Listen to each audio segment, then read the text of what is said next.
Me presento, mi nombre es Andrea Arismendi, coordinadora del Semillero de Neurocirugía de la Universidad de Santander. Sean todos bienvenidos al 13º Simposio del Día Internacional de la Concientización de Tumores Cerebrales, Bucaramanga, Colombia 2023.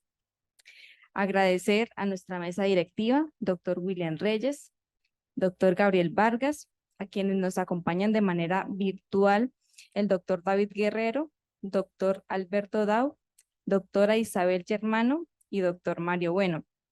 También sean bienvenidos todos nuestros asistentes, neurocirujanos, personal de la salud, nuestros pacientes, aquel público en general interesado en el tema y todos aquellos participantes y conferencistas que nos están acompañando de manera virtual a través del Zoom y las diferentes plataformas virtuales.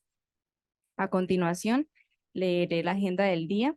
Tendremos primero himnos, segundo palabras del doctor William Reyes, tercero palabras de la doctora Isabel Germano, cuarto palabras del doctor Alberto Dau, quinto palabras del doctor Mario Bueno, sexto palabras del doctor Gabriel Vargas y daremos inicio a nuestra actividad académica del día de hoy.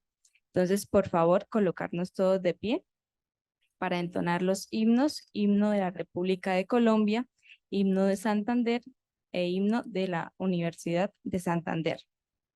Segundo, palabras del doctor William Reyes, médico especialista en cirugía general. Desde 1997 se desempeña como decano de la Facultad de Ciencias Médicas y de la Salud y director de la Escuela de Medicina de la Universidad de Santander, UDES, y es del proceso acreditación en alta calidad del programa de medicina en la UDES en forma consecutiva desde el 2010 hasta el 2030. Le damos la bienvenida al doctor William. Muy buenos días para todos. Señoras y señores asistentes a este 13º simposio en que se conmemora el Día Internacional de la Concientización en Tumores Cerebrales, nuevos avances en el diagnóstico y tratamiento. Reciban en nombre del señor rector y de las directivas de nuestra universidad un especial saludo de bienvenida. Él no nos acompaña por estar en estos momentos en el exterior, pero como médico él hubiese querido estar en esta reunión. Saludo además respetuoso a los miembros de la mesa de honor, al doctor Gabriel Vargas, que está presente, y a quienes nos acompañan desde la distancia, la doctora Isabel Germano, presidenta de la sección de oncología de la Asociación Americana de Cirugía Neurológica y del Congreso de Cirujanos, de Neurocirujanos. Al doctor David Guerrero, presidente del capítulo de Neurocirugía Oncológica de la Federación Latinoamericana de Neurocirugía FLANC. Al doctor Alberto Dau, presidente de la Asociación Colombiana de Neurocirugía. Al doctor Mario Bueno, presidente zonal de la Asociación Colombiana de Neurocirugía. Y repito, al doctor Gabriel Vargas, presidente emérito del capítulo de Neurocirugía Oncológica FLANC, presidente y fundador del capítulo de Neurooncología de la Asociación Colombiana de Neurocirugía y gestor, desarrollador y alma de este encuentro. Saludo a los invitados especiales, ilustres visitantes presenciales y a distancia, señores conferencistas nacionales e internacionales de México, Estados Unidos, Brasil, Francia, profesores, estudiantes, directores de las instituciones clínicas y de la industria hospitalaria, señores pacientes y sus familiares, un saludo para todos.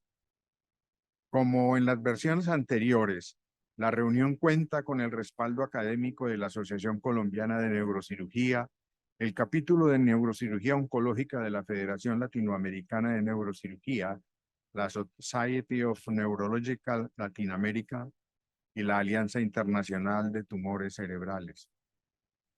La Universidad de Santander se enorgullece con su participación en este 13º simposio, un espacio de gran trascendencia en educación continua y el desarrollo profesional permanente para nuestra Escuela de Medicina, organizado y liderado totalmente por los estudiantes del Semillero de Investigación de Neurocirugía, bajo la conducción y liderazgo del doctor Vargas. Durante 13 años hemos sido testigos principales de los esfuerzos y sacrificios que nuestros estudiantes han realizado para apropiarse de este evento e imprimirle la calidad y pertinencia que una tarea de esta magnitud demanda. La presencia de ustedes en este auditorio y a distancia es la mejor prueba de la calidad académica de la reunión y del poder de convocatoria logrado por sus organizadores. Exaltamos la participación constante año a año de los estudiantes del semillero de neurocirugía, en el que participan los estudiantes de medicina y de instrumentación quirúrgica, dirigidos por el doctor Gabriel Vargas, en un evento de tanta calidad en la que debemos destacar el manejo interdisciplinar que requiere además el trabajo colaborativo entre todos ustedes. Esta actividad está ligada a un principio ético destacado desde el juramento hipocrático. Comillas, enseñar mis conocimientos médicos con estricta sujeción a la verdad científica y a los más puros dictados de la ética, que nace de la necesidad que para la humanidad tienen el garantizar que los médicos, una vez egresen de su alma mater, deban y puedan mantener un nivel adecuado de competencia y desempeño profesional. El rasgo distintivo de la práctica médica parte de su visión compasiva, su calidad científica y su comportamiento real con lo social, pues el trabajo médico y de salud debe entenderse como una acción encaminada a transformar la realidad, la mejoría del estado de salud de las personas, de las comunidades. Es para mí esta actividad un acto en que se hace honor a la majestuosidad de la profesión médica, en la medida en que para ello se requiere poseer la densidad intelectual propia de la neurocirugía, la precisión en la escogencia de las conferencias, al igual que la sapiencia de los expositores, son garantía del éxito del evento, porque les permitirá a los asistentes perfeccionar una profesión a la que han dedicado todas sus capacidades y mejores intenciones en la búsqueda constante de la calidad en su formación profesional y de servicio. La variedad de los temas que van a tratar es un reflejo de la complejidad que comporta el abordaje de los tumores cerebrales.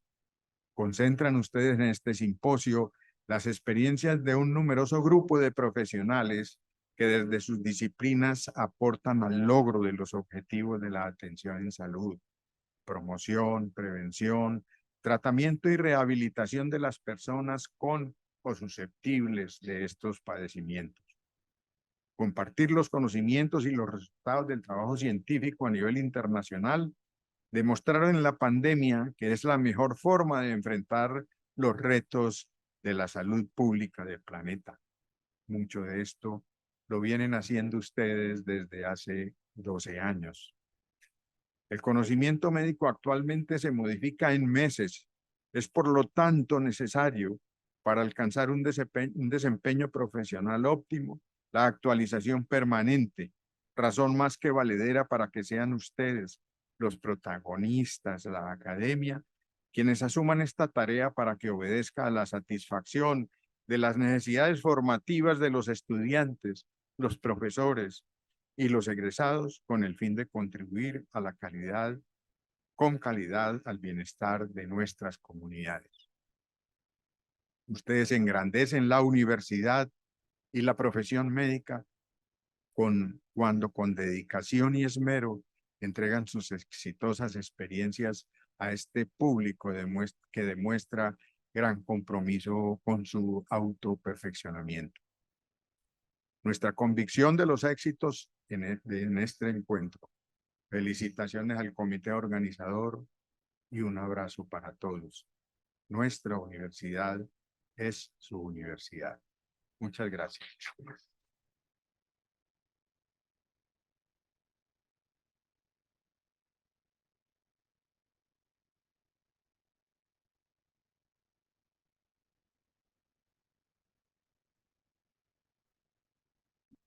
Muchas gracias, doctor William Reyes. A continuación tendremos de manera virtual las palabras de la doctora Isabel Germano. Shade of the Buenos días. Buenos días. There is a message saying that my video is stopped by the host. So if you want to activate the video, you can see me. Buenos días, señor y señoras. Bienvenidas.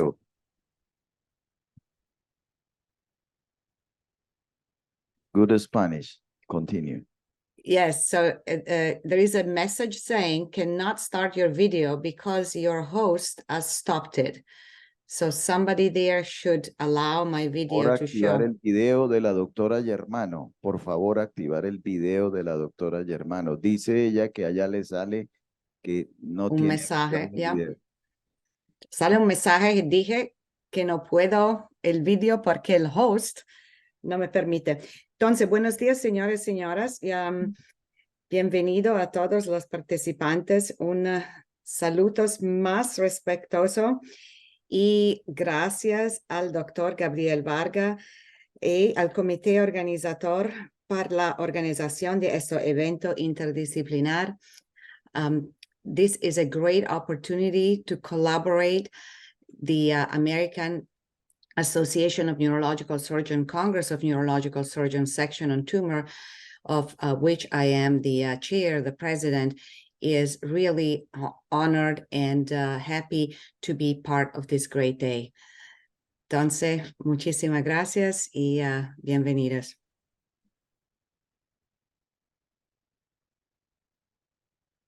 Yep, and here I am. Buenos días. Buenos días, doctora Isabel. Gracias por sus palabras. Tomar foto, por favor. Sigue, doctor Dao. Bueno, a continuación tendremos las palabras del doctor Alberto Dau, presidente de la Asociación Colombiana de Neurocirugía. Muy buenos días. A mí también me sale el mensaje que le salía a la doctora Isabel Germano que no puedo iniciar el video. La verdad, bueno, saludos al doctor William Reyes, decano de la Facultad de Ciencias de la Salud y director de la Escuela de Medicina de la Universidad de Santander. Saludo muy especial a la doctora Isabel Germano. Felicitaciones por su español. Muy bueno, se le entiende todo. Vale. Presidente de la sección de oncología de la WA. Ok. WANS y del CNS.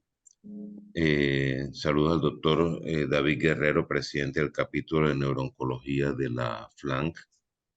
Saludos al doctor Mario Bueno, presidente del capítulo de neurocirugía de la Asociación Colombiana de Neurocirugía de Santander. Y muy especialmente al doctor Gabriel Vargas, el motor de esta gran iniciativa.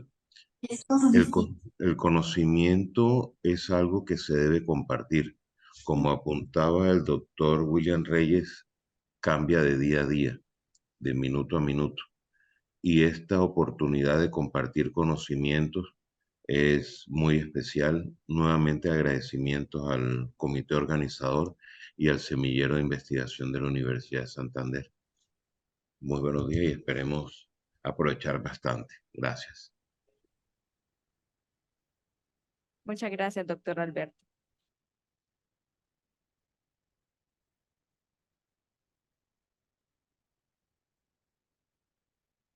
Bueno, a continuación tendremos las palabras del doctor Gabriel Vargas, coordinador del simposio.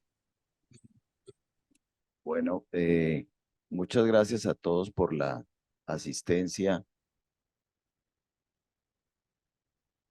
El afiche de nosotros hoy en día habla de el cerebro en nuestras manos, en las manos de los que diagnosticamos, tratamos, y todos los que hoy vamos a hablar tenemos la responsabilidad de intentar mejorar la sobrevida y la calidad de vida de los pacientes con tumores cerebrales. Hoy tendremos un gran día con brillantes expositores a quienes les agradezco muchísimo su tiempo para compartir en este evento en la ciudad de Bucaramanga, Colombia, a quienes esperamos que estén aquí presenciales algún día cercano, y en aras del tiempo, quiero simplemente agradecer a la Universidad de Santander, al doctor William Reyes, como siempre, su apoyo, a todo el cuerpo directivo de la universidad, a los estudiantes del semillero que siempre se ponen la camiseta de este evento. Atrás tenemos unos póster de investigación de ellos, y el evento esperamos que sea realmente de mucha calidad científica, podamos cumplir en lo posible con el tiempo. Y dado ese asunto del tiempo, vemos de una vez a la charla de la doctora Germano, con quien me comprometí que a las 8:30 podría estar empezando su charla, y vamos a dejar entonces la intervención del semillero para un momento después, dependiendo de cómo vamos avanzando. Entonces, todos bienvenidos, esperamos que tengamos un buen evento. Doctora Germano, arrivederci, and thank you for your participation. Thank you very much. We'll see you in August in Cartagena. Doctor Dau, ya aceptó la invitación. Bueno, ahora sí daremos inicio a nuestro cronograma académico del día de hoy. Inicialmente tendremos la participación de la doctora Isabel Germano, médico neurocirujana, Professor of Neurosurgery, Neurology and Oncology, Icahn School of Medicine, Director of the Comprehensive Tumor Program and Co-Director of the Radiosurgery Program at Mount Sinai Hospital, Chair of the Tumor Section, AA and SCNS, past Chair of Education and Training of the World Federation of Neurosurgical Societies, past Chair Section in Women in Neurosurgery, AA and SCNS, quien nos va a hablar acerca de glioblastoma, guidelines and beyond en modo videoconferencia. Bienvenida, doctora. Muchísimas gracias y buenos días todo participante. Yo creo que es muy importante el día de hoy, muy importante porque nosotros necesitamos compartir nuestro conocimiento, y creo que es importante, el compartimiento es importante porque podemos hacer una vida mejor para los pacientes. The rest of my talk I will give in English because this is how I usually give talks. I do understand and speak Spanish, and I love the language. So you know who I am. I was introduced, and here I will just show you a few things that I do besides chairing the section of tumors within the AANS and CNS. I also am part of the Neurosteering Committee of the Alliance for Clinical Trials, which is the organization that organizes all the clinical trials in the United States. I did serve as chair of education for the WFNS, and I now serve as the inaugural chair of global neurosurgery for the AANS. Here are my industry disclosures that have nothing to do with my talk. Since today we're celebrating, or at least emphasizing, the importance of brain tumors, it's important to remember that brain tumors are relatively common in the population, and I apologize for giving you only numbers about the US. Clearly, these numbers are available throughout the world, but these are the ones that I'm most familiar with. Approximately 71% of brain tumors are benign, and 29% are malignant. Metastatic tumor are 5 times more common than primary brain tumors. So in addition to the primary brain tumors, we also have patients with metastatic tumors. When we look at a pie chart, you can see that the majority of the tumor is non-malignant, and you see that among the malignant, glioblastoma is the most common, whereas for the non-malignant, meningioma is the most common. Definition of a primary brain tumor. Again, the annual incidence is here on the slide. And these tumors are now classified depending on not just the histological appearance, which is what Bailey and Cushing and the WHO used to do, but on molecular signatures. And those molecular signatures are really as important or even more important than the histological appearance. For instance, for the glioblastoma, a tumor that is a mutant IDH is not longer considered glioblastoma, even if the histological characteristics are those of the glioblastoma. For it to be called glioblastoma, the molecular signature for IDH needs to be of wild type. And then we also know that there are some molecular signatures that are more favorable. For instance, when there is a methylation of the MGMT promoter, those patients tend to respond better to chemoradiation. Regardless of all this, glioblastomas are very aggressive tumors that are infiltrative. They continue to progress. And in fact, we, rather than calling them recurrent tumor, we like to call them progressive glioblastoma, because we believe that this tumor can never really be eradicated. And the therapeutic efficacy is limited. The life expectancy now, the average is still around the 18 months, although the subpopulation with the methylated MGMT does better, and the survivals now are 2 years and plus. What can we do to really advance the field? I think that there are a few things as surgeons that we can do.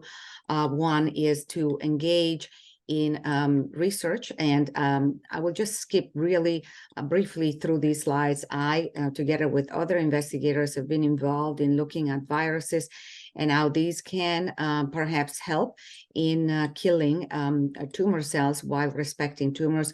This is one of the very first trials that I ran in New York State all the way back 20 years ago, and it looked like there was some positive results, but as we all know, when they go to a larger trial, they're not successful. And then the rest of my research I did with stem cells. And I think that today the time is too short to go through all of these slides, but I will just browse through to the end to say that the concept nowadays is that with induced pluripotent stem cells that are taken from the patient themselves, we can then explant them, reprogram them into astrocytes, implant genes, and then at the time of recurrence, reimplant them in the patient, and hopefully help fighting the tumor back. Now, all of this is clearly a very niche kind of possibilities. It's not mainstream and it's not FDA approved. So it's more wishful thinking that really a reality. Nonetheless, I think it is important to remember that there are venues we can explore. In the meantime, as we're exploring those venues, what we can do realistically? Well, realistically, we can draw some learning from business. And the one that I really like the best is this one that was introduced by 2 statisticians and professors of economics about the fact that we can improve only when we do it stepwise. And when we look at when we act, plan, check, and do, and then decide what was good about what we did and continue on. And only by doing this stepwise, we can really improve one step at a time. So in medicine, what does that translate to? It translates into looking at what is published and look at what is what we can condense from case series, comparative studies, to trials, and then finally a randomized trial, and then construct what we call evidence-based recommendations or guidelines. And the recommendations are issued classified by levels depending on the class evidence that they are based on. There are also other ways that we can all get together and express a consensus. So clearly the methodology of guidelines is good only for whatever is published, but there are, in our field in neurosurgery, there are still a lot of things that are not published. And so for those, it's excellent to have a consensus and have experts talking about it. Today, I will talk to you about the guidelines for glioblastoma and what is there that we can learn and what is there that we can go beyond.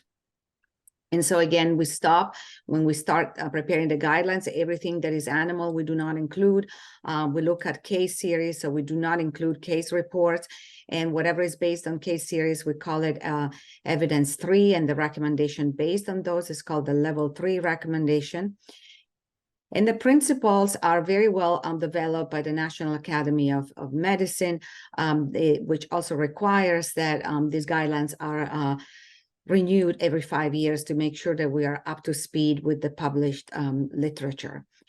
The limitations, I think I already started drawing on.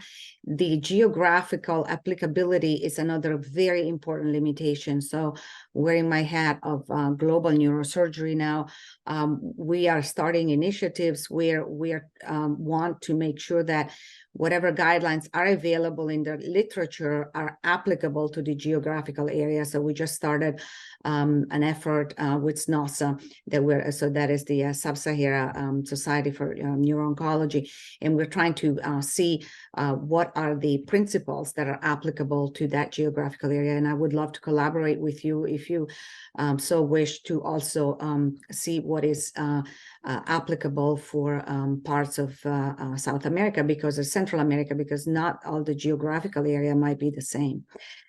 So one thing that we as surgeons think we can do is looking at surgical resection, and in particular, what is the impact of surgical resection on prognosis for longevity, overall survival, and quality of life. Dr. Vargas mentioned that one of our jobs as physicians is really to improve not just the survival, but the quality of life.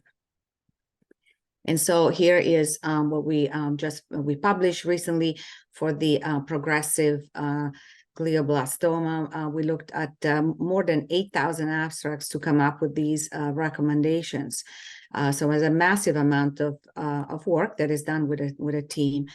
And our recommendation is that cytoreductive surgery, meaning performing surgery on patients that have progressive glioblastoma, does result in improved overall survival.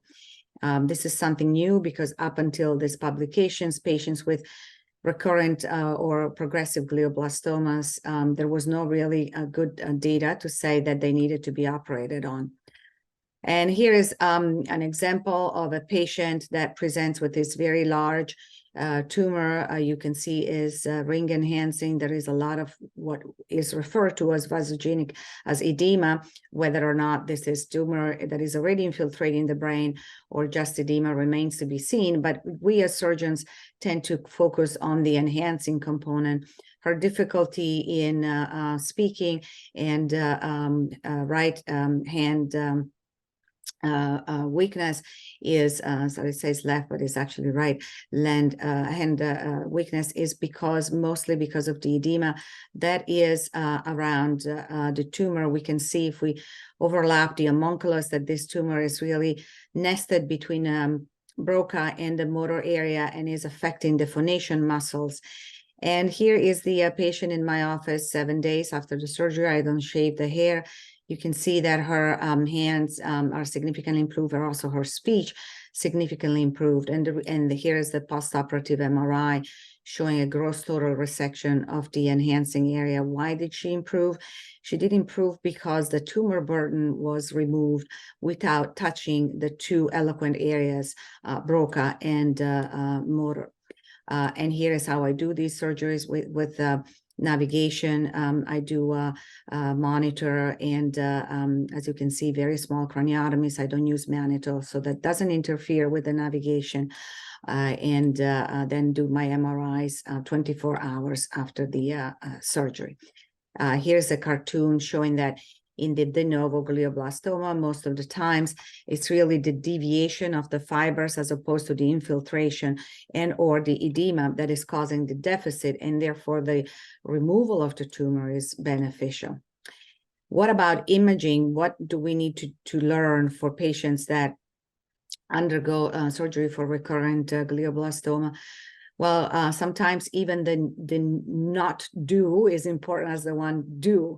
And so the one that we in this guideline say is that PET is not recommended for routine diagnosis of progressing glioblastoma. What about pathological testing? Well, what we say here is that it is not recommended to repeat sampling. So if somebody is telling the patient, we're bringing you to surgery so we can resample your tissue to know what is the next treatment. Glioblastomas tend to be pretty much the same the first and the second time around, so that's really not indicated, but the debulking would be indicated. And finally, there were a lot of do not use recommendation. You know, sometimes our patients are asking us, what if we use alcohol? What if we use this and that and the other? And here you can see all the things that at the present time did not result in a benefit for our patients. That being said, remember our field is advances. So if we are trying any of these substances or other in a clinical trial, that makes a lot of sense. What it doesn't make sense is to tell a patient, yes, you can use one of these because it's proven benefit. So these are two different things. And also, we looked at some of the chemotherapeutic agents, showing that unfortunately the evidence is still not there to really recommend any significant benefit for any of the treatment that is there. What we do know is that Avastin, also known as bevacizumab, is not recommended because it's not improving quality of life. What about radiation? Well, here we have a recommendation that re-irradiation should be considered. And here we are corroborating that re-irradiation should be considered. And so now here's an emerging concept that is not part of the guideline about radiosurgery. Radiosurgery, it's not the mainstream for glioblastoma, so please don't misunderstand me. However, right, if you have, and here are some of the stuff about radiosurgery. However, if you have a very limited disease, look at this patient here, underwent a right parietal resection, tumor was removed, and he presents with a very limited disease burden. So in this particular case, this is a patient that, again, entered into a study. We could treat that and resolve that small tumor nodule, which does not mean that the entire disease is resolved. But again, in selected patient, this could be a strategy that as we move forward, we can use. How do we quantify resection? We always talk about extent of resection, but how do we quantify it? Well, here are different ways in which we can quantify resection. And I think that the one that we like to use is gross total resection of the enhancing area, which means that if we draw a circle around that tumor that enhanced on the postoperative MRI, that tumor should be gone.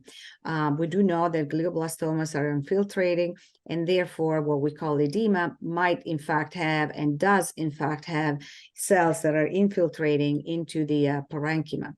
So let's look at glioblastomas. These are now de novo glioblastoma patients that were never diagnosed with glioblastoma. Here's another guideline that we did. In this particular case, we screened over 7,000 citations. And in this one, we came up with a level 2 recommendation that maximal cytoreductive surgery is recommended. So here again, gross total resection of the enhancing lesion will result in increased survival. There is an important point here that there is emerging data that the extent of resection is important, but is even more important the tumor burden that is left in place. And this, I think, makes logical sense. So a few years ago, we were all talking about percentage of resection, 90%, 75%, whatever the percent is. But clearly that doesn't make a lot of sense. What it makes sense is how much tumor is left in place. To be more specific, if I have a tumor that is 3%, and if I resect 90%, that is 3 centimeters, sorry, and I resect 90%, there will be 10% of 3 centimeters that is left in place. But if I have a tumor that is 5 centimeters and I resect 90%, there will be 10% of that 5 centimeter that is left in place. So the patients, both patients have a 90% resection, but the patient that started with a 5 centimeter tumor has much more tumor burden that is left. And what the emergent literature shows is that is the amount of tumor that is left in place more than the total amount of resection that is that makes a factor. So in essence, that patient with the 5 centimeter tumor benefits for even a more aggressive resection than the 90%. And we can elaborate on this concept hopefully in the next few years when more evidence will pile up. And so here is the question, right? Is it really a proportion of the preoperative volume? And we refer to this as the tumor burden. And there is more and more evidence that is piling up. So the other concept is, but since we know that there are tumor cells around that enhancing area, why don't we resect more? Why don't we do a maximal resection? And so instead of doing the blue circle now, what we would be doing is the red circle. It's a great concept. However, in this guideline that we just published, there was no conclusive evidence that supramaximal resection does have a benefit. Again, that being said, there are some series now that have been published where it looks like in a selected cohort of patients, especially those where you do the supramaximal resection without interfering with motor and/or language function, that could be beneficial. So more about this to know, but for now, we have to say that if you are in practice and if you're removing tumor, glioblastomas, if you do a gross total resection, is really what you should be doing. What I would recommend is to go by saying that we are endorsing the concept of maximal safe resection. And what does that mean? It means that we are pushing the boundaries of that resection as much as we possibly can without interfering with quality of life. Preserving function, preserving quality of life does result in increased overall survival. And in particular, what we looked at was the tumors that are in the insula. And we noticed that for those where a new deficit, a particular speech deficit, was associated, even if they had a gross total resection, their outcome, the overall survival was much worse. Okay, so just keep that in mind if you're making, and this is again after what you heard from Dr. Gabriel Vargas, if you're making your patient worse, regardless of what you attempted to do, that particular patient unfortunately will have decreased quality of life and also most likely decreased overall survival. Very important to remember. Okay, now what about elderly patients? Most studies look at, or clinical trials look at patients 65 years or less. Well, guess what? The population, the age of the population is increasing. You can see here in the graph that not just the overall population, but also population in Latin America and the Caribbean, Africa, Asia, everywhere in the world, we're getting older. And as we're getting older, we call this the Great Tsunami. There are more and more people with gray hair. And we do know that in 2050, the population greater than 60 years of age will be 2 billion. So quite a few. So we looked at a cohort of patients that was greater than 65 years of age, and we did show that there is a survival benefit for gross total resection for those patients as well. So the future direction is really where to draw the line, right? So as we're growing older, maybe 65 is not the line, maybe there is a different cutoff. And so we started looking into the literature, and this is the surgical literature of what is that line, and we seem to learn from the other surgical literature that it's really not the actual age that matters, but perhaps more the other comorbidity. So here you see that the number of comorbidity and in this particular case was diabetes, really has an impact on the readmission, on all the mortality and other things that could go wrong.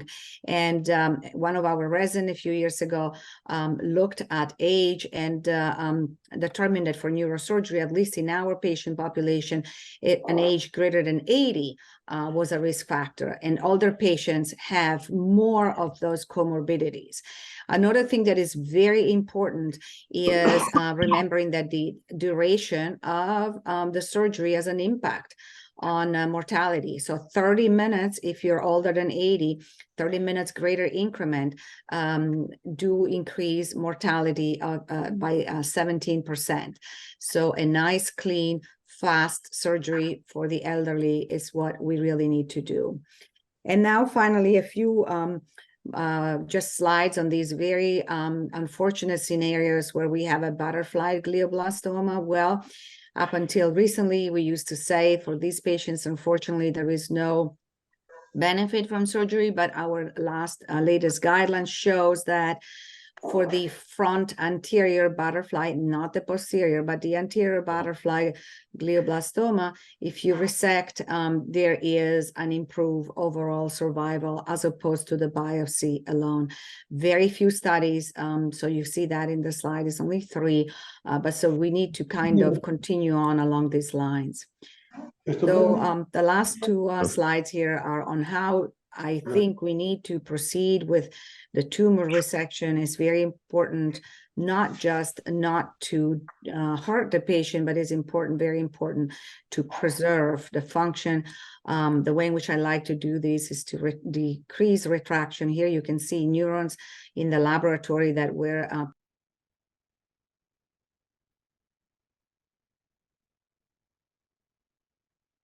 it was muted. Okay, sorry. Can you hear me again?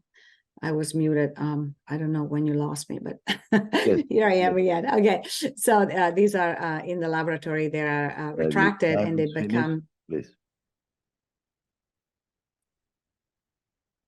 You can continue your last minute. Yes, thank you.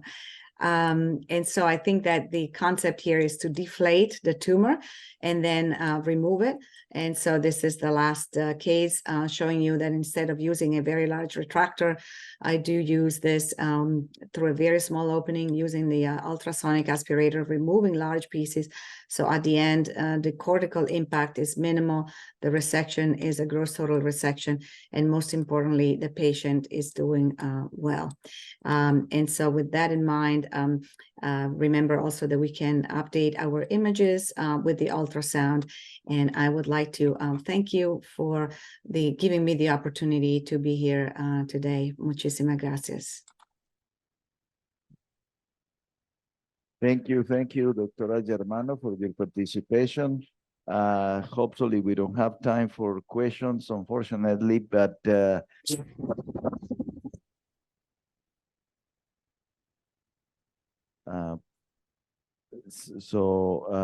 thank you very much. And Dr. Dowd asked me about maybe we can see you in Cartagena in August. So thank you very much for now. And then we have the next speaker, please.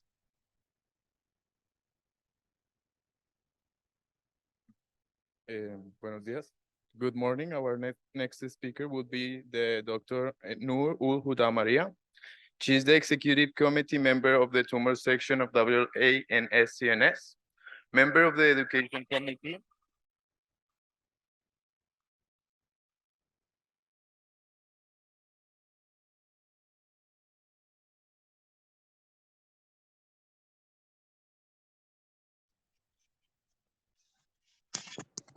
estudios y no ve resultados.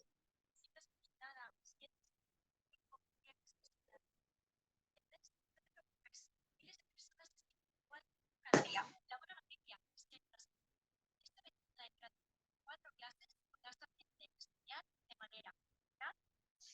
También vas a aprender a aprovechar tu tiempo, a aumentar tu nivel.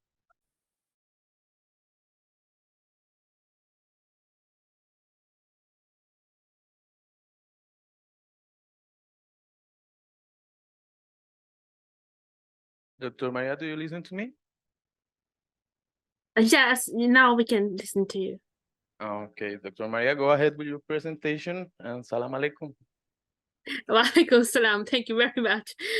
Thank you so much. First of all, I wish to thank Madam Professor Germano for her very wonderful talk, and I was intrigued and I was so much impressed. And I want to thanks Professor Vargas for his very kind invitation. It means so much to me to be here and to present at this wonderful day. And muchas gracias por el privilegio. Estoy muy feliz de estar aquí con ustedes por Día Internacional de la Concientización en Tumores Cerebrales. So thank you very much. I don't know much Spanish, not good Spanish at all. So I'm pleased to actually deliver this talk, a clockwork neuro-oncology, because I believe that in neuro-oncology we should always discuss the importance of the circadian clock or the circadian rhythm, and you will see what I mean with this talk. I will try to stay brief and to stay in time.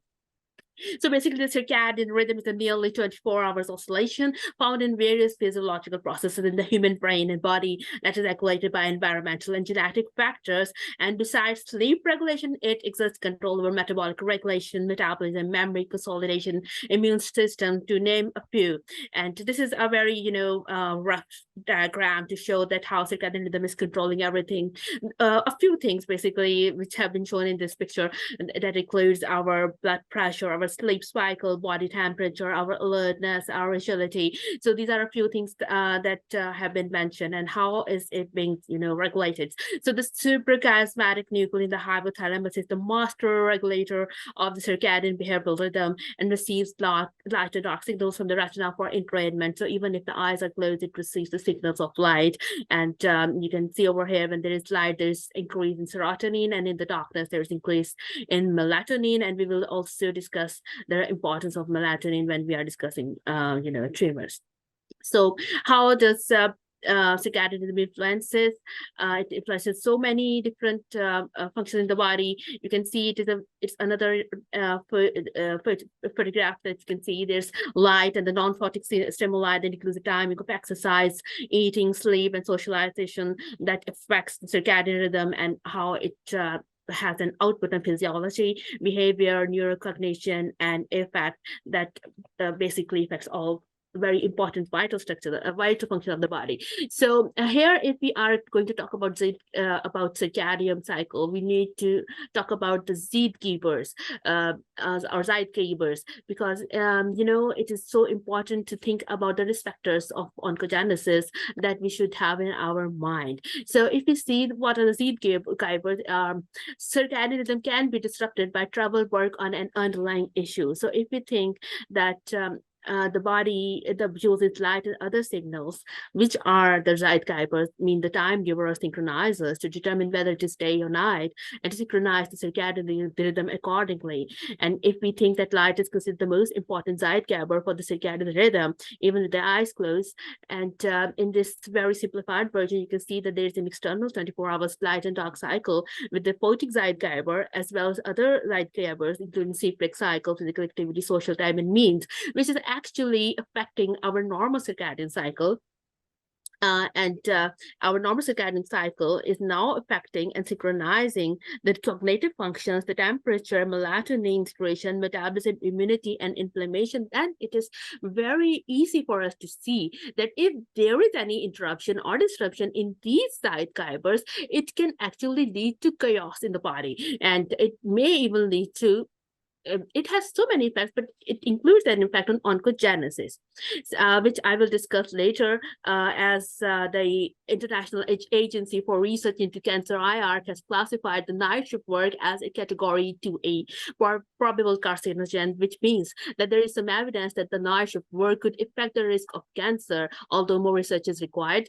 But it means that there is a disruption. When there is a disruption, the person is working under artificial light, then it's causing basically a disruption of the circadian cycle, and possibly it's going to lead to carcinogenesis. And if you visit the breastcancer.org, you will be able to identify that it is very clearly written there that those people, including doctors who are working at night in artificial lights, have a higher incidence of breast cancer, because it's it's a disruption into normal, functioning of the body and the circadian cycle. So when I was showing you about melatonin, and as we know that it is regulated not only by the circadian oscillator, but also acts as a darkness signal, providing feedback to the oscillators. So melatonin has obviously, people know about this, the sporific effects, but it has an ability to train the cell sleep cycle, which is important. Melatonin synchronizes the peripheral clock to the external time and circadian rhythms regulated by gene expression to control the physiological functions. Synchronization of the circadian system with this external environment is vital for the health and survival of an organism. Here I want to also add that you can search for it. It's known that melatonin regulates the expression of clock genes, including those in cancer cells, which could play a key role in its numerous oncostatic effects. So it's not only an endogenous effect, but you can see that how everything is being correlated. Melatonin is secreted endogenously, and there is it's secreted in the darkness. And if there's disruption or in circadian cycle through any of the cytokine disruption, it can also affect melatonin secretion, which can be quite, it could lead to chaos if there is any disruption. So how it, we have got clinical experiment studies, experiments that have shown the enhanced antineoplastic activity of chemotherapy in various cancer type, how it does so. So the wide spectrum of the melatonin action, the mechanism may be involved in its ability to counteract tumor growths are varied that may include obviously the prevention of circadian cycle disruption, but also its antioxidant effects, the modulation of cell cycle and the induction of apoptosis, inhibition of the telomerase activity, inhibition of prevention of metastasis, anti-angiogenesis, epigenetic effects, and stimulation of cell differentiation and activation of immune system. And melatonin in combination with albendazole or albendazole sulfoxide, it produces a synergistic cytotoxicity against malignant glioma cells through autophagy and apoptosis. So it is something to be considered, and it is also related to the circadian cycle, as we have already mentioned. So if we go into a little deeper, circadian rhythm at the organism level are driven by rhythmic expression of genes at the molecular level. The conserved architecture of these circadian cycle clocks is based on a transcriptional feedback loop with a post-transcriptional and post-translational regulation. It's a very deep topic. For the interest of time, obviously, we are not going deeper into this, but you can see that how these loops are actually causing a real balance, and how the regulated circadian rhythm is affecting our sleep, our metabolism, our immune responses, our microbiota, and cancer, oncogenesis, aging, and cardiovascular effects. And circadian, this is the mammalian circadian research timeline. It has been, among the first genes to be identified as controlling behavior, but later on, people dig deeper and, they discovered so many different other things that led them to think that it has become clear that the circadian system plays an overarching role in regulating human physiology, and a disruption in this is like I mentioned before, associated with chaos ranging from sleep disorders, decreased immunity, neurodegenerative disorder to oncogenesis, which is our main concern.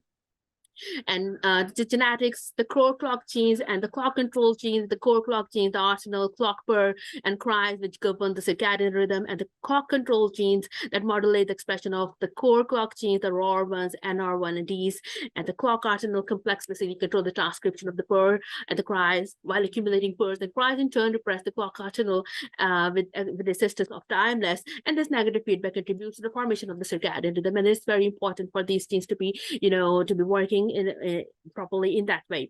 So you can see in this diagram, I'm just trying to be very fast so that we can I'm trying my best to cover it in the time. So this is the normal circadian rhythm. You can see there is normal cycle gating, mitochondrial function, redox, and immune function, autophagy, apoptosis, DNA damage repair, everything is normal. So what we can think about, and what I'm trying to tell, is that any disruption, either caused by a genetic factor like a clock gene mutation, or an environmental factor like I have discussed, like shift work, jet lag, missed time feeding, or any pathological risk factor like normal aging, diabetes, or obesity, it can lead to chronic disruption, which may cause an anti-cancer drug resistance, uncontrolled proliferations, metastases, escaping apoptosis, immune evasion, and enhanced angiogenesis. So, and conversely, if there's a disruption which is leading to chaos and possible oncogenesis and progression of tumors which are already present. If disruption is causing all of these, it is easy for us to think that if we somehow try to intervene in this disruption, we may enhance or restore the circadian rhythm to reduce oncogenesis, the cancer pathogenesis, and improve the response to anti-cancer treatment. You can see that it's possible if by training the clocks using morning bright light, the melatonin, glucocorticoids, caloric restriction, intermittent fasting, and exercises, or we can drug the clocks. You can drugs like agonist or antagonist. I will discuss them in the later slides. And also using chronotherapy, which is a dose timing of anti-cancer drugs. In that way, we can attempt to restore or somehow enhance the circadian cycle that was disrupted before. So this is, deregulated circadian clock genes have found to be involved in gliomagenesis, and it's a very long thing that I'm not going into genetics because it will take a lot of time, but there are so many literature that you can see and it's present. So the circadian clock imposes daily rhythm in cell proliferation, metabolism, inflammation, and DNA damage responses, which is very, very important for us to keep in mind if we are going into neuro-oncology discussing that. The perturbation of these processes are a hallmark of cancer and chronic circadian rhythm disruptions which dispose individuals to tumor development. This raises the hypothesis that pharmacological modulation of the circadian machinery may be an effective therapeutic strategy in our case for brain tumors. So these are the two of the examples, this SRN009 and SRN011. The nuclear hormone receptor, the REV-RB alpha and REV-RB beta, also known as the NR1D1 and NR1D2, they are essential components of the circadian clock. Scientists have shown that the two agonists of the REV-RB, SR9009 and SR9011, have specifically lethal to the cancer cells and oncogene-induced senescent cells. So the anti-cancer activity of both of these agonists affect a number of oncogenic drivers and persist in the absence of p53 and enter the hypoxic conditions as well. So the selective anti-cancer properties of these REV-RB agonists impair glioblastoma growth in vivo and improve survival without causing overt toxicity as seen in mice. So these results indicate that pharmacological modulation of circadian regulator is an effective strategy, and it comprises a class of therapeutic agents with a wide therapeutic window. And new treatment approach targeting the circadian clock, it has some benefit that include that compounds that target the components of the circadian clock have shown to kill several types of cancer cells in the lab. Moreover, such compounds have also been shown to slow the growth of brain tumors in mice without causing a harm to the healthy cells. And another important fact was seen in lab experiments on mice where the treatment also killed a type of senescent cells, the precancerous cells, that were stopped growing due to cancer-causing mutation. Glioblastomas are highly lethal, as we all know, and contain self-renewing glioblastoma stem cells. The glioblastoma stem cells and the so-called differentiated glioblastoma cells and the non-malignant brain cultures, they all displayed robust circadian rhythms. The glioblastoma stem cells alone displayed exclusive dependence on core clock transcription factors, BMAL1 and clock for optimal cell growth. So obviously, we can think that downregulation of BMAL1 or clock in the glioblastoma stem cell induced cell cycle arrest and apoptosis. So repressing the BMAL1 and clock activity by modulating the cries present an entirely novel approach for glioblastoma treatment and offers the possibility of combinatorial therapy with emerging as well as established agents. So you can scan this QR code and read more stuff about which is relevant. I know for the interest of time, I cannot go deeper. KL001 has shown this another, I want to give example. KL001 has shown to decrease the self-renewal, the stemness, survival, migration, and clock gene expression in the glioblastoma stem cells, but not to the healthy cells again. So the small molecular modulator, it inhibits the BMAL1 activity by stabilizing the CRY1. So it stabilizes CRY1 by inhibiting the ubiquitination and degradation of the CRY proteins. So CRY1 represents the attractive targets for agonism or stabilization in several diseases, including inflammation, metabolic diseases, and cancer. And scientists have shown that KL001 decreases expression of PER1 and PER2 in glioblastoma stem cells. KL001 decreased the OLE1 and SOX2 expression in the glioblastoma stem cells and inhibited the glioblastoma stem cell proliferation more effectively than the normal cells and the so-called differentiated glioblastoma cells. And driven overexpression decreased the MYC levels and impaired GC, stem cell proliferation. This pharmacological modulation of circadian components may offer a novel strategy for improving glioblastoma therapy. So I'm just going through so quickly. So, computational models are based on cell cycle states, or those based on the dynamic transcriptional, clock records and of relevant drug-related metabolic pathways. The clinical studies show that the time drug administration impacts normal and tumor cells differently according to their internal circadian clocks. And this disparity is because clock and clock regulated genes in tumor cells frequently have different circadian profiles or even different period lengths. So I'm just going briefly to the chronotherapy, which is basically the strategic medication timing to enhance the existing benefits. The cytotoxicity of anti-cancer drug is determined by the metabolism and detoxification, as well as cell cycle related targets, apoptosis and DNA repair, which are all controlled by the circadian clock. Like I mentioned, it's a very, very important role. Studies have shown enhanced the temozolomide-induced cytotoxicity dependent upon the circadians oscillating expression of the key genes involved in apoptosis, DNA damage repair, and cell cycle mediated cell death. And the expression of genes involved in cell replication, metabolism, and DNA repair oscillate throughout the day, following a circadian rhythm, and are guided by the hypothalamic suprachiasmatic nucleus, which is subject to environmental cues, including light. And this is how the circadian rhythm plays a crucial role in the pharmacodynamics, the biochemical, molecular, physiological effect on the organism processes of therapeutic agents. With the 24-hour variation have been observed in processes that dictate disposition, including absorption, distribution, metabolism, elimination. And many cancer therapeutics are cytotoxic in different phases of the cell cycle. The cytotoxicity of anti-cancer drugs is determined by the metabolism, detoxification, cell cycle-related targets, apoptosis, DNA repair, which are all controlled by the circadian clock. So you can see there's the final slide. I'm trying to go quickly. You can see there's this is a study. You can download it by scanning this QR code. In the C graph, you can see that it has been seen. There was a study, a retrospective study, realized the difference in overall survival between the patient who received adjuvant temozolomide in the morning on an empty stomach versus those who received the treatment in the evening. Prior to adjuvant temozolomide, all patients underwent a radiotherapy with concurrent temozolomide in the morning. This study reported a higher median overall survival when temozolomide was administered in the morning versus during a 6-hour time window around the peak of the BMAL.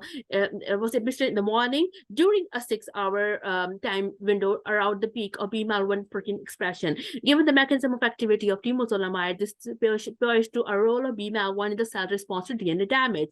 Moreover, some cells can repair the damage and avoid cell death by expressing the MGMT genes. Such cells are generally resistant to the temozolomide treatment, and following this notion, morning administration of temozolomide to the subgroup of patients with methylated MGMT increased the overall survival up to 6 months. As you can see in this graph, this is the night administration shown in red and the day administration in blue. And you can see very easily through this presentation that chronotherapy regimen for temozolomide in humans, a morning administration of temozolomide led to a longer overall survival versus the evening administration. So in conclusion, now that we have discussed the importance of circadian rhythm, the 4 points that are very important when we are talking about circadian rhythm are the right keywords, which can be potentially risk factor for oncogenesis. We can have biomarker that might help us in various ways, as we know. We can have potential drug targets, and also the importance of chronotherapy, where we are taking the advantage of circadian rhythms of the cells. And again, thank you very much for your listening. And I wish to invite you to 2 of these talks I've been organizing on December 22nd and December 14th, and the talks will be given by Professor Michael Lawton and Professor Henry Schrader. Again, thank you very much for this huge privilege. It was an honor to talk to you virtually. Thank you.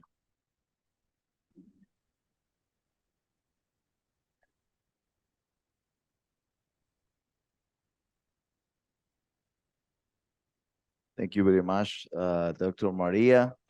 Excellent. Dr. Maria is from Pakistan. Thank you so much, sir. Very interesting topic. Thank you very much. Really, we don't know and we don't take too much in count that the circadian cycle problem. So thank you very much for that talk. Excellent. And then, sorry, we don't have time for more questions. Then we continue with our next speaker, but thank you very much for your support. Thank you so much, sir. Thank you. Honored and pleased. Bueno, ahora haremos la bienvenida al Dr. Paul Garner. El Dr. Paul Garner es Pierre J. Llanera Endowed Chair in Neurosurgery. He is also a professor at the Department of Neurological Surgery. He is Neurosurgical Director at the Center for Cranial-Based Surgery, Executive Vice Chairman for Surgical Services from the Department for Neurological Surgery at the University of Pittsburgh Medical Center. He's going to give us the lecture of how is endonasal treatment of meningiomas, when does it make sense? Thank you, Dr. Garner, for joining us, and you may proceed with your talk. Thank you so much. It's an honor and a pleasure to be here again for the 13th symposium. Congratulations to Professor Vargas, and thank you for including me. I agree that the last talk was very fascinating. I don't think we take into account the environmental factors in our treatments often enough. This is a little bit switch of gears to now talking about endoscopic endonasal surgery for skull-based meningiomas in general. And this will be covering the whole range of what I think we can manage endonasally.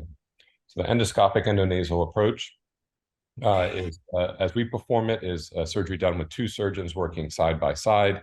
And here you can see essentially the basics of the technique, where we're working through both nostrils, working with an endoscope at the 12 o'clock position, and then a suction and dissecting instrument on the contralateral side. And the reason this is so critical for endonasal surgery is that we can take advantage of this to access all nostrils, all the way from the cribriform down to the pelvis.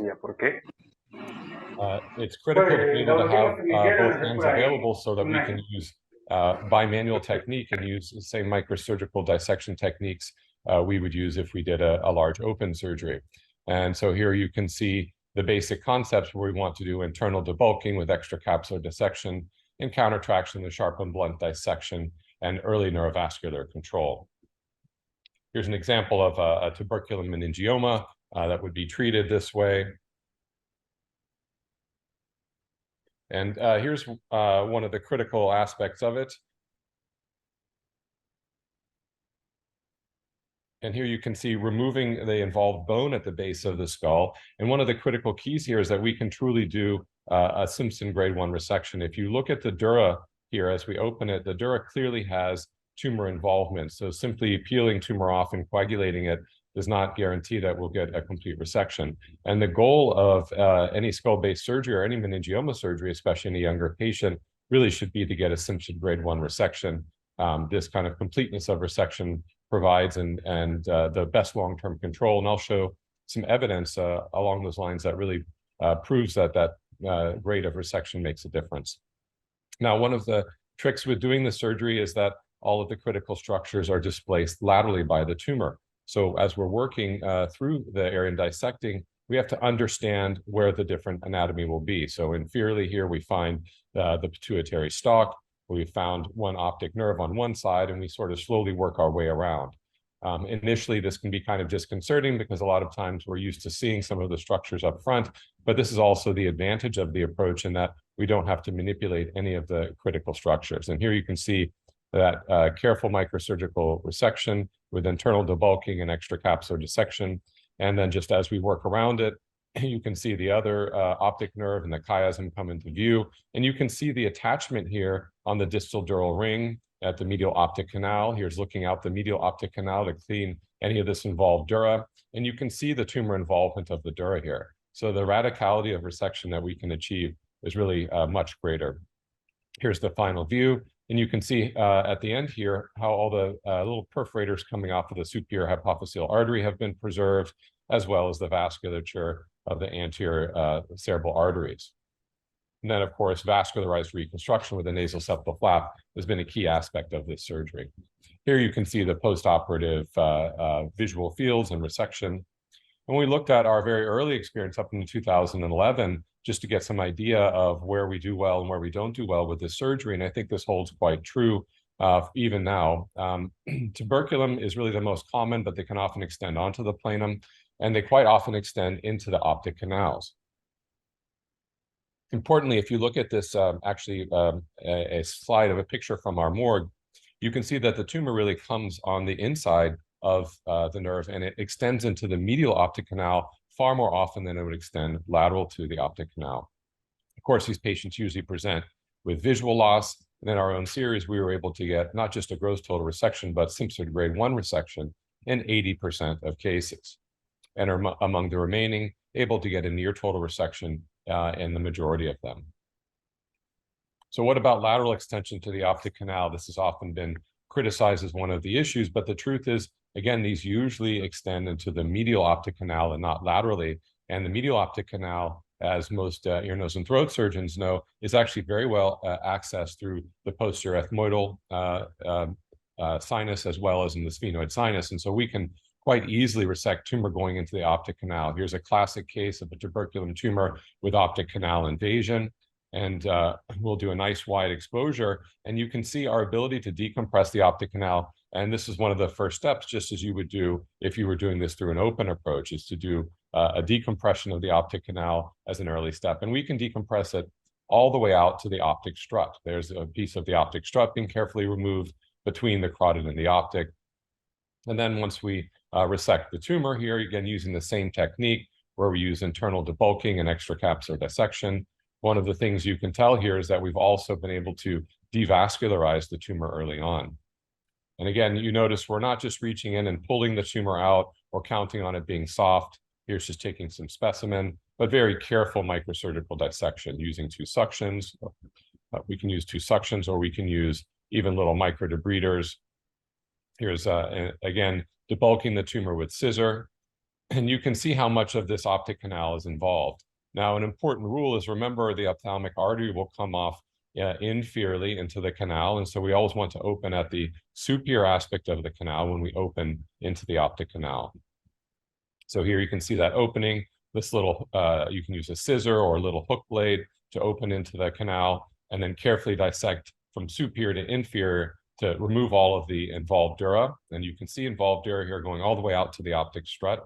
This simply is not a maneuver that you could accomplish through an open approach unless you were to do a big bifrontal craniotomy for this, which I think most would agree is quite an extensive approach for a tubercular meningioma. Here we are just resecting the final dural margin to ensure a Simpson grade 1 resection, and then inspecting our view with an angled endoscope. And here you can see the final view, and look how far out the optic canal we've been able to extend to get a complete resection. And here's the post-operative, immediate post-op showing complete removal. Now, degree of resection, again, that optic canal invasion was really not a limitation for gross total resection of these tumors. And again, the advantage is that early decompression, early devascularization, and Simpson grade 1 resection. And I think I've shown several examples of really the radicality of resection that we can achieve endonasally. And so what things did keep us from getting a gross total resection? Well, largely it was very large tumors, and a critical piece is vascular encasement. And this has been shown really in any study of tuberculum planum meningiomas, whether it's open or endonasal surgery, that vascular involvement can dramatically impact the complexity of the surgery. So if you have a tumor like this planum tumor where there's no contact with the anterior cerebral arteries, this is relatively straightforward and, of course, very low risk. As soon as the tumor has contact with the anterior cerebral arteries, you have to be comfortable doing the microsurgical dissection necessary to clear the anterior cerebrals. And certainly once there's encasement, like this case, this becomes much more challenging. And here we have to be able to very carefully identify the anterior cerebral coming off. Here you can see it coming over the optic nerve. And this requires very meticulous microsurgical dissection. Here you can see the arachnoid being carefully dissected away from the artery of Heubner, as well as the A2.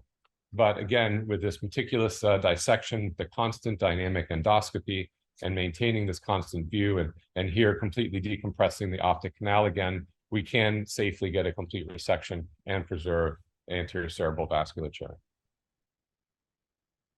Here's our view at the end. You can see the encasement and how the arachnoid and the microvascular perforators off the medial A1 have been preserved. And again, here's the post-op. But here's a case where I was not so successful, and here you can see an A2 injury that resulted in an artery of Heubner infarct.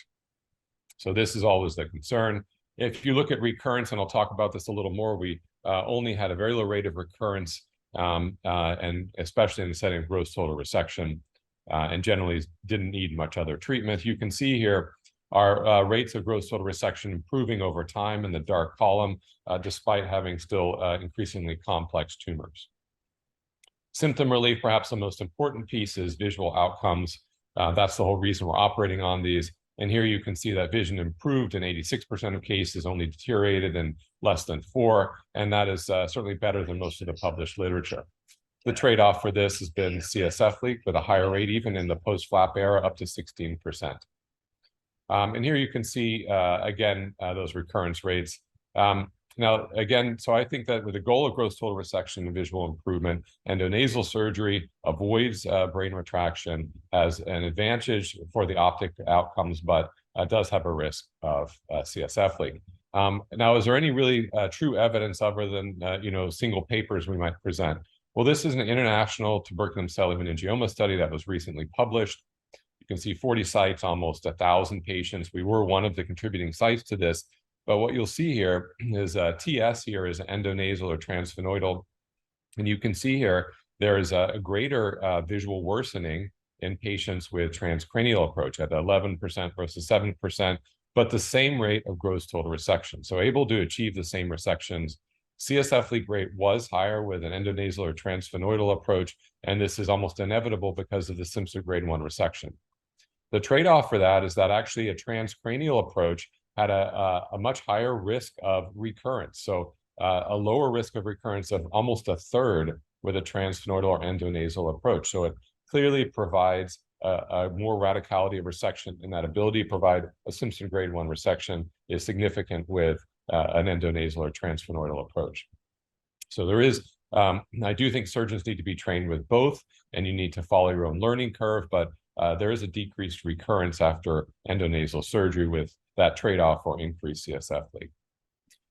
So I think there's, again, strong evidence for endonasal for tuberculum or planomeningiomas. Olfactory groove becomes much more controversial with you doing anything from a terional or an eyebrow to an endonasal or even a bifrontal subfrontal approach. Our recent updated clinical data, again, shows 64% Simpson grade 1 resection, not just gross total resection. Certainly the trade-off for this endonasally is a certainty of loss of olfaction, but interestingly enough, only 25% of our patients had intact olfaction. I do think we should discuss with patients the ability to preserve olfaction from a transcranial approach, but probably at best, that's maybe only about 1/3 of patients where we can preserve it. Here's a classic case of an olfactory groove meningioma, and here you can see the initial approach. We do like to take a nice large nasal septal flap going all the way down onto the floor. And here you can see access all the way up to the frontal sinus. That frontal sinus is very helpful because it allows me as a neurosurgeon to understand the full surgical field. Coagulating the anterior and posterior ethmoidal arteries, here's first the posterior, now the anterior ethmoidal artery being coagulated, allows us to completely devascularize the tumor. And so you'll see the tumor is really quite devascularized once we get into it, unless there are any falcine branches. And then drilling out the crista galli allows the entire tumor to descend. Now, typically, this posterior planum cribiform is the site of origin of these tumors. And if you look at this, you can see how heavily invaded this is. There are good histologic studies that show this is not just hyperostosis, but rather bony invasion of the tumor. And if you preserve olfaction and simply scrape this tumor off, you are leaving tumor behind. You're not getting a Simpson grade 1 resection. And so we have to be aware of that trade-off for trying to preserve olfaction. So internal debulking, and again, the critical step with any approach is to early neurovascular identification. And here, sure enough, we have our proximal A2. So now I feel good, at least I have proximal control and I have an understanding of where the anterior cerebral arteries are extending. And now I can start working circumferentially around the tumor after internally debulking it. Now here is working on the left tumor boundary. Now, the anterior cerebrals are always going to be running essentially through the middle of the tumor. So I like to work from all the sides around before finally extending into the central portion of the tumor where the high risk comes in. Here you can see a little bit of subpeel invasion. But again, we're not just reaching in and blindly pulling the tumor out. We're using microsurgical dissection. This is very painstaking. I think a lot of the times the reason you see people not doing these approaches is this is one of the more challenging approaches that we do. These are long surgeries, as they would be with an open approach, and you have to have the patience and the gone through the microsurgical learning curve to be able to deal with venous bleeding, vascular dissection, and subpeel invasion. So here you can see a sort of debulking and whittling the tumor down to where it is just involving the anterior cerebrals, just as we would do through an open approach. And then finally, the last bit of dissection. Here's our internal inlay graft, and then a fascia lata graft. And this does require a multi-layer reconstruction to avoid CSF leak. And after the fascia lata, nasal septal flap. We like to do indocyanine green to prove that our flap is alive. This has been a technique that has really helped our reconstructive outcomes. And here you can see the pre and post. And it's interesting, they get this inflammatory healing pattern around where the fascia lata is, even extending beyond where the tumor was before, and that can be a positive sign. Here you can see our 3 tiers over time, looking at our own learning curve. And of course, out of these, we do some subtotal resection. You can see here a patient who was nearly blind. We just did a decompression because she was in her 80s and had a complete recovery of her vision, but a subtotal resection. Another interesting idea is that sometimes for these larger tumors, it's a good idea to stage them both as part of your own learning curve, but also to allow the edema to recover. And this is a concept that we used for a long time that Danny Prevedello published on, where you debulk the tumor, let it collapse in, and then see whether or not you can get further endonasal resection at a second stage, or let them recover and do a transcranial stage, which is very reasonable. Interestingly enough, in our learning curve, our surgical technique did change and improved over time. We no longer needed to stage tumors. Perhaps we became better at selecting them, but also I think we became faster at our surgeries. We essentially always used the draft 3. We learned and understood the importance of that for both long-term sinus function as well as our understanding of the surgical field. And we moved to multi-layer reconstruction with fascia lata in our contemporary group. There was no difference in resection rates, interestingly, over time, but our CSF leak rate dramatically decreased with no permanent visual compromise and 1 frontal polar injury very early in the series. Here's that reconstruction that we use. You can see the multi-layer. A collagen inlay, fascia, as an epidural onlay. I prefer fascia lata, and then a vascularized nasal septal or even pericranial flap. And these patients have been proven to benefit with these large anterior skull base defects. They've been proven to benefit from lumbar drainage with this in a randomized controlled trial that we did at the University of Pittsburgh. Interestingly enough, I think another sign of improved microsurgical technique is that the encephalomalacia decreased over time. And perhaps this is partly due to reconstruction, perhaps it's due to faster and more efficient dissection. But you can see here, even having less impact on the brain as we got better at our surgery. So I think this is a logical and effective approach that minimizes the frontal lobe impact, but olfaction cannot be preserved, and there's a very significant learning curve for these particular tumors. What are the anatomic limits? Where can we not access? Where does it not become logical to treat this? Well, if the tumor goes beyond the mid-orbit, we can dissect actually all the way out of the orbit by decompressing lamina propria. We cannot access the frontal sinus. We looked at this a little more closely by seeing where we had residual or recurrence in a set of 100 patients with olfactory planum and tuberculum.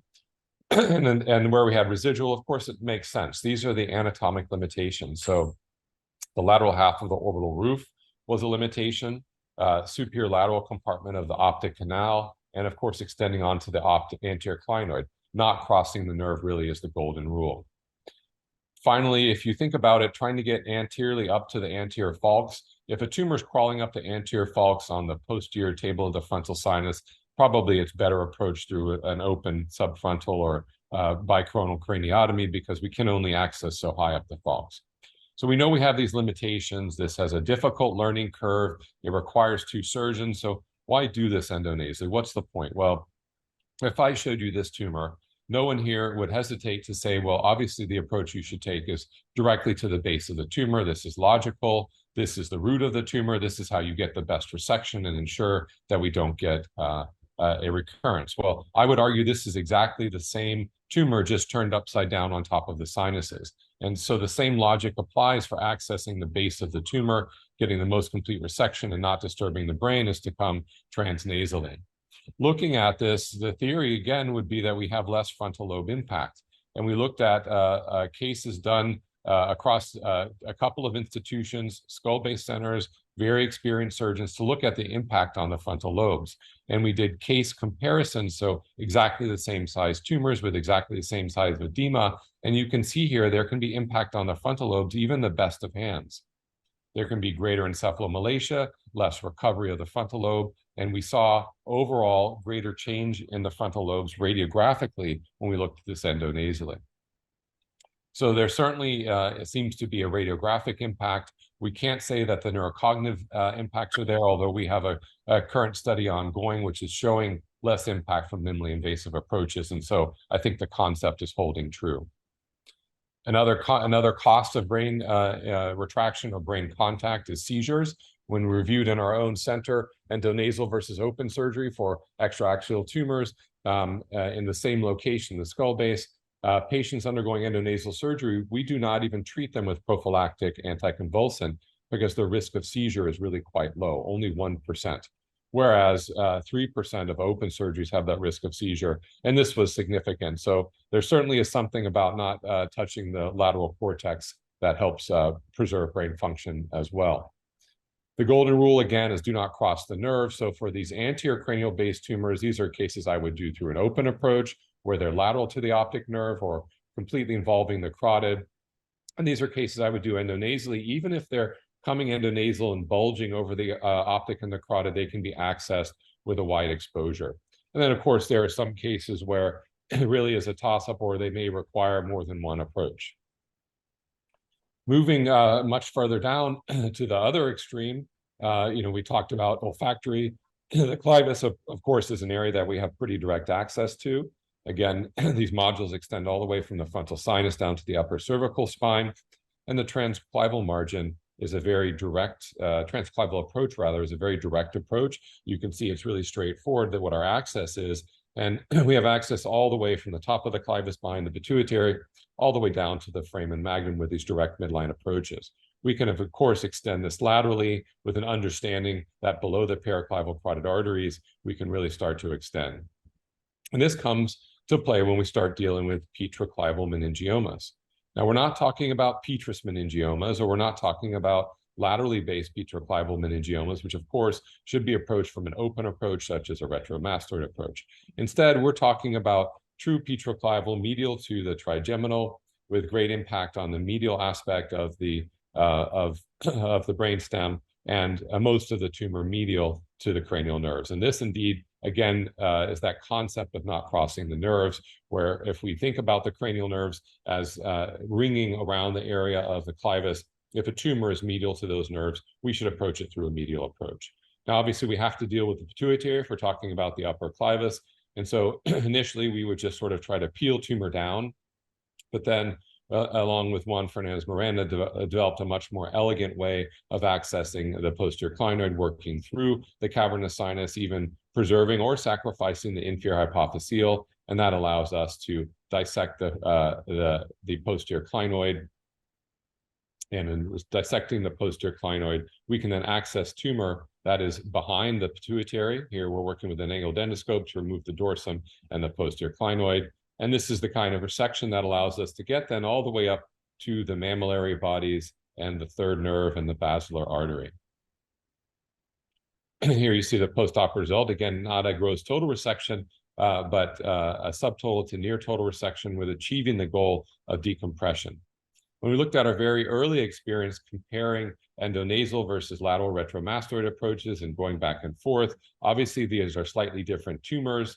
And our goal was never complete resection. Very rarely did we achieve gross total resection. And I think in petroclival meningiomas, if we're honest with ourselves, we usually achieve a near total resection.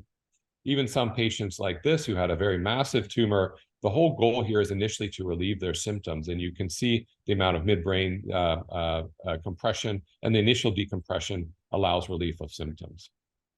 Here's a case of a middle-aged man a 53-year-old man who presented with gait difficulty. And you can see this is from a combination of brainstem compression combined with actually some hydrocephalus and a normal pressure hydrocephalus type of picture. So our goal here is to decompress the ventricular pathway, but also to get the maximal resection of this tumor. Now this, in my experience, this large of a tumor would require staging. So we would plan to do this in 2 steps with initial exposure and debulking. And here you can see us exposing the sella. Now for pituitary transposition, it's critical to expose the tuberculum. If we're going to lift up the sella, we don't want to be pressing it up against bone. So we do a wide decompression of the sella. Nasal septal flap can be a bit of an issue, so we might have to place it superiorly when we're working inferiorly, but now we actually place it out of our protective devices along the lateral nasal wall, and it stays out of the way very nicely. Here you can see the rhinopharyngeal flap, which is just the inferiorly based flap of tissue that protects the oral cavity from the nasal cavity and is part of our reconstruction for clival approach now. Here you can see exposing and Dopplering both paraclival carotid arteries. This defines our transclival corridor, and then we can, of course, remove the midclavus. Again, very direct approach here. You can see we're directly landing on the root of the tumor, on the face of the tumor, this really more clival, petroclival tumor, and then stimulating to try to localize the 6th nerve. This is the biggest challenge because if a tumor, even with an open approach, if a tumor involves all the way to the root of the 6th nerve, you have to stimulate to be able to localize it, and it does take a little bit of luck to find the 6th nerve. If a tumor is separate from it, certainly we can find it outside of it. Here's now debulking the tumor, and again, you can see it's been relatively devascularized. There's still going to be some blood supply from the posterior aspect of the right internal carotid artery. But again, internal debulking and extracapsular dissection, we can coagulate the feeders off of the right ICA and carefully work through to debulk the tumor. Now, our goal of our first surgery was just exposure and debulking. So we place our nasal septal flap and maybe an allograft over this, and then come back another day. Now, this was, I think, 2 or 3 days later when he had recovered, open the cavernous sinus, do our pituitary transposition. Here we're coming transcavernous on both sides. You really need to open both sides to fully expose, although if the tumor only extends a little bit, you can do what's called a hemitransposition. Now, peeling out the posterior clinoid, you can see the dural involvement. I like to split the posterior clinoids in 2, so we only dissect one at a time. And now we can really start to work towards the superior pole of the tumor. You can see we're working behind the pituitary, taking advantage of the transposition, and then working inferiorly. Now we try to find our 6th nerve. Sure enough, there we can see the left 6th nerve because the root of this is not involved with tumor. So now I have a pretty good idea where that takeoff is, right at the vertebrobasilar junction. And on the right side here, we're working with a stimulator, and we have a little bit of luck in being able to localize the 6th nerve as it's completely encased in tumor. And we can find it and follow it and dissect it all the way from its root at the brainstem all the way out to Dorello's canal. And again, you can see the importance of microsurgical dissection, and we were able to preserve the 6th nerve and stimulate it throughout, and then work up above this, protecting the arachnoid with neuropathy, and start to identify the basilar apex and work on the region of the basilar apex. So 2 suctions being used to dissect the tumor, working with an angled endoscope, stimulating the 3rd nerve, and carefully dissecting tumor all the way up to the mammillary bodies. Again, working behind and doing the pituitary transposition gives us access to the midbrain. And here you can see our final view with stimulation of the 6th nerve on either side, a pretty good clearance of the brainstem, and undoubtedly a little bit of residual behind the right carotid artery. We'll do indocyanine green angiography to confirm that indeed we've preserved the vasculature, and sure enough, we have a great preservation of perforators. And then again, multi-layer reconstruction is critical with an inlay collagen graft. We'll use fascia lata as an onlay, and then a fat graft just to build up to the level of the paraclival carotids. And it's very important to separate this fat graft from the nasal cavity so it does not get infected. And you can see our nasal septal and rhinopharyngeal flaps meeting there. And I'll show our final radiographic result here. Here you can see the final immediate post-op, with of course there's a little bit of lateral residual that could be dealt with through a retrosigmoid approach later in time, but a beautiful decompression of the brainstem and enhancing nasal septal flap. So again, the idea when the tumor is inside the extracranial nerves, that's when we approach it endonasally. And this really does, I think, have a role for petroclival, but again, very far along in our learning curve. Finally, extending most inferiorly, we can access all the way down to the foramen magnum for tumors above C2. Here's a classic case. You can see this tumor is well between the two vertebral arteries. We do the same rhinopharyngeal flap. You'll notice we're not going to drill all the way. We don't want to completely destabilize V1 and V2. So here's working from the sphenoid floor down. Again, we'll move our flap back and forth. And here's drilling out the lower clivus. The sphenoid was merely opened up to have a place to put our nasal septal flap. And here you can see the clivus being drilled and drilling inferiorly. Again, a lot of the bone work and the dural exposure is done, and the dural devascularization is done very early. You can see how widely we decompress all the way out to the hypoglossal canal. You can see we're drilling slightly into the jugular tubercle, slightly into the condyle on either side. And we try to minimize just a little bit of the anterior arch and the tip of the dens. As long as we don't get down to the transverse ligament and destabilize the transverse ligament, the patient will be stable. The apical ligament is not critical. Patients have plenty of posterior support for that. You can see the tectorial membrane and then the dura being coagulated. And now we have complete devascularization of the tumor. We can open the dura, do that same internal debulking and extracapsular dissection, and slowly work around the tumor. You can see how it's, again, been devascularized. And I'll sort of, it's the same technique, but working out towards the vertebral arteries. We don't disturb the lower cranial nerves at all. We don't have to touch them or work around them.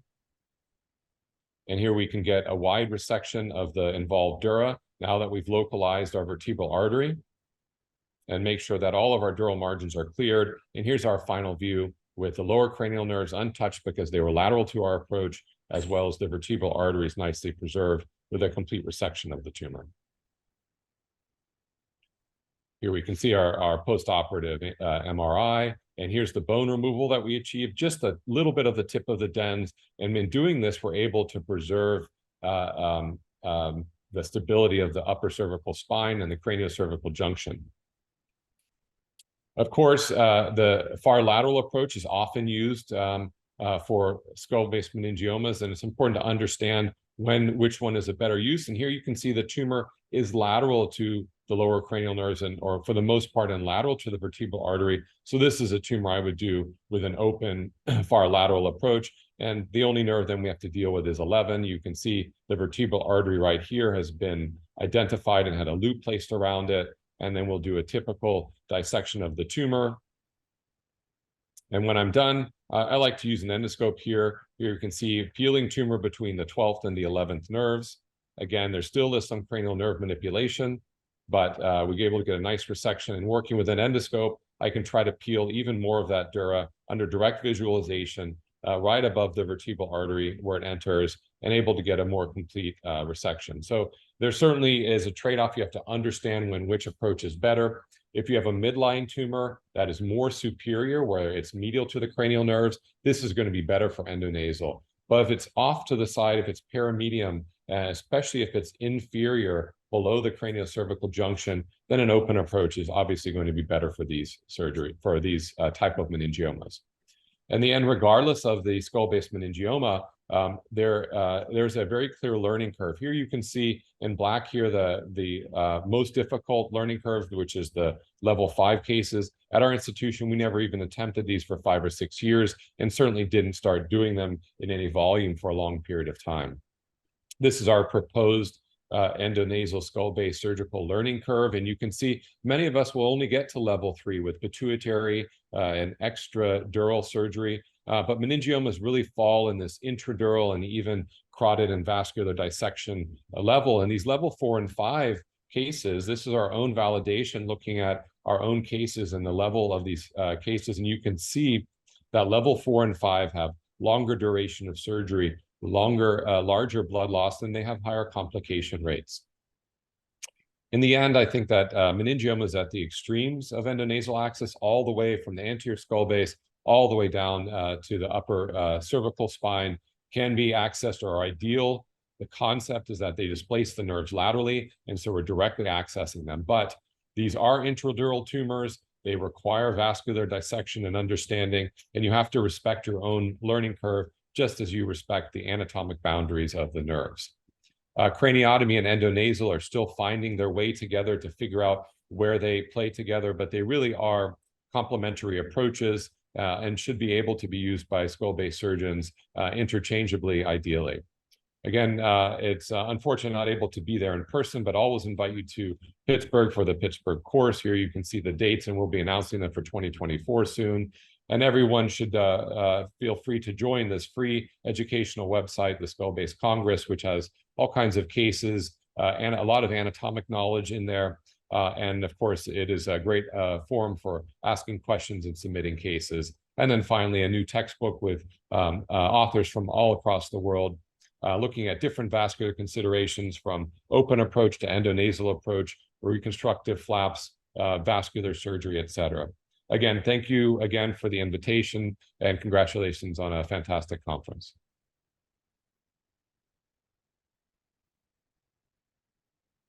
Thank you, Dr. Garner. Thank you very much for always this excellent approach. And we need to train for do this. It's not only to see a conference and right away to go. So we need to use cadavers and all of that you have. But fortunately, you are receiving many of Colombians neurosurgeons in order to train. Andres Vargas is there. So thank you very much for that. And thank you for your conference and for your support always. So we continue with the conference. Thank you, Dr. Thank you. Bye.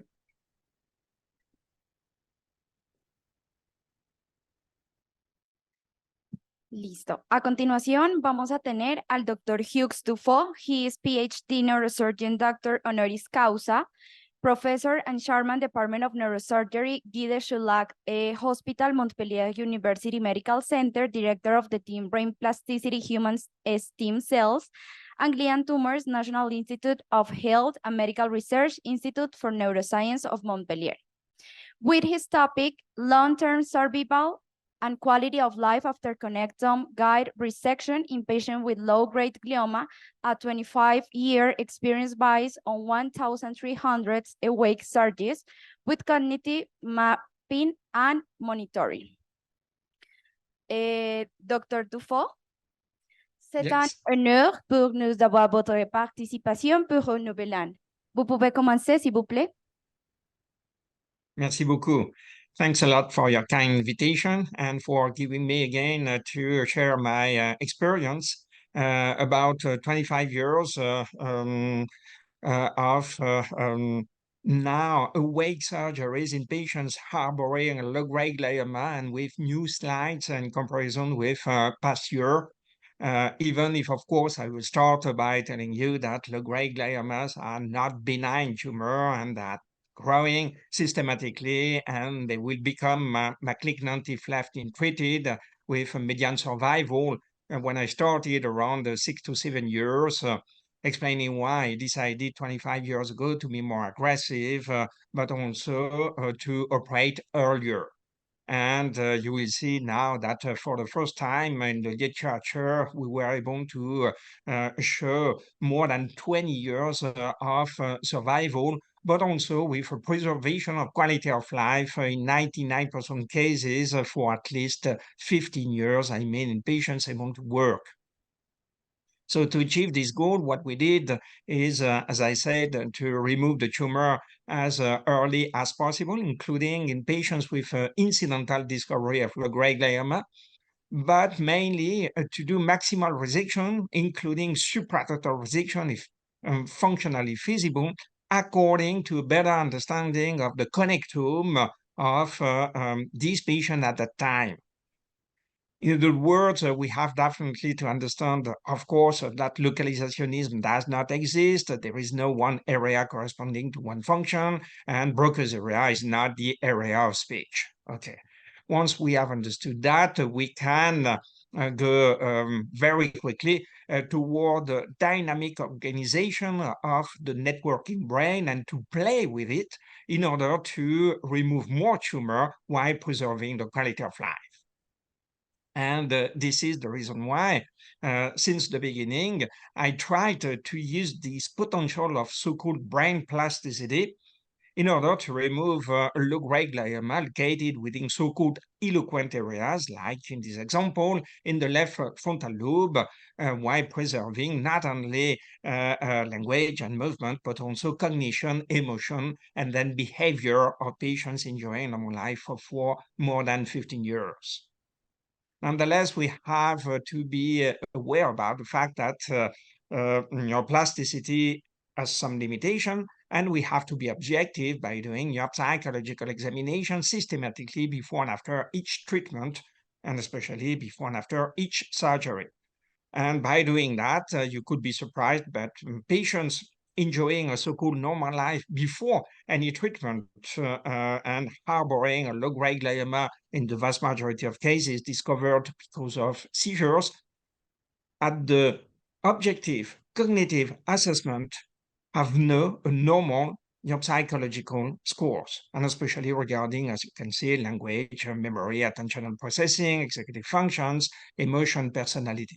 And this is related to the invasion of the tumor by the tumoral cells of the connectivity, the limitation of neuroplasticity, the white matter tracts. And this is the reason why we have to know very well and this functional anatomy of the tracts, and we will see that DTI, unfortunately, is not able to give you any functional information regarding the white matter tracts.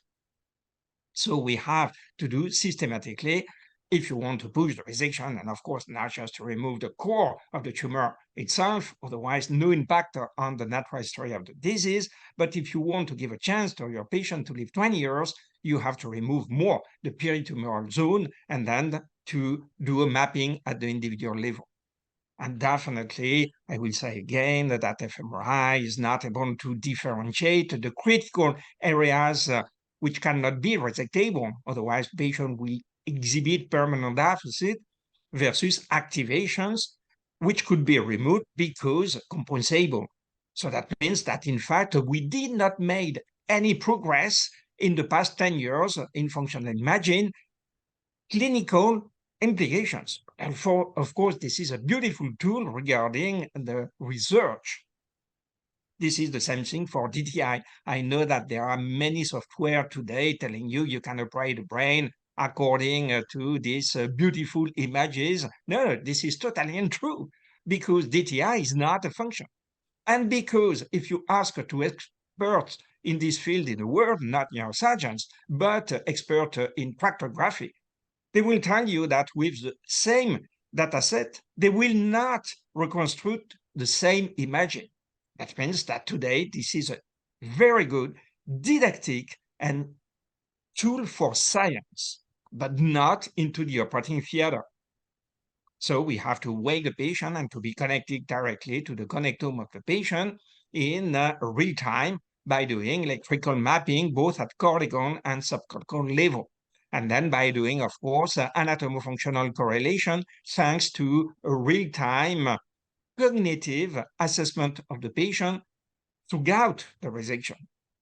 And the question is, what about the tasks to implement into the OR? Because I know that for many colleagues doing wake surgery is more or less just movement and naming, and that's it. No, of course, what one the patient is to enjoy a normal life.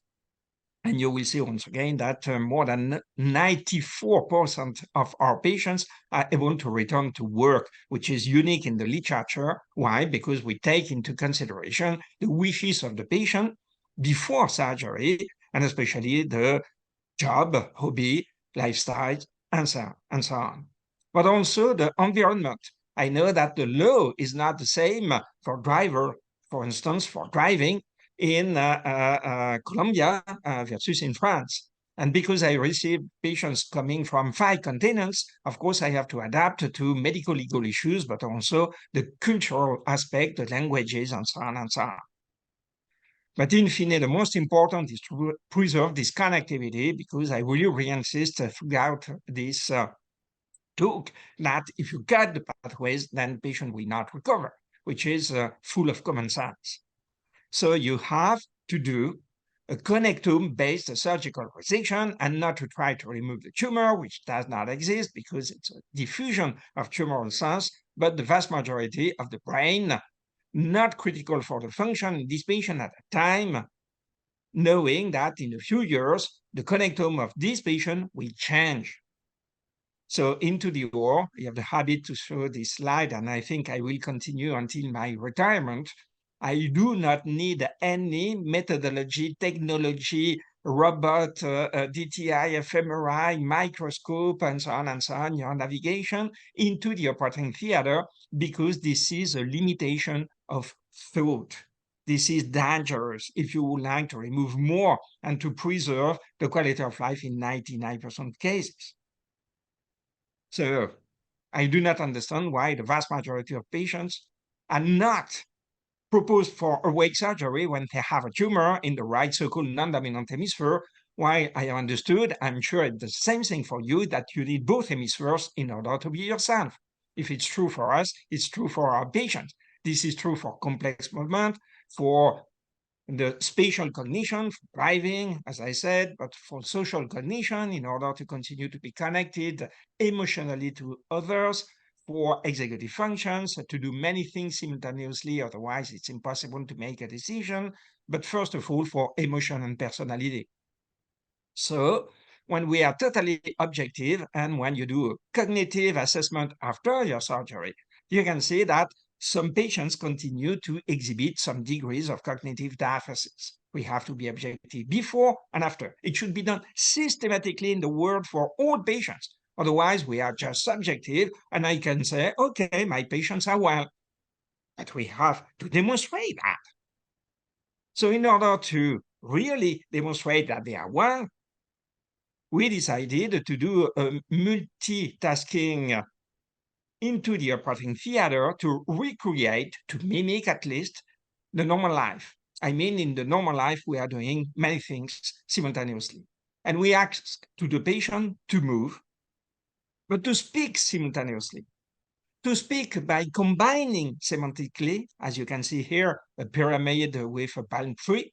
So the patient can say pyramid and not the palm tree. So that means that he's able to move to speak, but not to understand.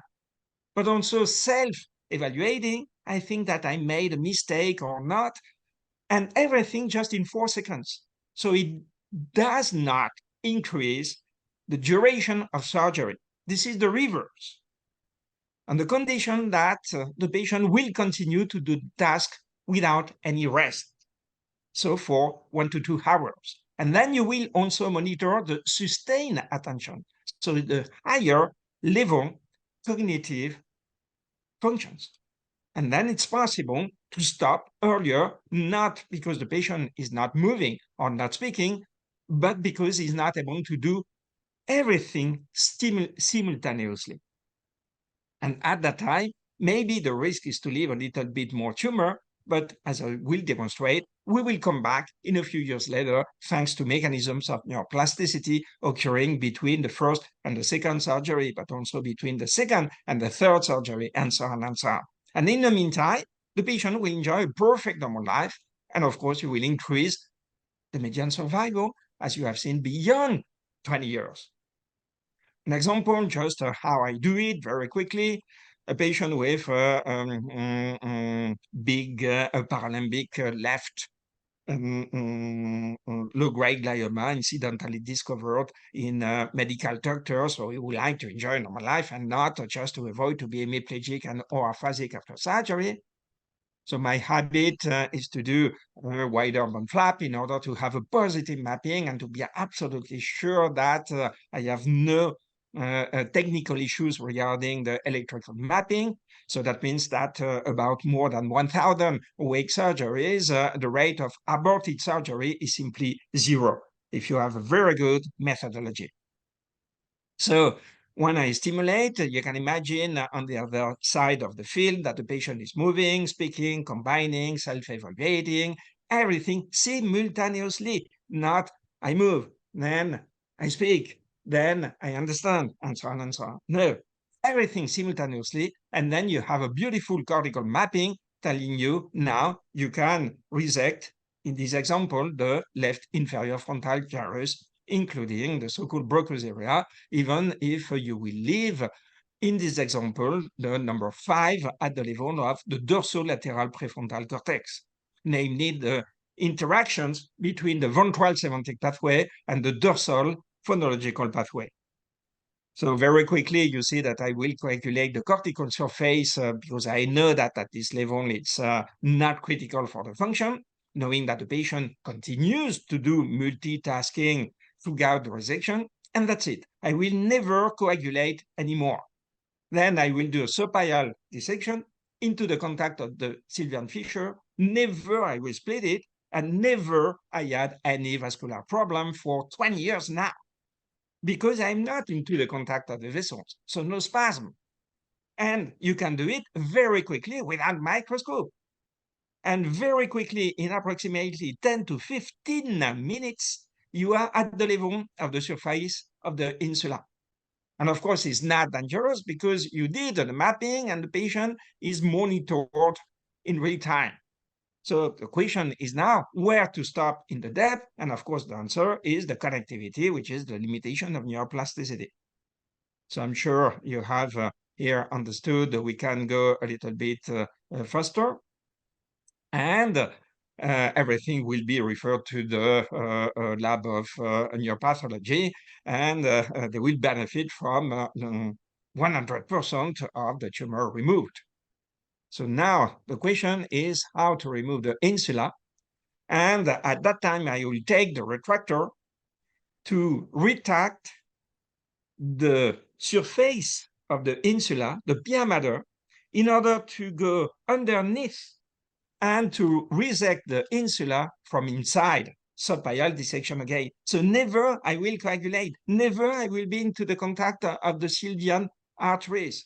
And at that time, the most important will be, of course, to stimulate the inferior fronto-occipital fasciculus you should see in your mental imagery. And the patient said at that time, semantic disorders. Okay, I know I am into the contact of the ventral semantic pathway, so I have to stop. And you can see that I did a very important resection, okay, but not complete because you have a small but objective amount of residue voluntarily left at the level of the extreme capsule and extern capsule, so the temporal stem where the IFOF is running, plus the anterior perforating substance in order to avoid any stroke, because the patient told me, I am a medical doctor, I want to continue to be a medical doctor after surgery, and not just to avoid hemiplegia, of course.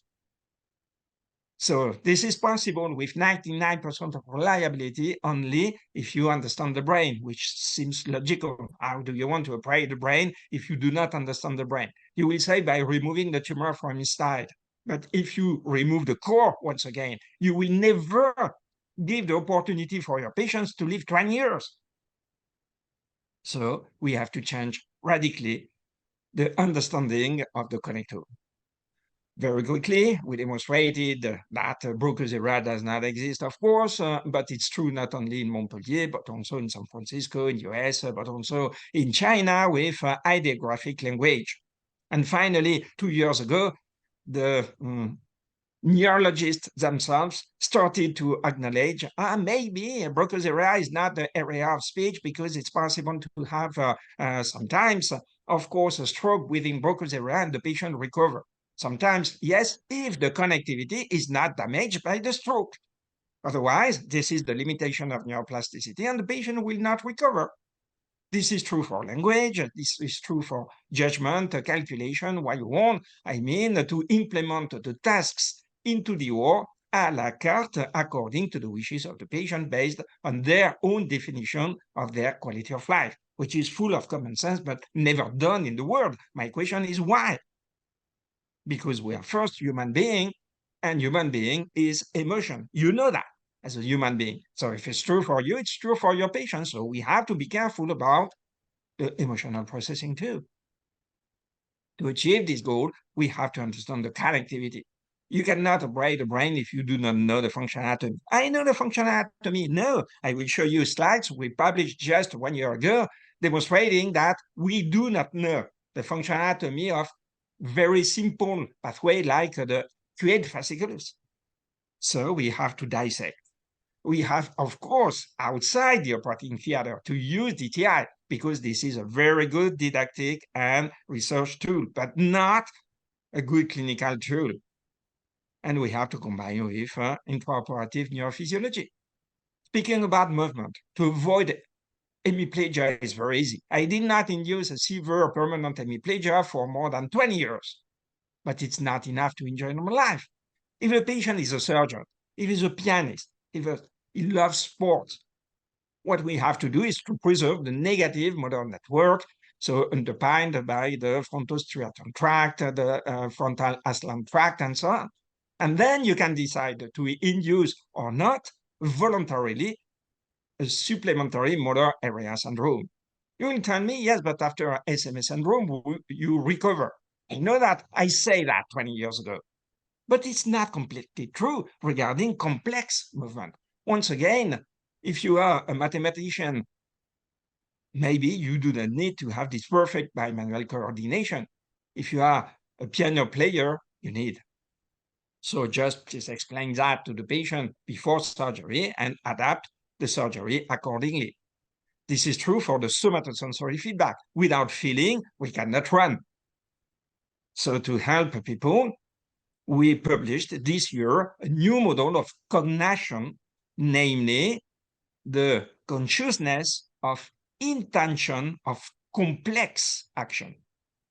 And now we can preserve it with a very high level or not, according to the wishes of the patient. And for cognition, of course, we need to have a perfect visual field. If we have hemianopsia, at least in France, you cannot drive, so you have not a normal life. To better understand these mechanisms regarding the visuospatial awareness, we published, you know that, very likely 15 years ago already in Science, the involvement of the layer 2 of the superior longitudinal fasciculus in the so-called right non-dominant hemisphere in spatial awareness. But it was not enough because we have seen these past 15 years that our patients exhibited some degrees of attentional deficit. And attention is critical to enjoy normal life. You know that. So now we have the choice to also map, monitor, and preserve or not the higher level of visuospatial attention, especially when we play with the SLF1 at the level of surgery involving, for instance, the cingulate. But the most important is to understand the dynamic interactions between networks. This is the concept of meta-networks, networks of networks. Typically speaking about language, so the arcuate fasciculus, the dorsal pathway, the phonological and articulatory functions, you know that. No, we do not know. We published past year in Brain that we do not know the functional anatomy of the arcuate fasciculus. If you believe that the vast majority of cases of fibers in all cases are connecting the so-called Broca's area and the Wernicke's area, you're wrong. In fact, the vast majority of fibers are running to the posterior part, as you can see, of T2, but also the posterior and anterior part of T3. That's crazy. This is absolutely not what we have learned in university. So how do you want, once again, to operate with a high level of reliability the brain if we do not know the basic of the brain? This is true for the IFOP semantic pathway, you have understood, of course. But now, 3 layers, in fact, 5 layers, according to Japanese. When you stimulate both pathways now, phonological and semantics, you will not have 1 + 1. You will use something else. Jargonophagia. Never DTI will give you this kind of information. So you are lost in the brain by using DTI, which is wrong according to the model used and which never will give you the function. So we have to be honest with ourselves and with our patients. This is true for the inferior longitudinal fasciculus, the lexical axis, and the reaction time, which is critical to enjoy normal life. Indeed, we can say that the ILF is compensated by the I4. I know that, I say that. But be careful, if the I4 is already invaded by the tumor, which is possible when we do the diagnosis, then the risk is not to be aphasic by cutting the ILF anteriorly, but to have this increase of reaction time. And this is directly correlated to the return to work. That means that into the OR, online, according to the reaction time of the patient, naming plus doing many other tasks simultaneously, you have a very good insight into the fact that the patient will be able to return to social and professional activities or not. This is true for reading, for instance. I can continue all night long, so this is not the goal. The goal is just to say that we have to take into consideration not only movement, language, reading, but also cognition. And to do it, we have to take into consideration much more the right non-dominant hemisphere, which is critical, especially for executive functions, the ability to do many things simultaneously, working memory, attentional processing, mental flexibility, and so on, but also for emotional processing. Indeed, I have to be honest, so I asked to my neuropsychologist to again do a cognitive and also emotional assessment after surgery. And as you can see, 30% of my patients exhibited some degrees of irritability, disinterest, and so on. So we introduced 10 years ago a task into the OR in order to recognize the emotion expressed by faces in front of you. And we understood that there was, again, a very important role of the right so-called non-dominant hemisphere, especially the I4, which is so involved in cognition, especially non-verbal semantics on the right side, but also in emotional processing, which is critical if you want to return to work, because you have, in the vast majority of cases, to deal with others, but also for self-evaluation. I don't know if I made a mistake or not.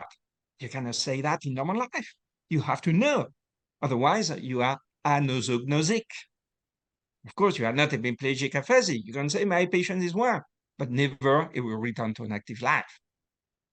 So you imagine now what you are doing when you deal with tumors within the so-called right non-dominant hemisphere, especially in the right stratum sagittale, you will cross 7 layers. Of course, your patients are not well. You can say they are well. No, they are not hemiplegic. They are not well. And to demonstrate that, I fight against myself by demonstrating that in my second period of resection of the right low-grade glioma involving the insula, when I decided to do systematically a wake mapping, which was not true 25 years ago when I started, suddenly I improved, as you can see by yourself, the return to work, the preservation of quality of life, while the extent of resection is exactly the same. This is not against oncological issues. So, sorry, what about the results? About now, more or less 1,000 patients with diffuse low-grade glioma, the vast majority of cases located within so-called eloquent areas according to localizationist view, Broca's area, Wernicke's area, central area, and so on. Mortality 0. Less than 1% of severe permanent aphasia, plus 86% of cognitive preservation and 10% of cognitive improvement. This is unique in the literature. Why? Because we preserve the connectome. 94% of return to work. In fact, now much more, 95, which is unique in the literature. Why? Because we preserve the connectome.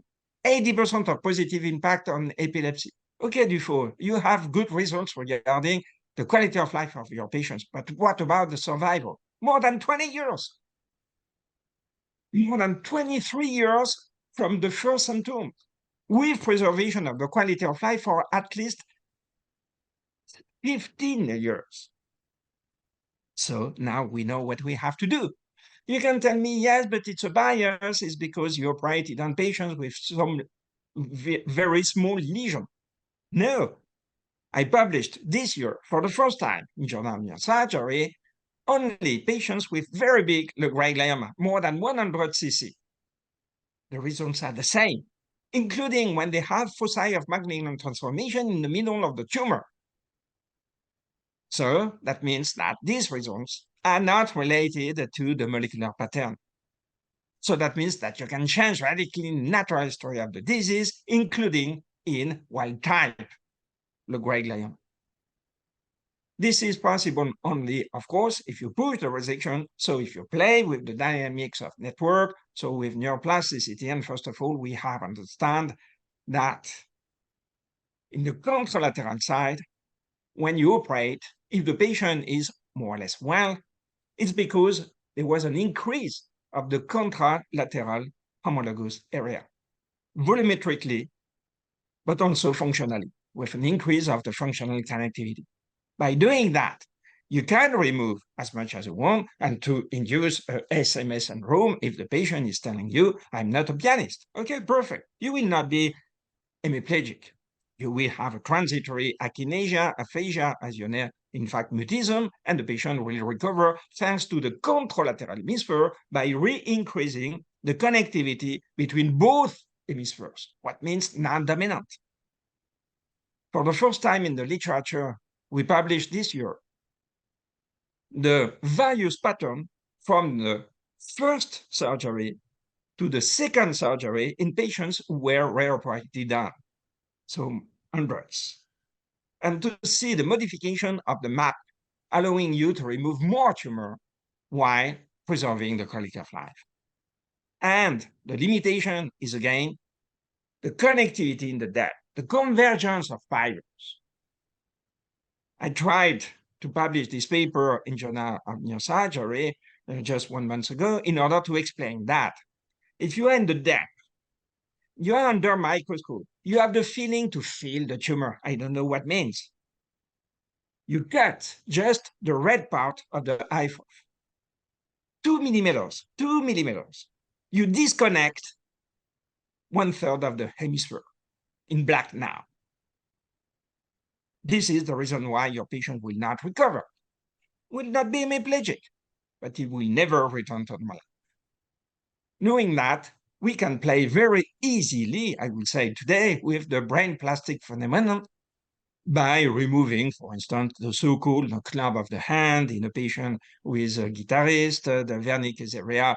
I was not able during the first surgery, as you see, but 10 years later, I was, because in the meantime, modification of the map, but preservation of the connectivity in the depth. Sometimes doing very extensive resection bilaterally, but of course not simultaneously, by removing, first of all, the left frontal lobe and then the right frontal lobe 10 years later. And patients enjoy perfect normal life. And when you do first resection, second one with modification of the map, third one with modification again and again of the map, then you can see the median survival 18 years by including grade 2 and 3 and a normal life. Indeed, systematically, we are doing a cognitive assessment also after reoperation. And again, you can see 94% of return to work, even after a third surgery. So definitely the goal is to remove not the core of the tumor. We do not care. It's easy. Everyone can do it, but it will change more or less nothing. But the peritumoral zone around, and suddenly, yes, your patients are living longer. And suddenly, you can do a supratotal resection, especially if you arrive earlier. It's not forbidden to operate also smaller lesion. This is true in Montpellier. This is true in US or in Canada. Recently, we published paper with different centers, only focus on incidental low-grade glioma. And you can see the 10-year overall survival is above 93%. It's not my imagination, but we were the sole to provide the results regarding cognitive issues and the return to work, 97% of them, which is not enough. 3% of my patients were not able to return to work. So I have to continue to improve my knowledge of neuroplasticity and its limitation. This is the reason why we published a lot about new classes regarding the probabilistic chances to induce a permanent deficit in the MNI template. So that means that you can use it in order to implement your own mental imagery. And it's true for neurosurgeons, but also for neuro-oncologists. But radiotherapists do not want to understand that when they irradiate the periphery of the surgical cavity, they irradiate the connectivity, which is the limitation of neuroplasticity. So they will induce a cognitive deficit. They can say, no, we improve the methodology, and so you will induce it. And this is true not only in France, unfortunately, but also more recently in Belgium. You can see by yourself, this is not from Montpellier, cognitive and or emotional disturbances in 50% of patients just within the 5 years following radiotherapy. But my patients are living more than 20 years. So we have to be reasonable and to postpone radiotherapy. And in the meantime, to play with mechanisms of neuroplasticity by leaving a small amount of tumor, if it's not possible to do a supratotal during the first surgery for functional issues, then to come back, then to do chemotherapy, even if it's not 1p19q co-deleted. You have seen the patients are living more than 20 years. If you know the functional anatomy, and suddenly everything is complex, of course.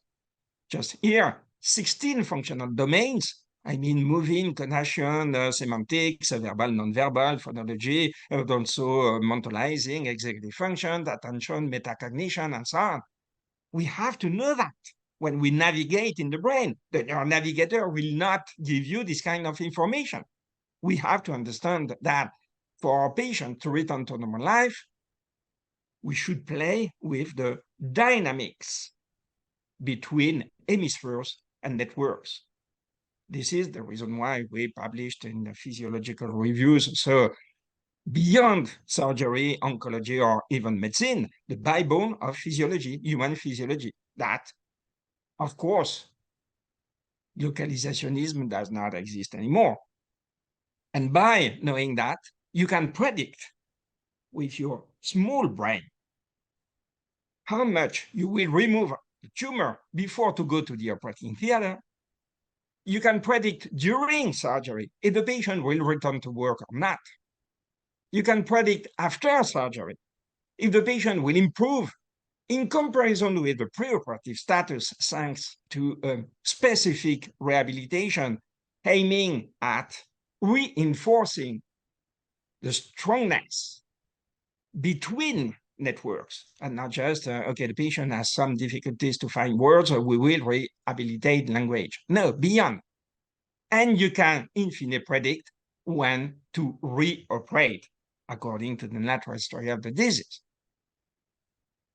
Now, to conclude, what I would like, it's a dream, is to induce mechanisms of neuroplasticity, further mechanisms, the phenomenon of metaplasticity, plasticity of plasticity. But it will be for next year. So the conclusion is that when you deal with the brain, you have just to talk to the brain, which is full of common sense. If you would like just to see the glioma, you will remove more or less nothing. If you need all your life technology like your navigation, intraoperative MRI, robot, and so on, you will become addicted. And finally, 10 years later, you are obsolete because the brain will continue to give you new informations, and we have to take them into consideration in order not only to treat a patient with a brain tumor, but to treat a human being who would like to enjoy a normal life for one generation. We achieved this goal today, but I cannot cure patients with diffuse glioma. So this is your responsibility for the new generation to go beyond what we have started to understand. If I can do it, you can do it. So now, good luck. And once again, thank you so much for your kind invitation and for also giving me this opportunity to share every year more information. Thank you.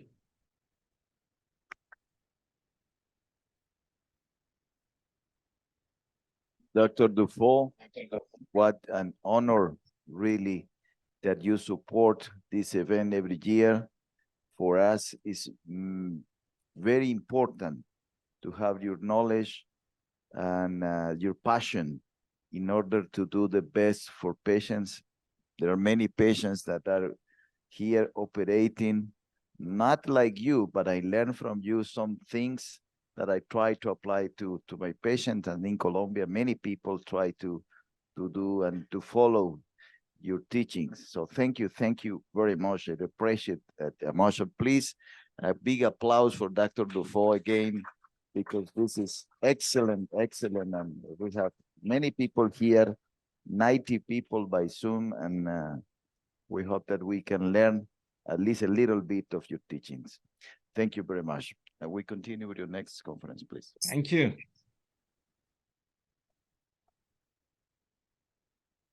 Muy buenos días para todos. El siguiente ponente es el doctor Clayton Formenchin, neurocirujano, especialista en neurooncología del Hospital Sirio-Libanés, Fellow Base de Cráneo, Universidad de Pittsburgh, PhD en Neurociencias, en tumores pediátricos del sistema nervioso central y colaborador del programa de posgrado en neurooncología del Instituto de Enseñanza e Investigación del Hospital Sirio-Libanés, con su charla titulada High Grade Glioma Surgery. Bom dia, doctor. Seja bem-vindo. Buenos días a todos. Quisiera agradecer al doctor Gabriel por la invitación para hablar sobre gliomas de alto grado. Es un placer, una honra y un desafío hablar después de Dr. Dufault. Y como me pidió Gabriel, intentaré hablar en portuñol. Perdón por mi portuñol. Entonces, por primera vez en 2016, los factores moleculares influyeron en la clasificación de los gliomas difusos, especialmente el estatus de la mutación IDH y la codelación 1p19q. En 2021, la última clasificación da OMS, el estatus da mutación de IDH ha ganado más relevancia clínica y el termo glioblastoma IDH mutado ha dejado de existir. Entonces, los gliomas de alto grado son los astrocitomas grado 3, grado 4, los oligodendrogliomas grado 3 y los glioblastomas. Y por tanto, actualmente nosotros no hablamos apenas en nombre de los tumores, de los gliomas difusos, mas también un apellido que es la asignatura genética y molecular de los tumores. Históricamente, en 2004, ha sido propuesto un RPA para avaliar los factores pronósticos dos glioblastomas. Y desde 2004, nosotros sabemos de la importancia de la extensión de resección para la sobrevida de los pacientes con gliomas de alto grado. No entanto, definir la resecabilidad de los glioblastomas es complicado, porque la biología del tumor y la anatomía compleja del cerebro no permite una resección radical de los tumores de alto grado.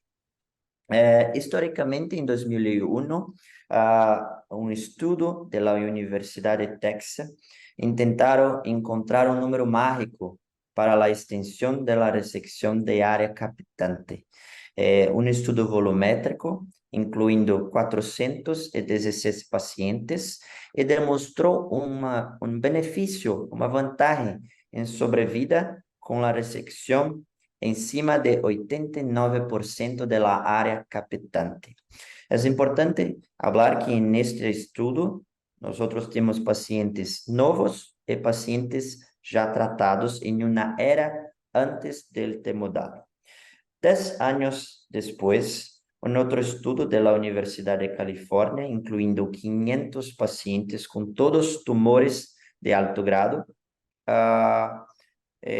demonstrou um benefício de sobrevida com a resecção acima de 78% da área captante, uma época pós-temozolomida.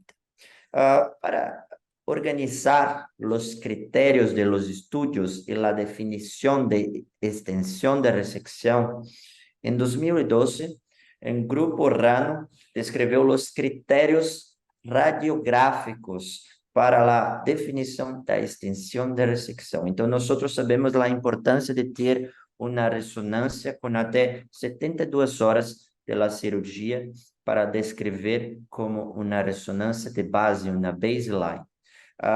E nós não devemos falar como uma resecção total, é um termo muito amplo, muito genérico.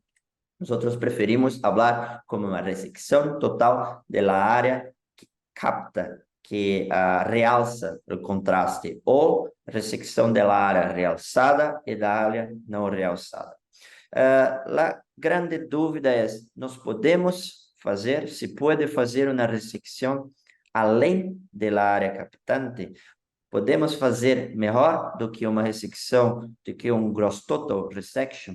Nós sabemos que os glioblastomas os gliomas são doenças infiltrativas e difusas, e a área de infiltração, a área de alteração no flare não é apenas edema, é também infiltração tumoral. E num estudo clássico publicado em JAMA Neurology, demonstrou um benefício de sobrevida independente das alterações moleculares para uma resecção além da área captante, junto à área de alteração em flare, especialmente em pacientes mais jovens, abaixo de 65 anos.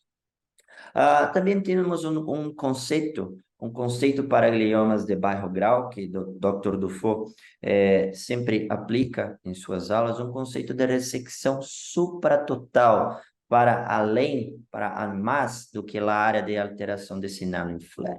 E tem evidência na literatura que a ressecção supratotal aumenta as taxas de sobrevida global para pacientes com gliomas de alto grau, sem aumentar as taxas de déficits neurocognitivos em pós-operatório. Então, sabemos que uma ressecção máxima é necessário para prolongar a sobrevida dos pacientes.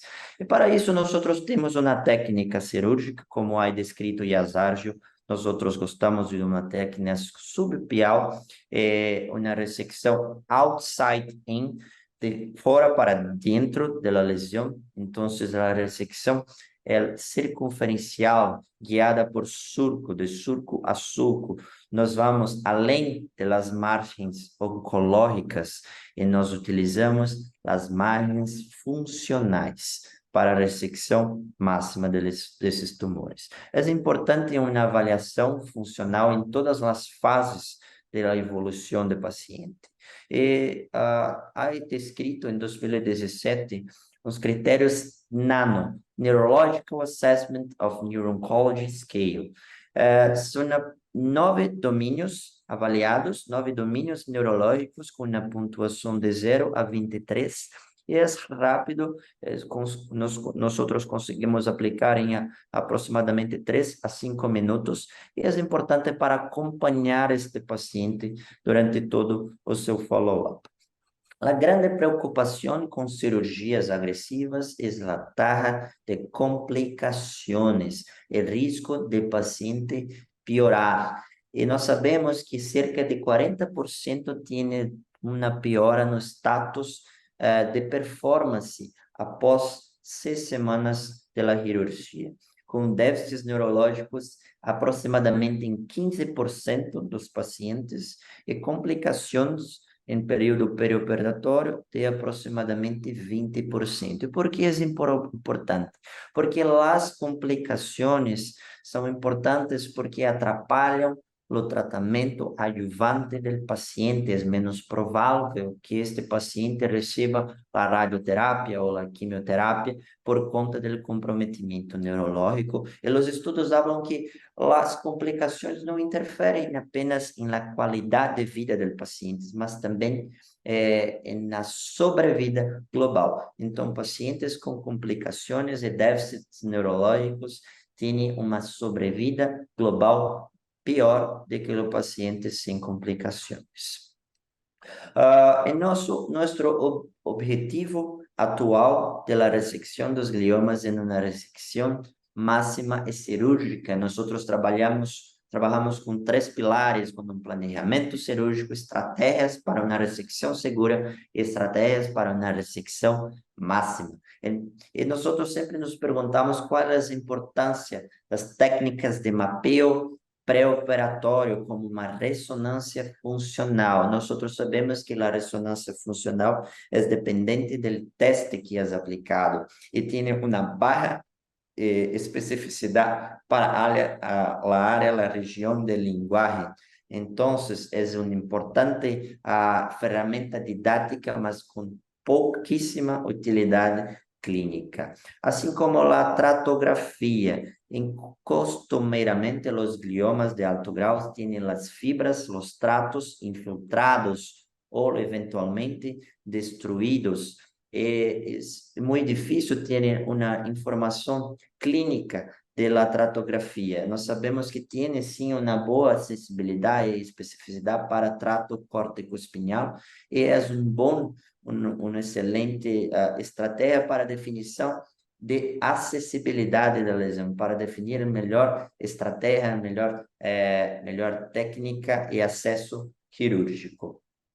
Nós temos alguns novos softwares. Esses são softwares que nós desenvolvemos na Universidade de Campinas, onde nós colocamos as imagens da ícone do paciente e fazemos uma relação com a anatomia venosa de superfície e tem uma grande correlação com a anatomia intraoperatória. Nós utilizamos as venas como referências anatômicas. Então, nós temos estratégias para ter um grande planejamento cirúrgico, uma boa estratégia, um acesso cirúrgico. Então, movemos para estratégias para uma ressecção segura. Em 2012, uma meta-análise foi publicada descrevendo o benefício do monitoreio intraoperatório que reduz em cerca de 2 vezes os déficits neurológicos severos com o monitoreio intraoperatório para cirurgia de áreas eloquentes. Então, o monitoreio é fundamental para a área eloquente, assim como é fundamental o conhecimento, o entendimento da anatomia funcional. Nós fazemos a dissecção de fibras brancas, temos que entender qual a importância de cada fibra branca e qual que é a importância funcional de cada trato. Sabemos da importância da cirurgia com paciente acordado para gliomas de baixo grau.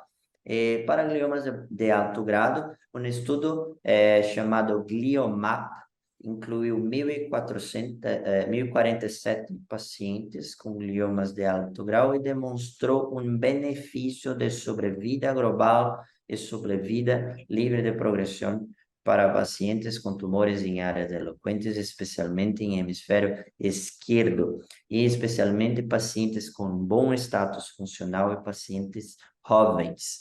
Para fazer a cirurgia com o paciente acordado, é importantíssimo o conhecimento do paciente no período pré-operatório, com avaliação neuropsicológica completa. Nós desenvolvemos uma técnica, um fast track, neurological assessment, um teste neuropsicológico rápido para ser aplicado em aproximadamente 20 minutos, que inclui múltiplos domínios e nós sabemos como é cansativo para o paciente o teste neuropsicológico e tentamos fazer algo que seja mais funcional do ponto de vista prático.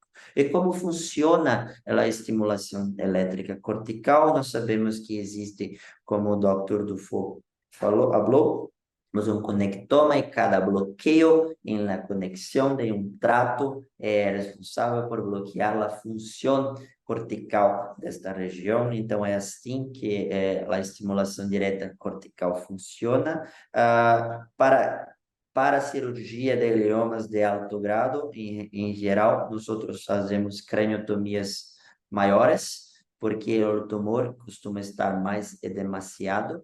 E é importante uma hiperventilação controlada, eventualmente manitol também, a elevação da cabeceira do paciente, e muitas vezes iniciamos com o bulk interno da lesão, por conta desse edema que é muito mais frequente em gliomas de alto grado do que gliomas de baixo grau. E durante a cirurgia é um contínuo de monitoramento e mapeamento e monitoramento. Estratégias para uma ressecção máxima. O ultrassom intraoperatório tem fundamental importância na ressecção das gliomas de alto grau. Ele guia e aumenta a extensão da ressecção, é disponível, tem baixo custo, é disponível em tempo real e tem a capacidade de repetir em vários momentos da cirurgia. É um aparelho portátil.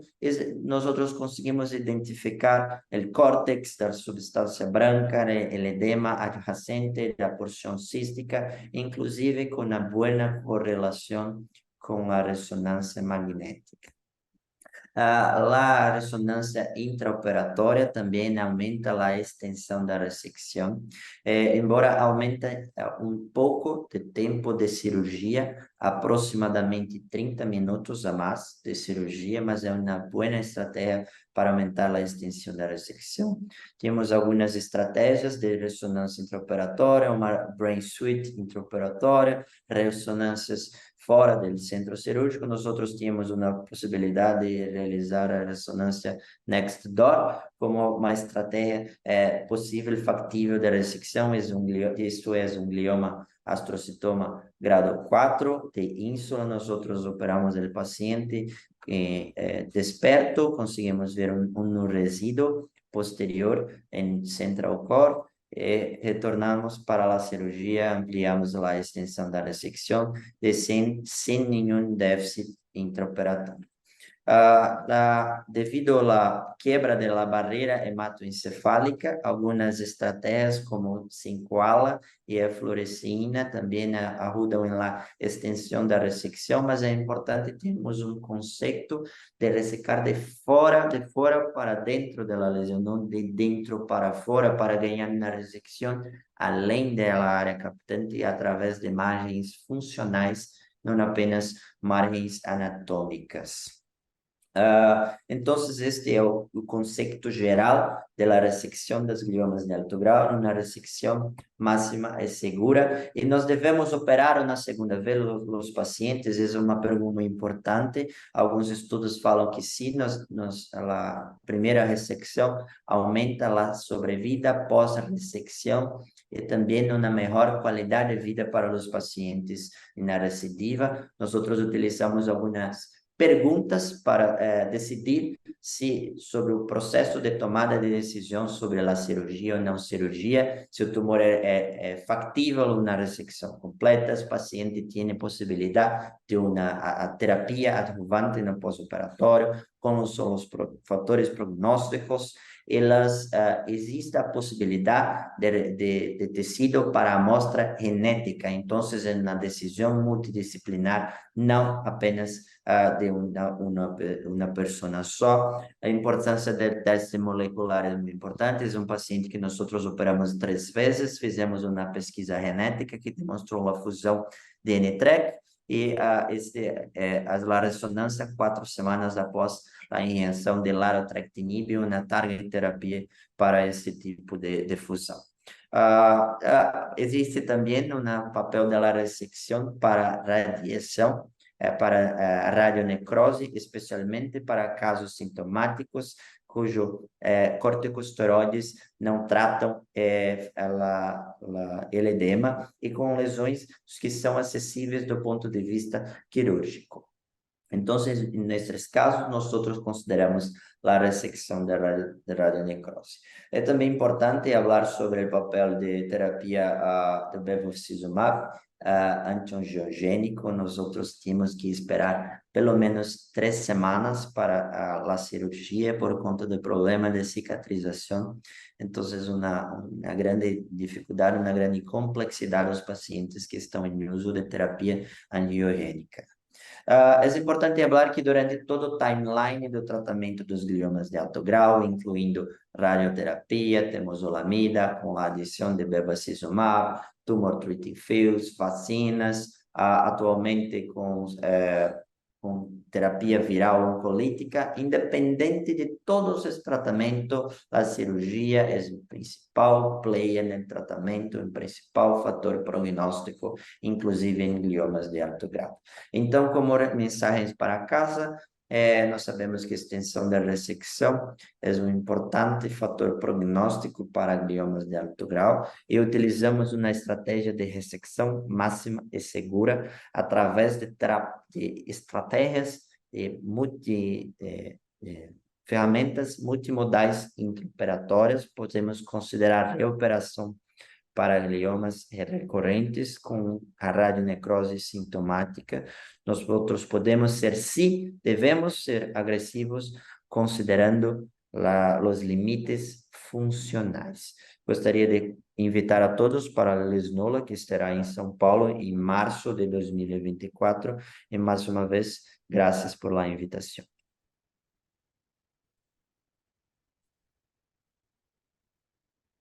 Muito obrigado, professor Clayton.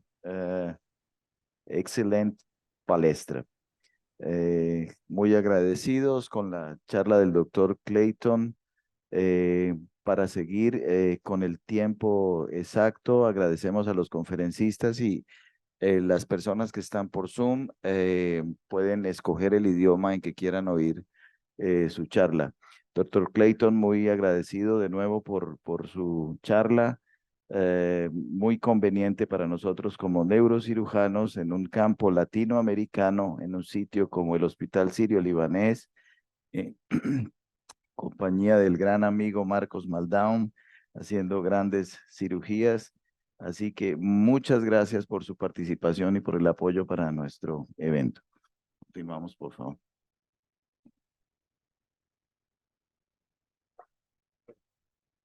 Buen día para todos. Nuestro siguiente conferencista, el doctor Mario Isidoro Bueno, médico neurocirujano de la Universidad Militar, especialista en radioneurocirugía en México, profesor de neurocirugía en la Universidad Industrial de Santander, Clínica Foscal Internacional, presidente zonal Oriente de la Asociación Colombiana de Neurocirugía, quien nos presentará de manera presencial la charla sobre radiocirugía en tumores cerebrales. Doctor, buen día y bienvenido. Buenos días, muchas gracias por la invitación. El doctor Vargas me pidió el favor que hablara de radiocirugía en tumores cerebrales en 20 minutos. La verdad que es una carrera contra el tiempo.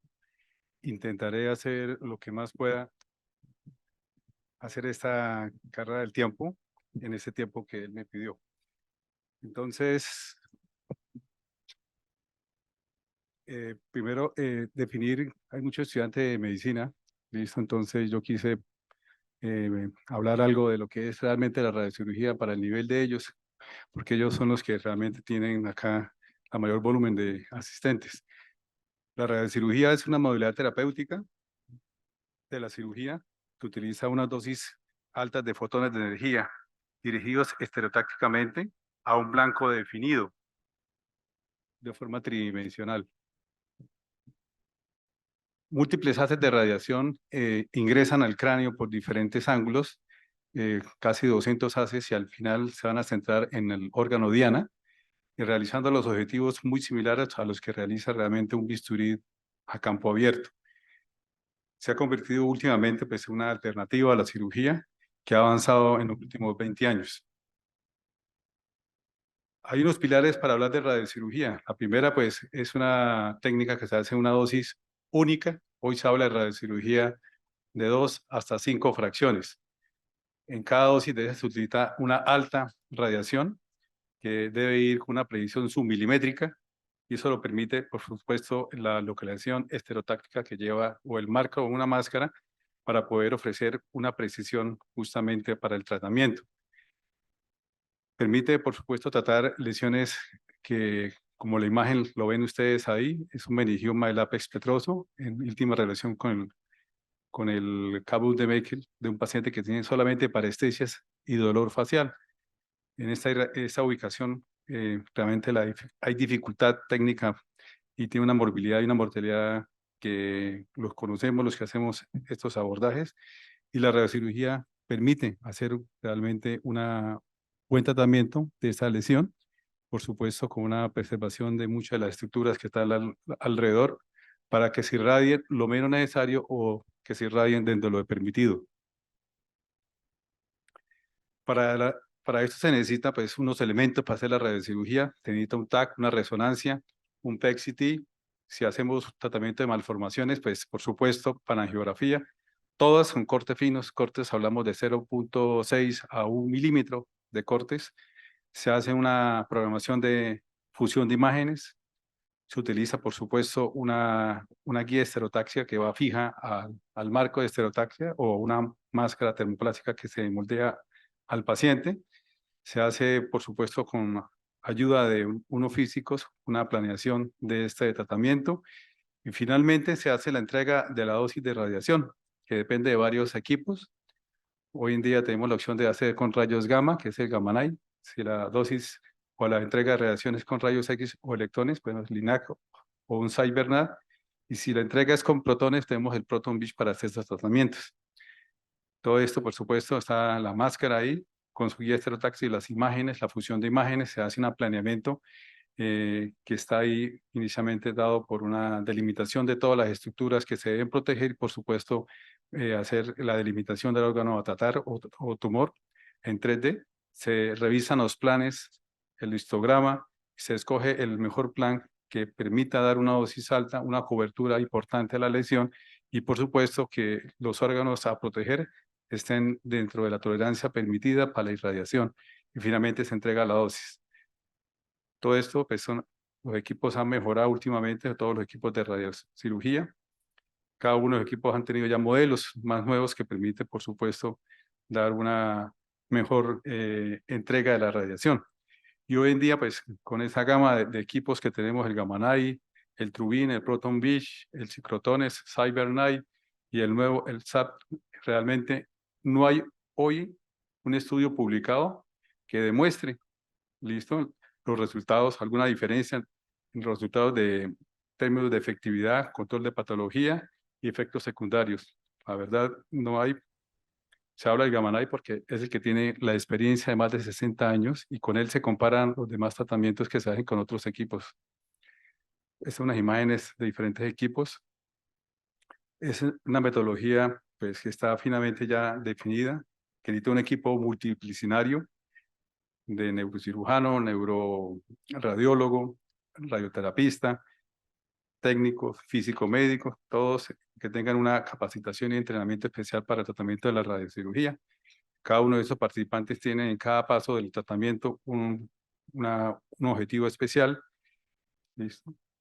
Siempre se hace una selección de pacientes, se hace una junta donde se presenta la historia del paciente, las imágenes prequirúrgicas, las imágenes postquirúrgicas, la patología del paciente, se escoge el tratamiento si es candidato para la cirugía y finalmente él inicia todo el protocolo de tratamiento que va desde el marco, la máscara, las imágenes, la fusión de imágenes, la delimitación de los órganos, los planes, se revisan los planes y finalmente pues se entrega el tratamiento.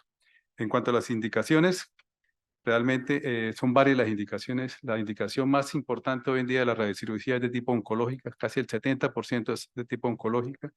La patología vascular, visto el 20% y ya ha crecido algo últimamente la utilidad de la radiocirugía en neurocirugía funcional. En cuanto a los tumores, los que más oncológica es los tumores benignos, que tienen más utilidad hoy en día para el tratamiento de radiocirugía. Y de eso es el meningioma probablemente el que más estamos tratando en este momento y en muchas de las unidades de radiocirugía. Pero todo eso es como el adenoma, los schwannomas, los craniofaringiomas, los glomus, que son tumores benignos, tienen una opción de tratamiento con radiocirugía. Los malignos realmente, los gliomas cerebrales, hoy la primera participante habló de la reirradiación. Realmente la indicación de radiocirugía en los gliomas, sobre todo de alto grado como el osteoma anaplásico o el glioblastoma, la única indicación es la reirradiación cuando son lesiones que recaen tardío en pacientes jóvenes, ¿listo? Que tiene una lesión que recayó muy pequeña, permite dar una reirradiación con radiocirugía, obteniendo un control de la enfermedad, por lo menos transitoria, en esta población. El meningioma probablemente sea la lesión que más tratamos con radiocirugía. No olvidemos que el estándar del tratamiento de la meningioma es el tratamiento quirúrgico.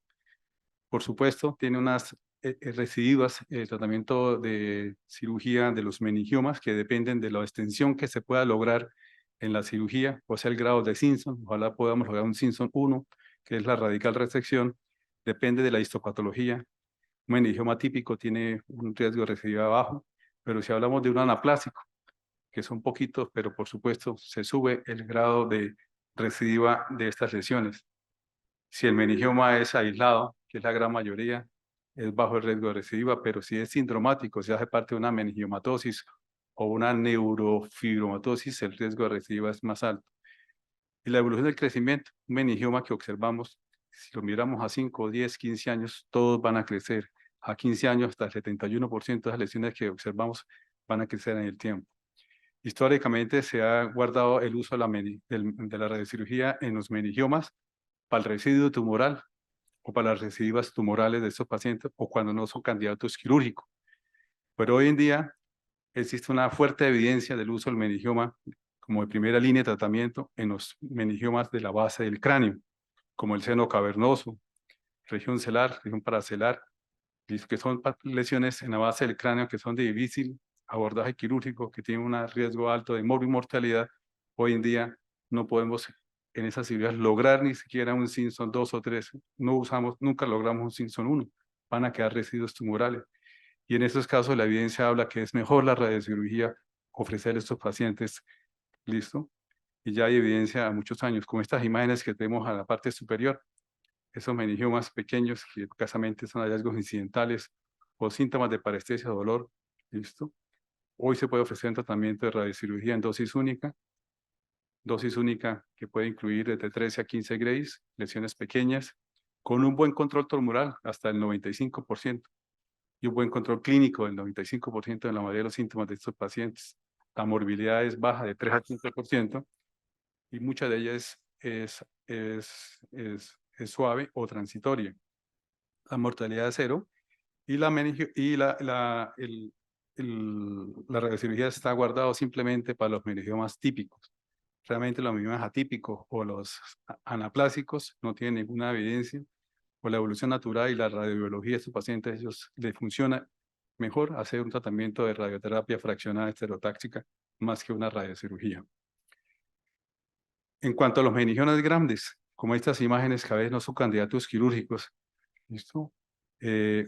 Antiguamente, pues, no lo consideramos tratamiento inclusive a radiocirugía, simplemente le damos tratamiento de fraccionamiento convencional largo.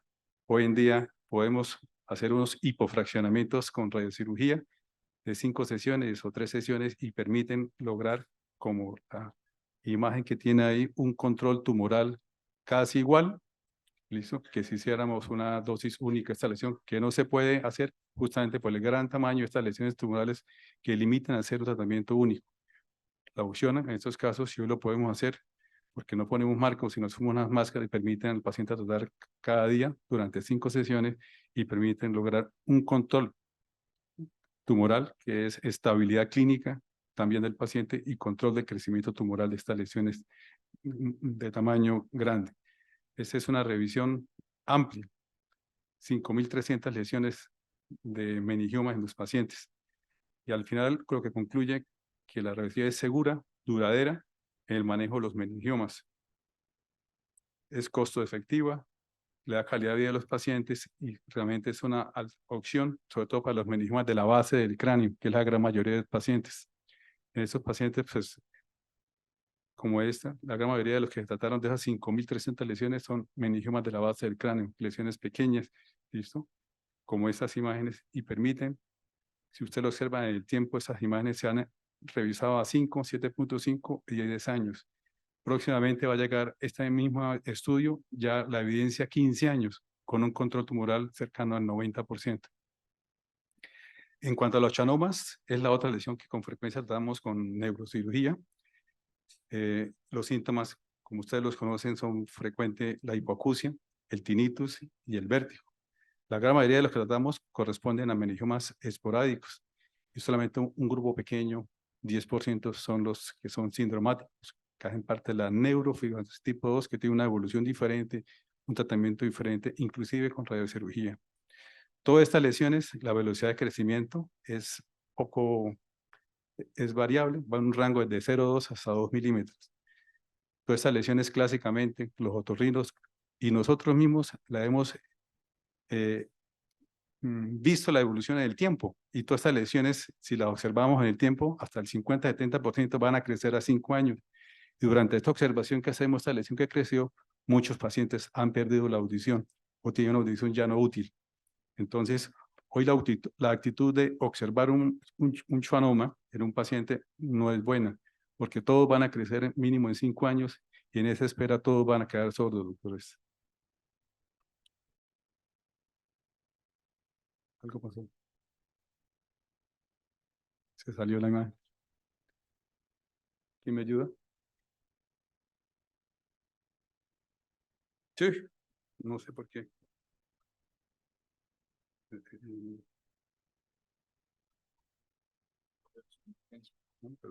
Estaba pasando y pasó. Gracias. Pero no avanza.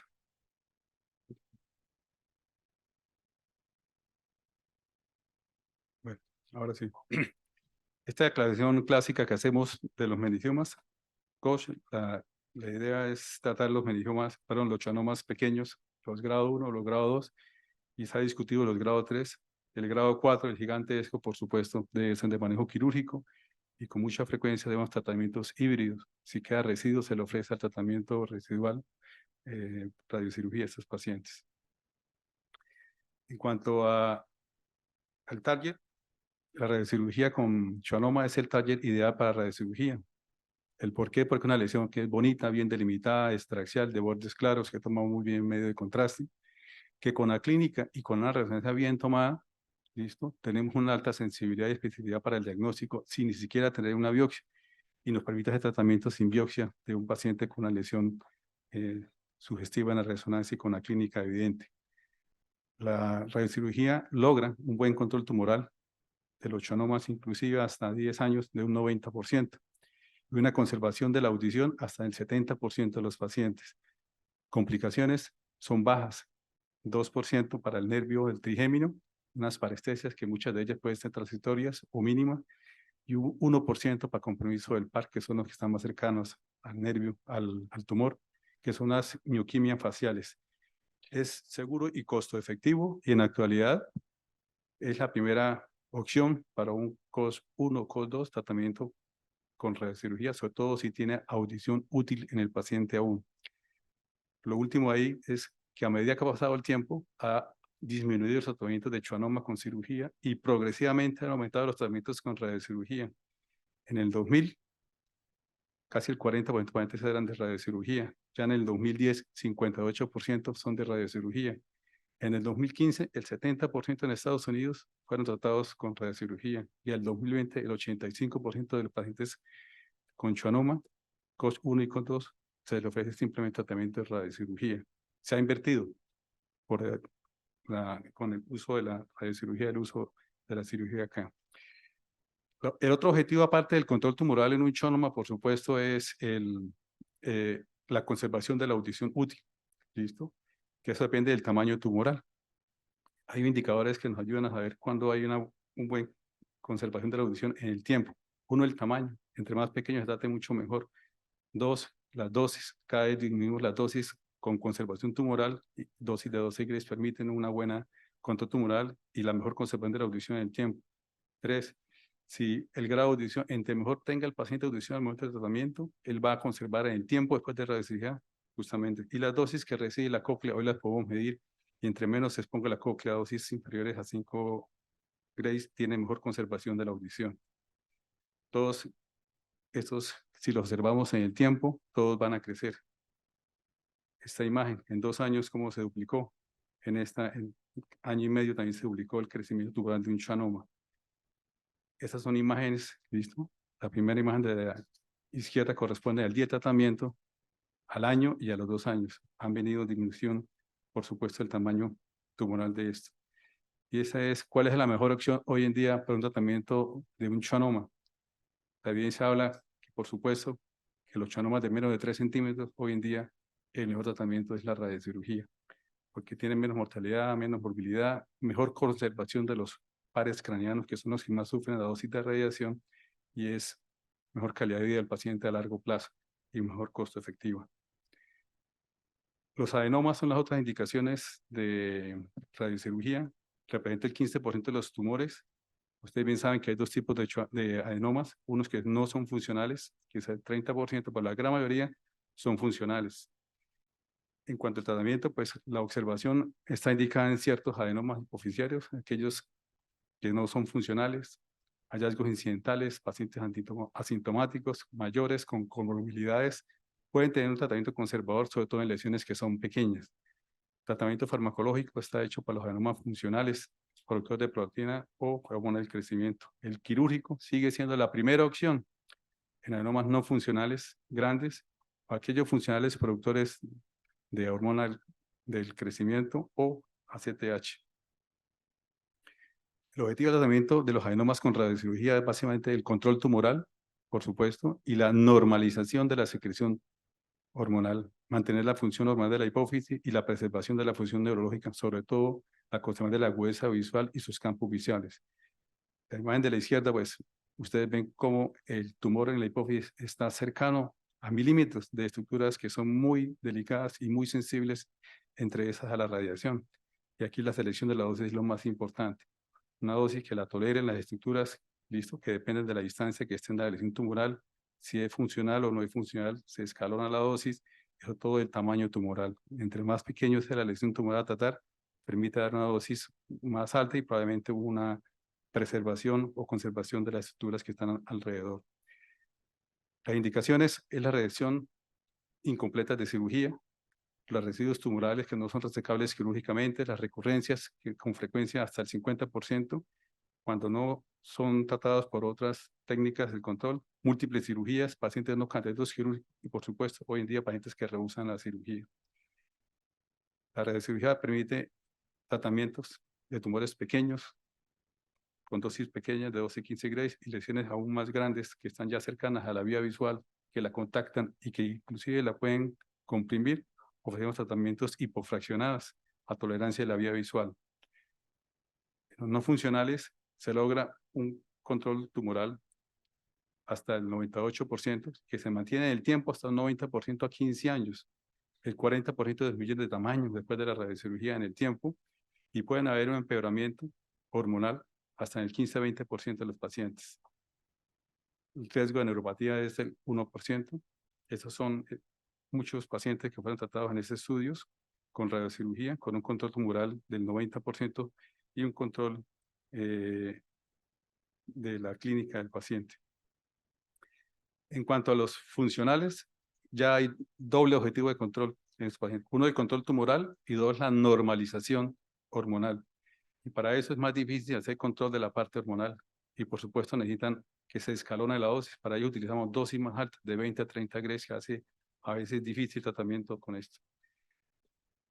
El control tumoral a largo plazo, pues para un adenoma es del 94% y el control hormonal se logra en el 60% al 70%, que lo hacen desde fases tempranas, de 6 a 18 meses, y la meseta la encuentran en tiempo largo, en años puede ir disminuyendo aún ese nivel hormonal, logrando, por supuesto, a veces la normalización. Ellos pues pueden tener riesgo de hipotiroidismo y afección de la vía visual por un poco más que los no funcionales porque se utiliza una dosis más alta. Y quería hablar de los craniofaringiomas.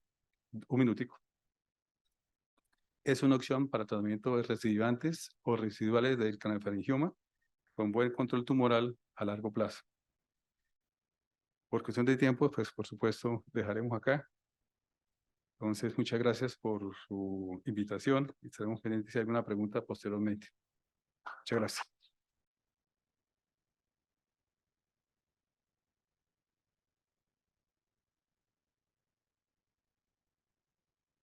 Esto, ve montando la charla, Andreita, monta la charla. Doctor Mario, muchas gracias por su excelente charla. Mario es uno de los líderes que tomó la decisión a estas avanzadas edades como las nuestras, aunque él es mucho más joven que yo, de irse a especializar en uno de los campos más fascinantes y con futuro para tratar tumores cerebrales, que es la radiocirugía estereotáxica o radioneurocirugía. Y felicito a Mario por su empuje y disciplina en este campo, que para las ciudades es un honor, a pesar obviamente de grandes dificultades para desarrollar las tareas con los colegas que hacen radioterapia. Pero es importante formar esos equipos de trabajo, así que felicitaciones, Mario. Andreita, por favor.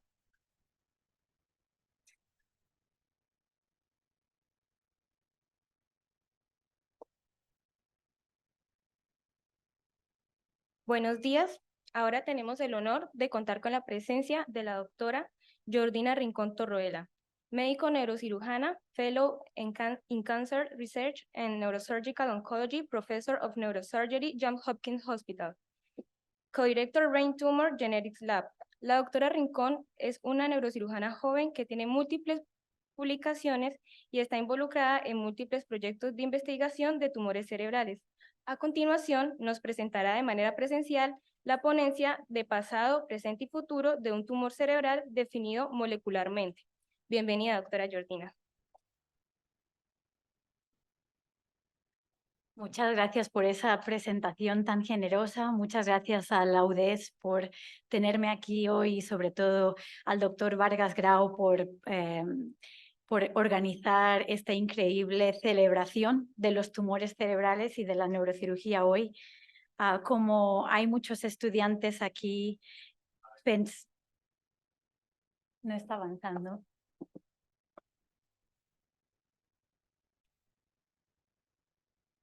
Aquí.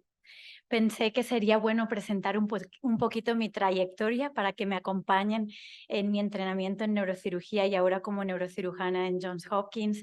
Yo empecé con mi facultad de medicina en la Universidad de Barcelona. Aquí me ven en el laboratorio de neuroanatomía practicando mis primeras cirugías en el laboratorio de disección con mis mentores que se han mantenido apoyándome desde entonces, neurocirujanos, los deganos y neuroanatomistas. Luego tuve el gran placer de hacer mi postdoctorado con el doctor Quiñones en Johns Hopkins y ahí me pude quedar haciendo la residencia con una clase de 4 compañeras que son al día de hoy neurocirujanas en diferentes hospitales en Estados Unidos y entrenando bajo la supervisión del doctor Brem como jefe del departamento y la doctora Judy Juan como jefa de la residencia, donde 3 de los principales objetivos de nuestro entrenamiento, como pienso que es también aquí objetivos de ustedes en la UDES, apoyando primero de todo como neurocirujanos el cuidado quirúrgico y clínico de nuestros pacientes que están aquí a día de hoy asistiendo a estas charlas. Segundo, el entrenamiento de nuestros estudiantes y residentes para que se conviertan en neurocirujanos independientes. Y finalmente, la colegialidad y el respeto a no solo los profesionales de la salud, los doctores, pero todo el mundo que participa en el tratamiento de nuestros pacientes. Y uno de los pilares fundamentales del entrenamiento en Estados Unidos que yo recibí durante mi residencia fue inspirar y facilitar la excelencia en investigación, que es también uno de los goles que compartimos aquí todos. Y en mi caso, durante no solo la residencia, pero ahora como neurocirujano, tres grandes líneas de pilares de investigación. El primero, la ciencia translacional, porque no nos debemos de conformar con el tratamiento de los tumores cerebrales de hoy en día, sino empujar para futuros tratamientos. La investigación centrada en los pacientes y en los resultados que estamos obteniendo hoy, no solo con cirugía, pero con los tratamientos ayudantes. Y finalmente, la educación y el liderazgo, porque tenemos la responsabilidad de entrenar la siguiente generación de neurocirujanos de este mundo. Así que durante mi residencia tuve la gran oportunidad de pasar mis 2 años de tiempo dedicado a la investigación en el Lamping Cancer Center con investigadores de un increíble calibre, como por ejemplo el profesor Bert Vogelstein, que es uno de los padres de la genética del cáncer, el doctor Kinsler, el doctor Betegauda, el doctor Papadopoulos y el doctor Zhou. Y ahí tuve la oportunidad de desarrollar un nuevo fármaco, una nueva quimioterapia que se llama 3-bromopyruvate, que actúa a través de un transportador metabólico que está expresado en muchos cánceres. Empecé con el tratamiento del cáncer de páncreas y ahora como profesora de neurocirugía en Johns Hopkins estoy aplicando este mismo fármaco para el glioblastoma, esperando los resultados en los próximos años. Con eso pudimos publicar nuestra primera patente con este fármaco, pero el trabajo que les voy a presentar hoy sobre oligodendrogliomas está mayoritariamente centrado en el laboratorio de Brain Tumor Genetics que tengo el placer de co-dirigir con el doctor Betegauda, y quería agradecer a nuestros estudiantes, no solo de la Johns Hopkins, pero internacionales, por todo su apoyo y ayuda en esta investigación. En el Brain Tumor Genetic Labs estudiamos mayoritariamente diferentes líneas de investigación, como por ejemplo los biomarcadores tumorales, la biopsia líquida, cómo podemos aumentar la sobrevida de los pacientes con tratamientos actuales y futuros, y también la disrupción de la barrera hematoencefálica con el ultrasonido focalizado guiado por resonancia magnética. Y a este laboratorio hemos dado la bienvenida a las estudiantes Marian López y Natalie Polanía, que están conmigo ahora mismo en Baltimore practicando no solo en nuestro laboratorio, pero rotando con nosotros en el cuidado de los pacientes, aquí de la UDES en Bucaramanga con Marian López y Natalie Polanía de la UDES en Cúcuta. Y como ven, pueden estar conmigo no tan solo en el laboratorio, pero también con los diferentes profesores ahí en la Johns Hopkins, incluyera la doctora Huang y la doctora Robinson, que ven aquí con ellas charlando, y ellas son las presidentas de las dos grandes sociedades de neurocirugía en Estados Unidos. Y con eso, ahora que ya me han acompañado por mi recorrido profesional, les quiero empezar a remarcar la razón de mi charla, que son los oligodendrogliomas, que quiero utilizar para remarcar la importancia de los marcadores moleculares en el tratamiento del cáncer cerebral. Como muy bien ya han repetido esta mañana, desde el 2016 y aún más el 2021, los marcadores moleculares han sido base crítica en diferentes pilares del tratamiento de nuestros pacientes. Primero, las implicaciones diagnósticas. Como ven, los marcadores moleculares ya no son una cosa del futuro, son nuestro presente. Los utilizamos día sí y día no para hacer el diagnóstico de nuestros tumores y decidir las pautas del tratamiento. Pero también, como estamos discutiendo con el doctor Vargas, tienen implicaciones terapéuticas. Por ejemplo, ahora analizamos en todos nuestros pacientes la metilación del MGMT y dependiendo en la presencia o no de esa metilación, a lo mejor nosotros disminuimos las pautas de radiación y quimioterapia en pacientes de más edad o pacientes que están más críticos para no causar problemas cognitivos que sabemos o de la depresión del sistema inmune en estos pacientes.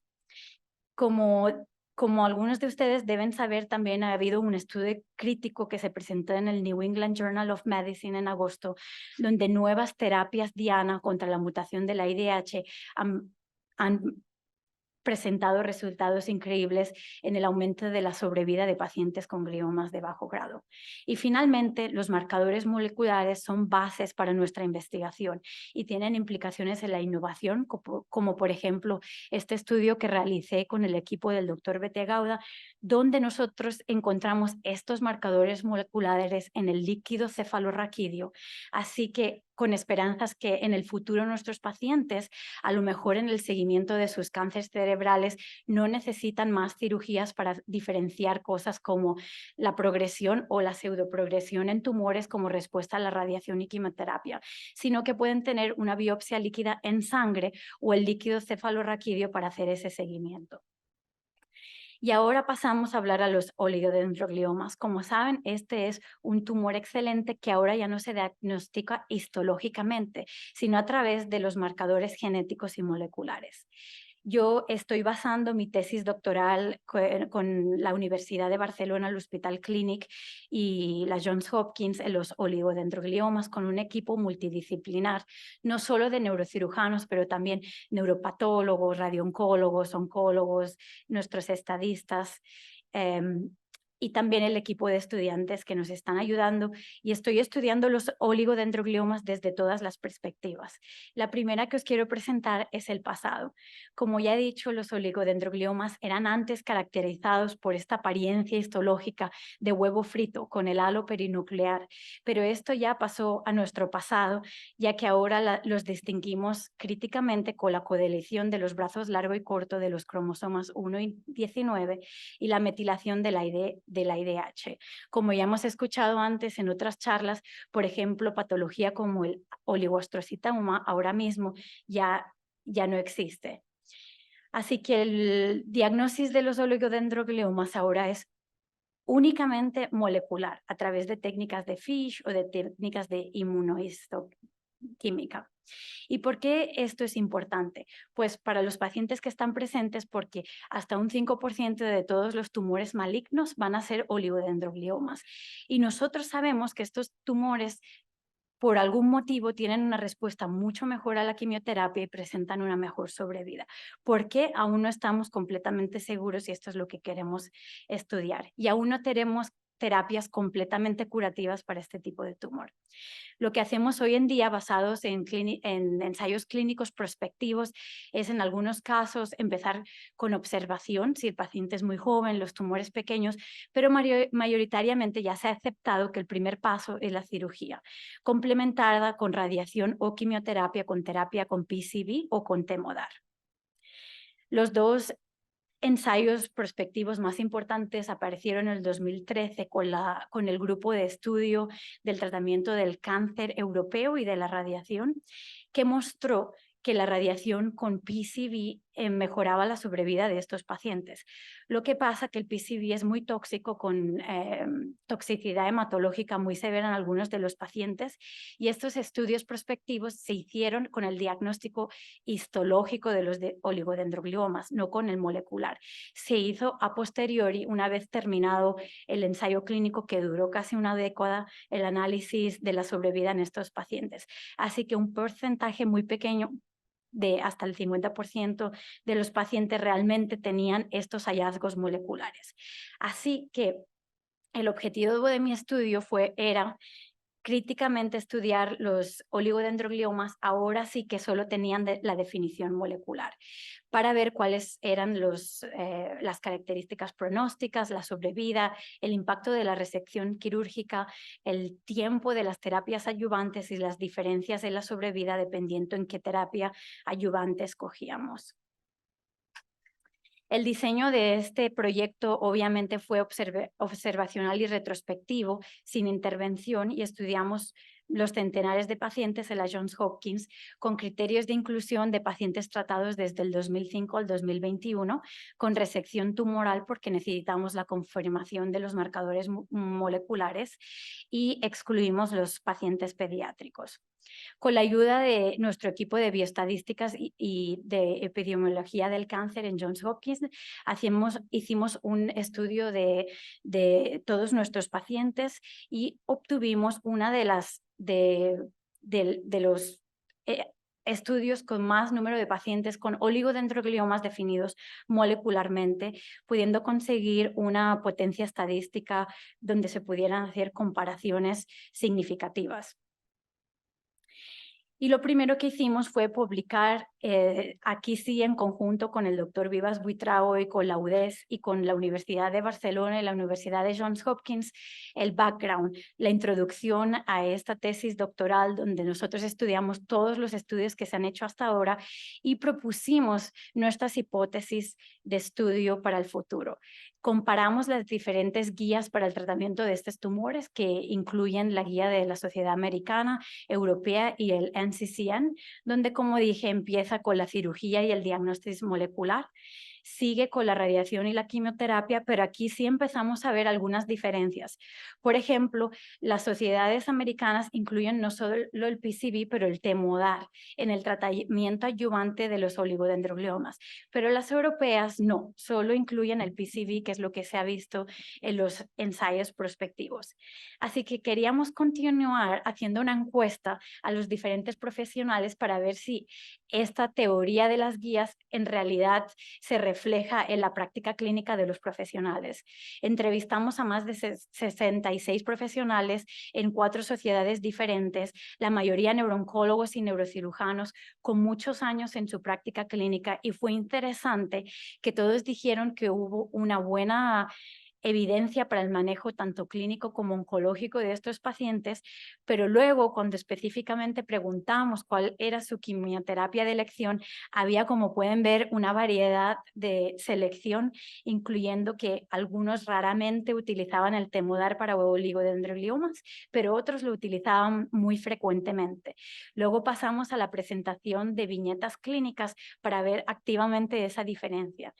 Y en unos casos las respuestas eran muy similares, por ejemplo, en este paciente de 60 años con un oligodendroglioma de grado 3 con una resección total, que es el siguiente paso de terapia adyuvante, radiación y quimioterapia. Ahora, cuando el paciente es más joven y el grado es más bajo, aquí sí las respuestas se dispararon con mucha controversia. Algunos simplemente observarían, otros harían radiación y quimioterapia directamente después de la resección. Así que está claro que necesitamos más evidencia para apoyar la decisión de quimioterapia en estos pacientes. Por esto continuamos con el segundo artículo de esta serie, donde estudiamos el impacto de la quimioterapia y la radiación en la sobrevida de estos pacientes. Miramos más de casi 3.000 récords de nuestros pacientes y de ahí sacamos los 277 oligodendrogliomas definidos molecularmente. Aquí les presento la demográfica, 207 pacientes de grado 2 y 70 de grado 3, la mayoría son hombres con una buena funcionalidad de base. La localización de los tumores son mayoritariamente frontales o multilobulares, con un tamaño decente de unos 5 centímetros, y los síntomas en la presentación fueron mayoritariamente, como se han estudiado previamente, ataques epilépticos y dolores de cabeza, con poquitos tumores encontrados incidentalmente. Una cosa interesante es que en nuestro centro, desde la visita con el neurocirujano o la neurocirujana hasta la operación, pasó menos de un mes. Y ahí una de las cosas que queríamos estudiar es qué pasa con los ataques epilépticos de estos pacientes. Interesantemente lo pudimos dividir en 4 grupos. Pacientes que tuvieron ataques epilépticos antes de la cirugía, pero que se mejoraron con la cirugía. Pacientes que tuvieron ataques epilépticos y que continuaron después de la cirugía, y pacientes que no tenían esos síntomas, pero o bien aparecieron o bien siguieron sin síntomas después de la cirugía, para poder aconsejar a nuestros pacientes un poco mejor al respecto de los ataques epilépticos que tenían antes. Aquí les muestro un par de pacientes incluidos en esta serie, como pueden ver y como se ha recalcado muy elocuentemente esta mañana por las diferentes charlas. Nosotros también utilizamos el Functional MRI, el mapeo intraoperatorio y la cirugía despierta para bastantes de estos pacientes de bajo grado. La estimulación intraoperatorio se utilizó casi en el 20% de pacientes. El déficit neurológico permanente para que vean que Estados Unidos no es diferente que el resto del mundo y también tenemos nuevos déficits neurológicos, pasó en casi el 10% de los pacientes, pero los déficits devastadores fueron muy raros, menos del 2%. Con, por ejemplo, cirugía repetida en menos del 4% de los pacientes y la infección en menos del 2% de los pacientes. Como vieron esta mañana también con las técnicas quirúrgicas que tenemos ahora, muy pocos pacientes necesitan rehabilitación después de estas cirugías y la recurrencia fue de un 35% con la progresión de un 50% más o menos, con un tiempo de seguimiento de casi 60 meses, que es muy largo. Las pautas de tratamiento escogidas en nuestro centro fueron biopsia, resección subtotal en los pacientes de grado 2 y resección mayoritariamente total en los pacientes de grado 3. Y una parte importante de nuestra investigación fue qué pasa con esos pacientes donde enseguida, después de la cirugía, les damos la radiación y la quimioterapia. Como ven, 50% de los pacientes de grado 2 recibieron algún tipo de terapia ayudante y 77% de los grado 3 la recibieron asimismo en los 60 o 40 meses de seguimiento. Y también en nuestro centro, como alrededor del mundo enseñé en las encuestas, hay mucha diversidad de tratamiento para este tipo de tumores. Lo que pudimos mostrar muy claramente es que sí que la resección, ya sea subtotal o total, causa un impacto en alargar la sobrevida de esos pacientes, teniendo más tiempo sin progresión de esos tumores, aunque haya sido subtotal la resección. Y lo que pudimos ver en nuestro análisis multivariado es que el tratamiento con PCV, especialmente en grado 3, apoyando lo que se ha visto en esos resultados de los estudios prospectivos, es que en nuestra cohorte de pacientes definidos molecularmente también se encontraba un beneficio para la sobrevida con el PCV más que con el temodar. Otros factores de prognosis independiente era el año en el momento del diagnosis, el tamaño del tumor que confería una sobrevida peor, la radiación tanto para grado 2 como para grado 3 y cuánto se reseccionaba el tumor. Cuanto más se reseccionaba, más grande era la sobrevida. Y así les paso los últimos 5 minutos a hablar un poquito del futuro de la terapia de los oligodendrogliomas, porque como hemos dicho, no nos podemos quedar conforme con lo que podemos ofrecer hoy a nuestros pacientes y tenemos que trabajar para el futuro. Las terapias diana contra los marcadores, contra la mutación de la IDH es una terapia que promete mucho a nuestros pacientes de bajo grado con mutaciones en el IDH. Como les dije anteriormente, hubo este trial de fase 3 a doble ciego y una característica que les quería realzar es que la mitad de los pacientes en ese ensayo clínico fueron oligodendrogliomas. El seguimiento fue de 14 meses y la mediana de tiempo sin progresión de esos tumores se alargó de 11 meses a casi 30 meses en el tratamiento con esta nueva terapia diana que es el vorasidenib. Así que en Estados Unidos estamos trabajando mucho para que esta droga, este fármaco se apruebe para los pacientes con mutaciones IDH porque no está aprobada aún por la FDA allí mismo. Así que nosotros queríamos ir un paso más allá y estudiar cuáles son otras mutaciones de nuestros pacientes con oligodendrogliomas en las cuales nosotros nos podríamos beneficiar creando nuevas terapias diana contra esas mutaciones genéticas de los tumores.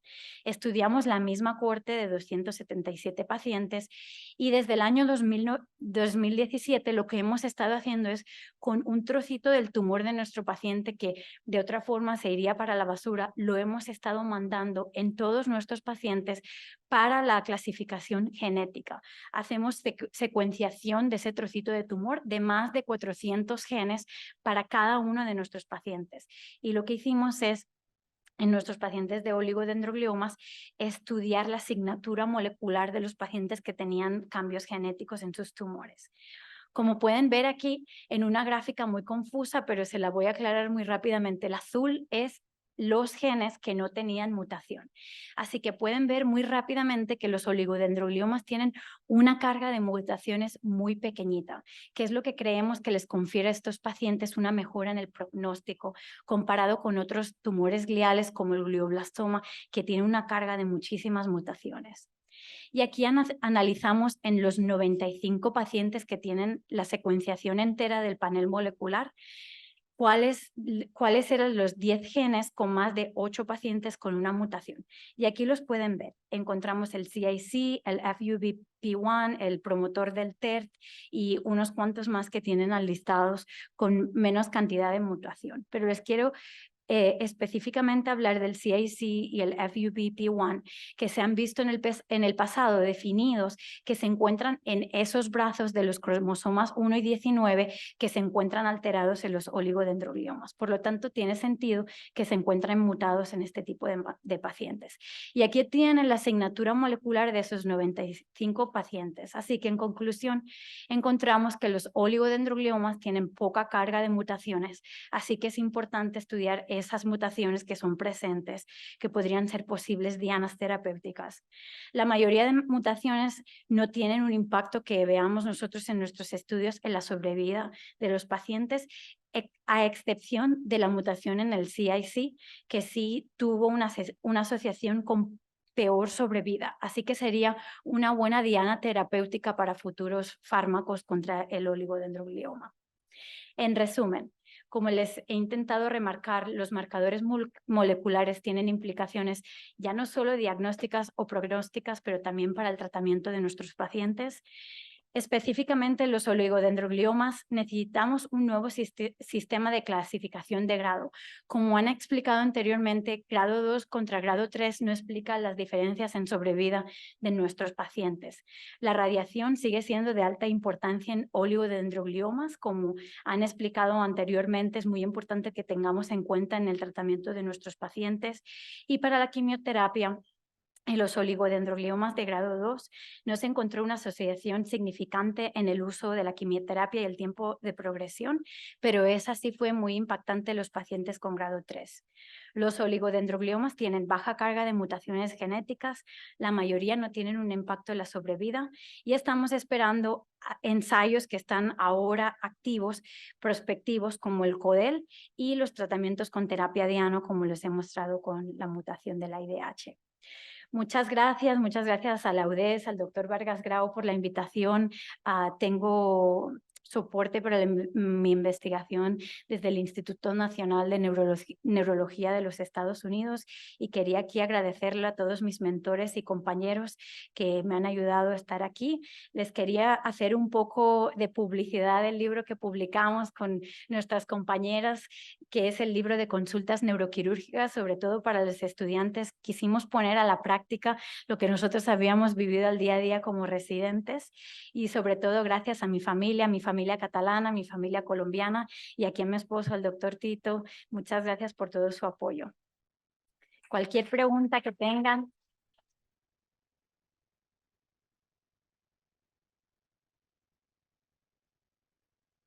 Les quería dejar con los cráneos del guane aquí que visité en el cañón del Chicamocha ayer para que se motiven para las siguientes charlas.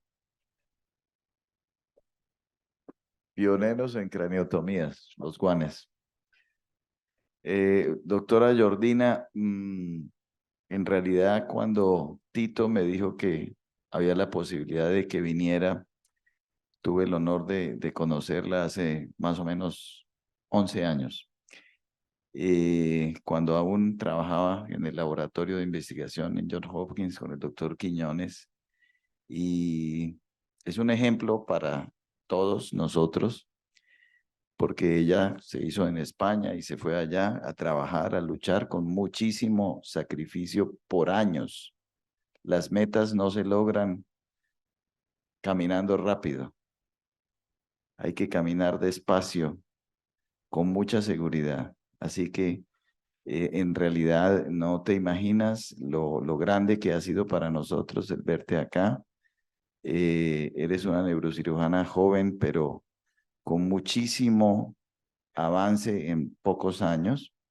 Solo esperamos que en corto tiempo futuro podamos estar involucrados en proyectos de colaboración entre nosotros y John Hopkins, porque realmente como colombianos muchas veces sentimos que el tiempo y el trabajo nos agobia y esa dedicación a la investigación se nos queda corta y deseamos inmensamente progresar en eso, y aquí en la universidad realmente en nuestra mente está un futuro lleno de no solo trabajo, sino de investigación y progreso en el área de la neurocirugía, y por eso estimulamos a todos estos jóvenes que están aquí, porque ellos van a tener el cerebro que tenemos en nuestras fichas, en nuestro póster, en sus manos. Así que gracias, doctora Jordina, un abrazo de verdad, de sincero agradecimiento. Continuamos con nuestras charlas, pero antes quiero decir lo siguiente: para el Zoom y para nuestras proyecciones y nuestras plataformas, las presentaciones del semillero de neurocirugía, que son muy cortas pero valiosas, serán al final de las ponencias que tenemos hoy, así que les pido a los asistentes y a los de las plataformas, esperemos hasta esas últimas intervenciones, y la última intervención será de nuestros pacientes que están aquí, y a ellos los ponemos a hablar al final de todas las intervenciones, así que correremos un poquito probablemente el horario después de la 1, pero ya los alimentamos un poquito para que aguanten ahí. Bueno, continuamos, por favor.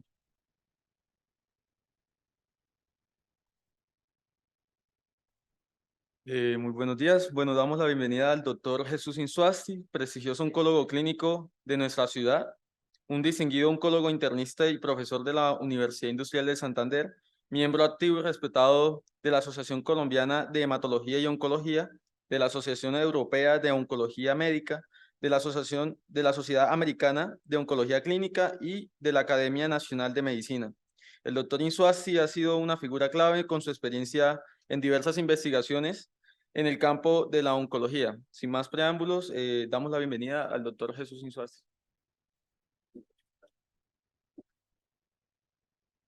Gracias. Esa presentación excesiva es por Gabriel, de nadie más. Fuimos compañeros de pregrado en la Universidad Industrial de Santander y seguimos trabajando en conjunto. Como es una charla que no está patrocinada por ningún laboratorio, no hay conflicto de intereses, podemos hablar de aquí libremente. Necesitamos nosotros hablar de hay de nuevo en los últimos meses, sobre todo en los últimos 6 meses.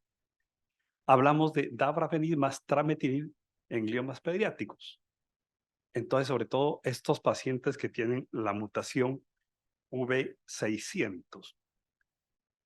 Nosotros tenemos aquí esta gráfica donde vemos que hay un estímulo o en forma constitutiva se activa esta vía para que haya mayor proliferación celular, para que haya mayor replicación. Entonces, esta vía que está activa llevaría a que se produzca y hay estímulo de crecimiento a nivel de los gliomas, y hay unos puntos de inhibición claves de algunas drogas en esta vía, la vía BRAF y la vía mitógeno activada de la proteína quinasa.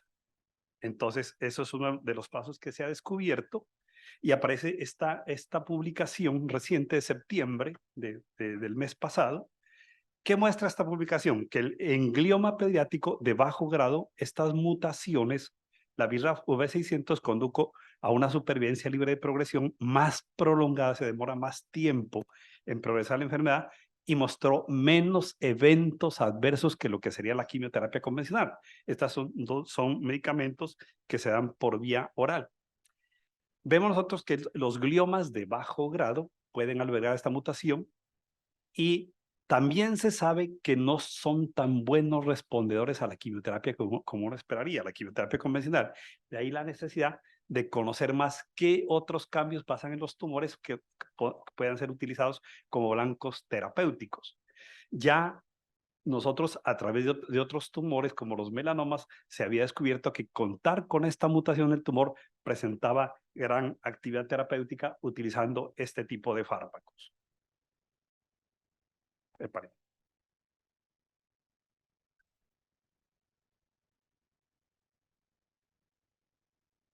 ¿Alguien me ayuda con esto, por favor?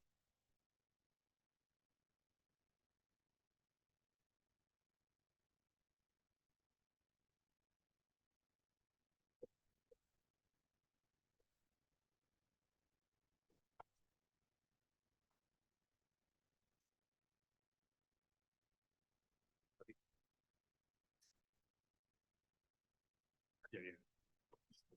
Un poquito de apoyo.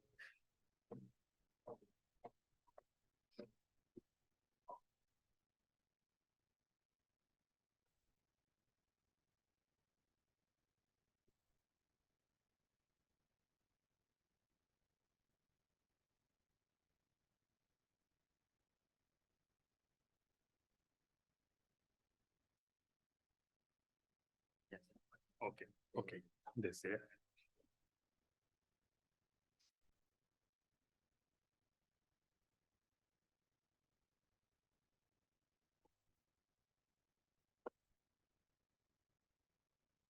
Sí.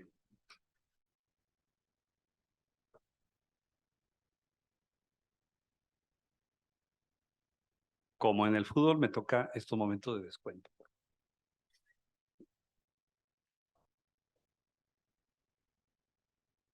Ahorita en el transcurso de la charla va a salir la inquietud. Ya está ahí. Ajá. Perfecto. Entonces, como no había tan buena respuesta, pues afortunadamente las investigaciones hablan de estos blancos terapéuticos y utilizar esta combinación de dabrafenib con trametinib en esa vía activada que tenemos. Existe este ensayo clínico, es un fase 2, un ensayo de etiqueta abierta, es aleatorizado con pacientes hasta de 17 años de edad que estaban sintomáticos, con diferentes manifestaciones sintomáticas en estos tumores, distintos tipos histológicos de estos gliomas de bajo grado. ¿Y qué se quería evaluar aquí? ¿Qué tipo de respuesta mostraban estos tumores y se comparan con la quimioterapia convencional? ¿Sí? Esta quimioterapia convencional se eligió la quimioterapia estándar se está evaluando aquí con meta primaria la presencia de respuesta. La respuesta fue muy buena, 47% con esta combinación de fármacos por vía oral versus la quimioterapia que tenía la respuesta muy bajita en comparación a un 7.4% en los pacientes con quimioterapia. La supervivencia libre de progresión, 20.1% y versus el 7.4% con la quimioterapia convencional estándar, se observó que había menos efectos colaterales en los pacientes que estaban recibiendo este tipo de tratamiento combinado. Entonces, significativamente hubo más respuestas, una mayor supervivencia libre de progresión y un perfil de seguridad de quimioterapia mucho mejor que lo que podría ofrecer la quimioterapia como tal. Este es un estudio que sale en octubre de este año, donde nosotros vemos de dónde viene el contexto. Tumores, pacientes con presencia de gliomas, y el paciente estaba tratando de parar su glioma y de pronto nos aparecía con un tumor en endometrio, nos aparecía con un tumor a nivel del colon. Entonces, ¿qué está pasando con esta persona que está albergando varios tumores al mismo tiempo? Sale una inquietud acá, está saltando mucho. Sale una inquietud acá de tomar una serie de pacientes, cerca por encima de 1.200 pacientes. Carambas. No.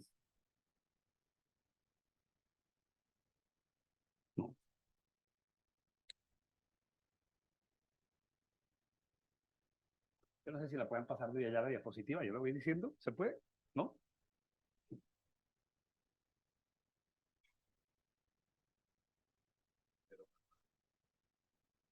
O manual, no sé. A ver, yo creo que de pronto ahí va a ser. Perfecto. Listo. Ajá. Entonces, el estudio que habíamos presentado.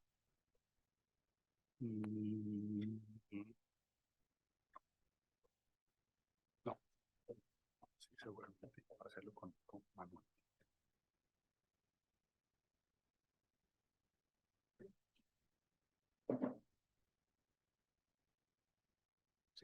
lo hacemos manualmente. Con espacio. Con esto. Sí, sí, fue a mí. No, no cambia. No. O vais pasando con usted y lo voy diciendo. Sí, claro. Ya. Okay. Sí, ahí. Entonces, habíamos dicho que había un porcentaje de respuesta total mayor con dabrafenib, trametinib. Siguiente diapositiva. Los efectos adversos eran mayores con la quimioterapia convencional versus la combinación de dabrafenib, trametinib. Siguiente. Entonces, se encontró una mejor respuesta completa comparada con la quimioterapia estándar después de un seguimiento de 19 meses. Y las conclusiones que ya les habíamos dicho. Siguiente, por favor.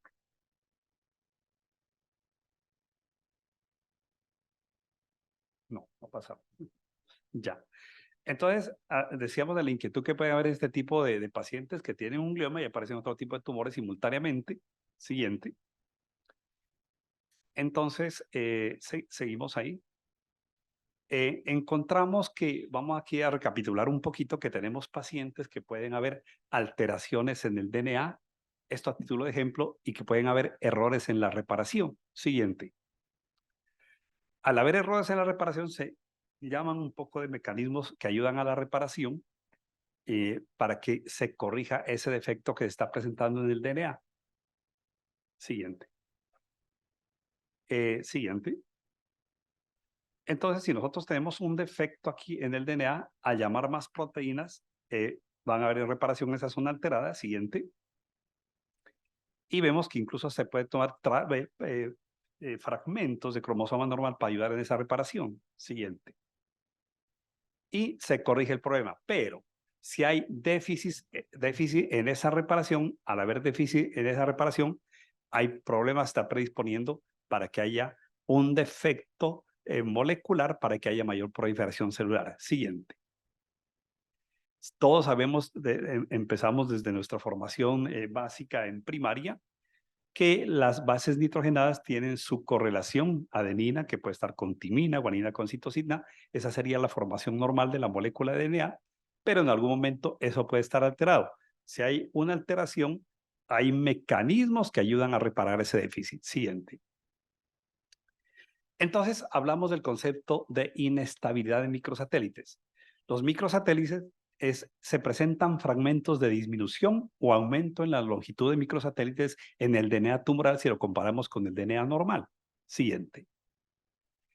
Esos fragmentos son pares corticos, van entre 1 a 4 bases y se pueden repetir a lo largo de toda la molécula de DNA. Siguiente.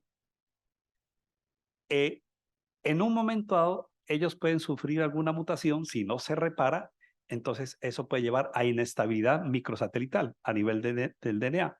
Por encima del 30% se dice que la inestabilidad es alta. Siguiente. Esa inestabilidad puede llevar a que haya errores en la replicación, más replicación de células tumorales si no se reparan. Siguiente. En esta forma, un ejemplo de esto es el síndrome de Lynch, descrito hace mucho tiempo. Ahí pueden ver ustedes las alteraciones genéticas que se presentan. Y al tener síndrome de Lynch, obviamente van a aparecer tumores de otro tipo. Estos pacientes con glioma que se estudiaron van a tener otro tipo de tumores, entre ellos el cáncer colorectal, el cáncer de endometrio y otro tipo de tumores. Siguiente, por favor. Entonces, este estudio lo que hace es buscar en los pacientes con glioma qué tan frecuentes son esos problemas en la reparación para que aparezcan otro tipo de tumores. Siguiente. Aquí se están tomando alrededor de 1.225 pacientes con glioma, se clasifican los distintos tumores, están muy clasificados como se debe hacer en forma molecular. Siguiente. Se hace el estudio de una forma estricta. Siguiente. Para tratar de buscar esta alteración y estamos encontrando que aparecen todos esos tumores presentes con síndrome de Lynch. Entonces, de ahí que pueden aparecer otro tipo de tumores en personas muy jóvenes. Ahí pueden ver las edades aquí a la izquierda. Siguiente. Y se alcanza a tener que en esta población joven entre 18 y 39 años hay un porcentaje de déficit en la reparación para que pueda presentarse de tipo de tumores. Siguiente. Está la caracterización molecular y está la caracterización histopatológica. Siguiente, como se debe hacer en ese tipo de tumores. Y empezamos nosotros a mirar que se empieza a ver una incidencia de 0.41% de tumores en 1.225 pacientes. Son pacientes que son wild type, no tienen mutación en su wild type, pero sí presentan su síndrome de Lynch. Siguiente. Y nosotros vemos que en esta población joven donde están comprometidos, que está atacando este tipo de población de pacientes, se tiene que existe una prevalencia del 12.5% si el paciente está alrededor de los 40 años de edad. O sea que entre más joven, más disposición, o sea, más prevalencia para que encontremos otro tipo de tumores en el paciente que tiene glioblastomas. Y vemos que en edad por encima de los 40, 50 años, va a disminuir la incidencia. Siguiente. Entonces, el estudio concluye que ¿para qué sirve esto? Porque son estudios generadores de hipótesis donde nos obliga que se recomienda la detección en todos los glioblastomas que son IDH no mutados, diagnosticados en menores de 50 años de edad, que se haga un esfuerzo más para buscar si hay alteraciones genéticas para descartar en este tipo de pacientes siendo jóvenes y con presencia de glioblastoma. Siguiente. Este es otro estudio reciente, cirugía para glioblastomas en ancianos, también que aparece este año. Es un estudio francés. Siguiente. Donde el papel de la cirugía en el tratamiento de los glioblastomas malignos en ancianos no está totalmente resuelto. Vemos la gran longevidad de nuestros pacientes, que sobre todo en los pueblos que alcanzamos a ver, y que quedamos nosotros un poco desconcertados en qué hacer con nuestros pacientes. Entonces los autores hacen un ensayo aleatorizado que compara la resección tumoral versus únicamente la biopsia, que muchas veces es un paciente que por varias cosas, comorbilidades, se trata de hacer lo mínimo. Siguiente. Entonces, aquí tenemos en la población, tenemos 50 pacientes que son llevados al brazo de la cirugía completa y otro tipo de pacientes que son llevados a la resección biopsia con unas edades que van por encima de los 70 años, por encima de los 80 años, hasta de 85 años, con un excelente estado funcional, ¿sí? Con un buen mini-mental, en promedio alrededor de 24, y pacientes que estaban recibiendo tratamiento concomitante, corticoides, antiepilépticos, anticoagulantes. Seguimos. Vemos los pacientes que fueron llevados a cirugía, se tiene en cuenta si la resección fue completa del tumor, si fue resección parcial. Pocas complicaciones hubo durante el procedimiento en este tipo de población. Siguiente. No hubo diferencia estadísticamente significativa en la supervivencia total, ¿sí? De estos pacientes. Entonces, van a vivir al mismo tiempo si se hace una cirugía completa o si se hace una cirugía netamente conservadora, siguiente, en la sobrevida total. Pero si hay una diferencia estadísticamente significativa, moderada, es del 0.5 el hazard ratio, pero sí existe mejores resultados en la sobrevida libre de progresión si el paciente es llevado a un intento mayor de cirugía. Siguiente. Entonces, no se encontró alteraciones en la calidad de vida si el paciente era llevado a la máxima citorreducción posible realizada por un experto. Hubo mejor evolución funcional en todos los aspectos si el paciente se llevaba a una cirugía completa, y no se asoció intentar llevarlo a una cirugía más completa si no había más mortalidad, no había más morbilidad en los pacientes que se intentaba un procedimiento mayor. Siguiente. Entonces, las conclusiones: la resección es segura en comparación únicamente a la biopsia. La resección se asocia con un deterioro menos grave de la calidad de vida, que es lo que nos enseñaba el profesor de Francia. La resección mostró una mejoría significativa, aunque modesta, en la sobrevida libre de progresión. Proporcionó beneficio en la supervivencia a nuestros pacientes y obviamente siempre debe llevar como parte de la evaluación prequirúrgica la evaluación por geriatría. Es importante. Afortunadamente en nuestro medio cada día tenemos más geriatras para que nos ayuden a ver las comorbilidades y el pronóstico también en ese paciente por fuera de lo que sería netamente el tumor. Siguiente. Este es un estudio en craniofaringiomas, un estudio también reciente, aparece en New England Journal, donde nuevamente volvemos a la inhibición, de la vía que acabamos de mostrar en pacientes con craniofaringiomas papilar. Siguiente. Son tumores del eje hipotálamo hipoficiario, estos craniofaringiomas. Siguiente. Son tumores cerebrales primarios a nivel hipotálamo hipoficiarios. El tratamiento con el uso de cirugía, radiaciones o ambos a menudo se asocia con una morbilidad sustancial relacionada con pérdida de la visión, disfunción neuroendocrina y pérdida de la memoria. Ya nos hicieron algunas excepciones que se podrían hacer en estos pacientes con radiocirugía estereotáxica, pero se encuentra que estos tumores en el más del 90% muestran la mutación BRAF V600, que eso ya nos da un panorama excelente para que pensamos en un manejo farmacológico, incluso intentar manejo farmacológico una vez corroborada la biopsia antes de hacer otro tipo de intervenciones.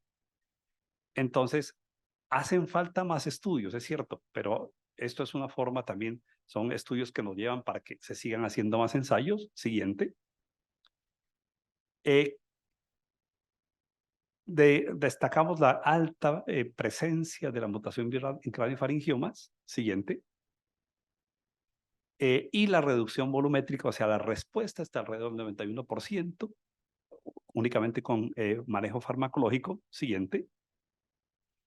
Aquí fue cómo se hizo el estudio, la combinación del manejo con bemurafenib, con cobitanib, ciclos de cada 28 días, era un estudio fase 2. Siguiente.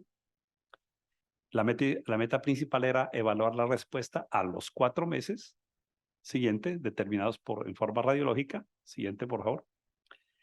Tenemos las edades, la mediana en 49.5. También se metió pacientes con unas edades mayores. Siguiente.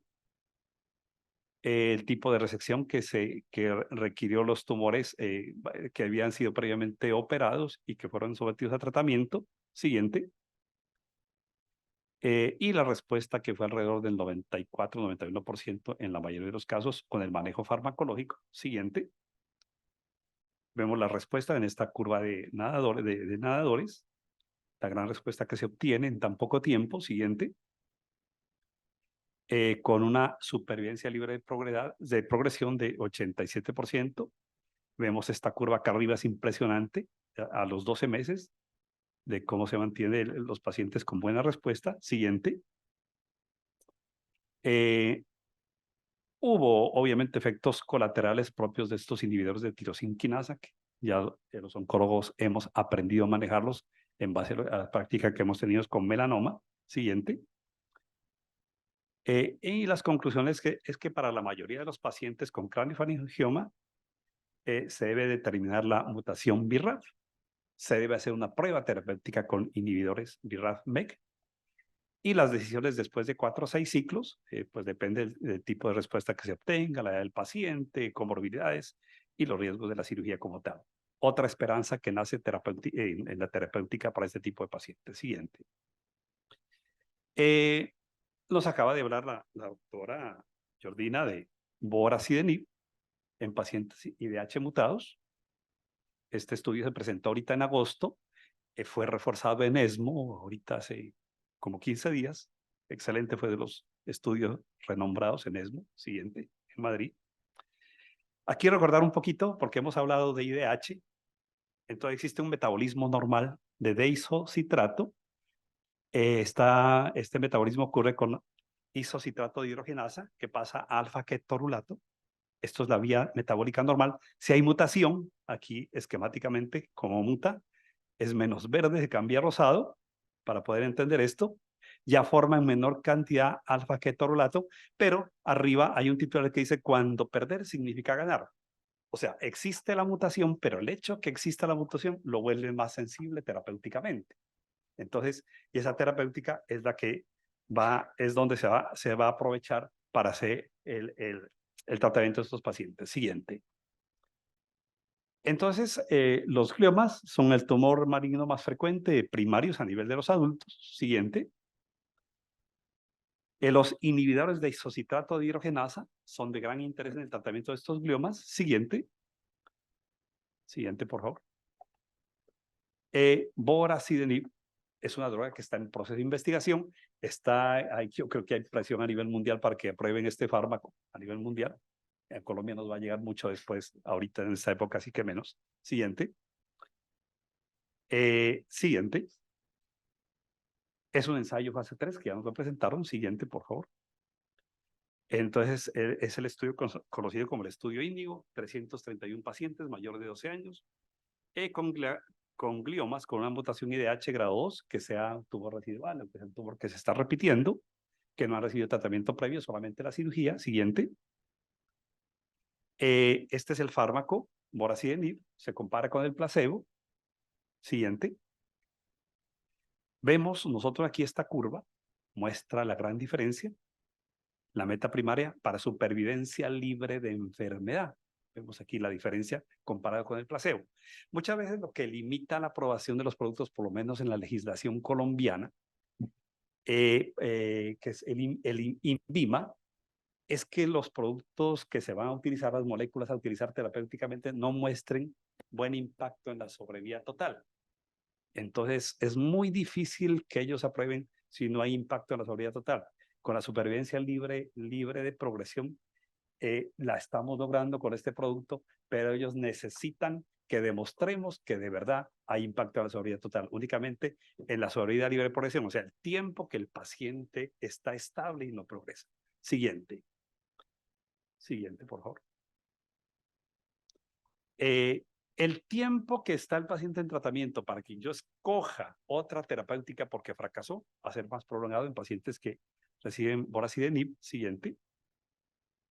Entonces los efectos adversos son más altos con este tipo de fármacos comparados con el placebo, obviamente. Siguiente. Hay aumento de esta enzima hepática, que es las que se debe tener en vigilancia. No tenemos todavía limitaciones de qué se dice respecto a la función hepática de estos pacientes, pero es una enzima que tenemos que estarla vigilando. Siguiente. Entonces, en conclusión, pues aumenta la sobrevida libre de progresión y el tiempo para que el paciente pase a otro tipo de fármacos y fracase ese tratamiento. Siguiente. Entonces, está bajo revisión regulatoria, pues en forma anticipada se cree que va a dar un buen rendimiento terapéutico y pues y esperamos a ver qué va a pasar con las leyes de aprobación, tanto cuando lidera la FDA, generalmente el mundo sigue detrás y va Europa detrás también de ellos. Siguiente. Listo, perfecto. Entonces, esto es simplemente una cosa cortica, que es el uso. Tenemos nosotros un cambio, por favor, un segundito. Un cambio, un poquito, esto. Adelantamos un poquito más, un poquito más, un poquito más, un poquito más, un poquito más, un poquito más, un poquito más, un poquito más. Nos devolvemos un segundo a la curva. Ahí. Tenemos una mutación muy conocida, sobre todo que afecta a pacientes con cáncer de mama, que es la mutación, la ER2, que exista la ER2 positiva. Pero hay un poco de tumores que también la pueden manifestar. Lo hemos encontrado esa mutación en cáncer gástrico, lo hemos encontrado en pulmón, ¿sí? Entonces, y tenemos pacientes con metástasis que tienen el tipo de tumor y hacen metástasis al cerebro. La hacen hacia las cubiertas del cerebro, la hacen hacia las meninges. La penetración de las drogas convencionales al cerebro es muy mala. Entonces, ¿cuál es la experiencia que ha de destacar? Que si un paciente es ER2 positivo, bien por cáncer de mama u otro tipo de tumores, en suministrar trastuzumab mediante un reservorio de Umaña. Entonces, porque de esa forma facilitamos, pues superamos el paso hacia la barrera hematoencefálica y se han obtenido respuestas que ahí la podemos ver, una mediana de supervivencia global de 10.5 meses, que eso es un logro grandísimo en un paciente con una enfermedad tan grave con compromiso metastásico, y una supervivencia libre de progresión de 2.8. Queremos cumplir con el tiempo, les agradecemos la presencia. Sé que no es fácil estar aquí un fin de semana con festivo el lunes, ¿sí? Es un esfuerzo que tenemos que reconocerlo, pero es muy placentero a la vez que haya pacientes nuestros acá que estén los colegas acá, que haya invitados del exterior. Gracias, doctora, por acompañarnos acá, ¿sí? Y lo más importante, que hay estudiantes. Y si hay estudios, hay estudiantes, hay vida, ¿sí? Entonces tenemos que seguir adelante. Gracias por la presencia de ustedes.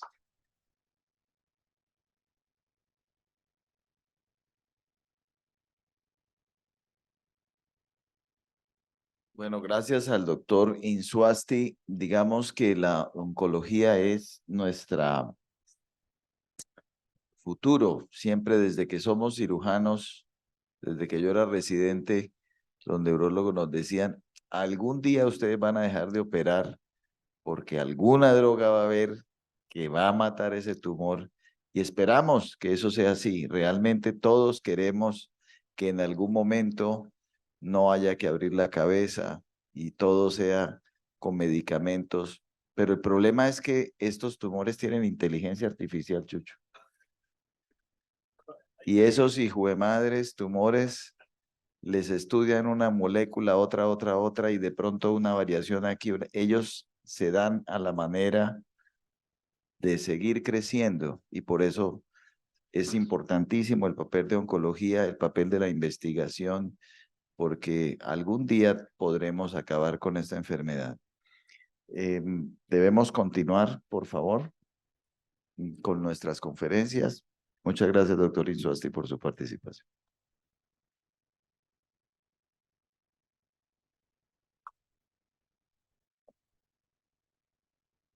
Buenos días. Nuestro siguiente conferencista es el doctor David Guerrero Suárez, médico neurocirujano egresado de la Universidad Nacional Autónoma de México, profesor, fundador y jefe del Servicio de Neurocirugía Centro Médico ICEMIM Toluca, presidente del capítulo Neurocirugía Oncológica de la Federación Latinoamericana de Neurocirugía. A continuación nos presentará la siguiente ponencia, Metástasis cerebrales por videoconferencia. Bienvenido, doctor Guerrero.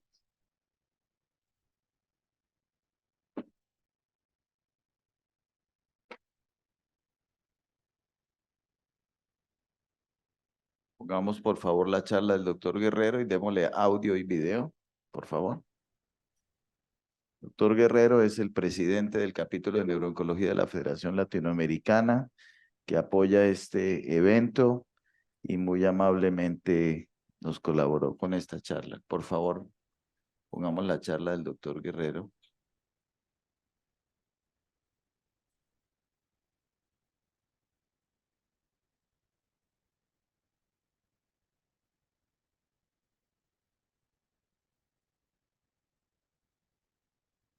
Ahí estamos. Muy buenos días. Listo, perfecto, profesor. Muy buenos días. Voy a compartir pantalla. Bueno, muy buenos días. Agradecer al doctor Gabriel Vargas Brau por esta invitación y sobre todo engrandecer lo que es la neurocirugía latinoamericana, que él en algún momento también fue expresidente de esta sección del capítulo de neurooncología.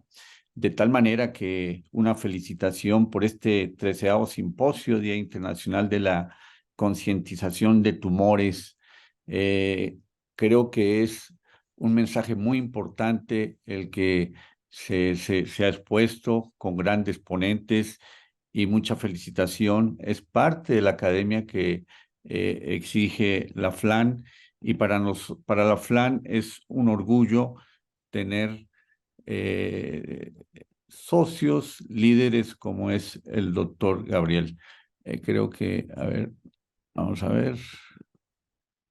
Ahí ya se ve la ponencia.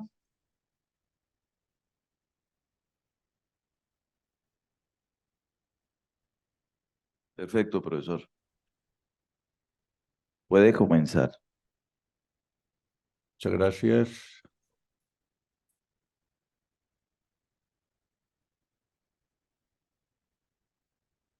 Bueno, me toca un tema muy importante, el cual es las metástasis cerebrales, una patología que aunque no creamos, es una patología demasiado importante, más frecuente de lo que nosotros pensamos.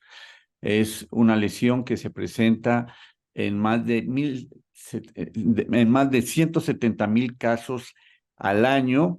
Y obviamente son tumores que inclusive el mismo cerebro también da metástasis en diferentes órganos. Las vías de diseminación, pues varias, ya las conocemos, la vía hematógena, la linfática y a través del líquido cefalorraquídeo, entendiendo que la más importante es la vía hematógena.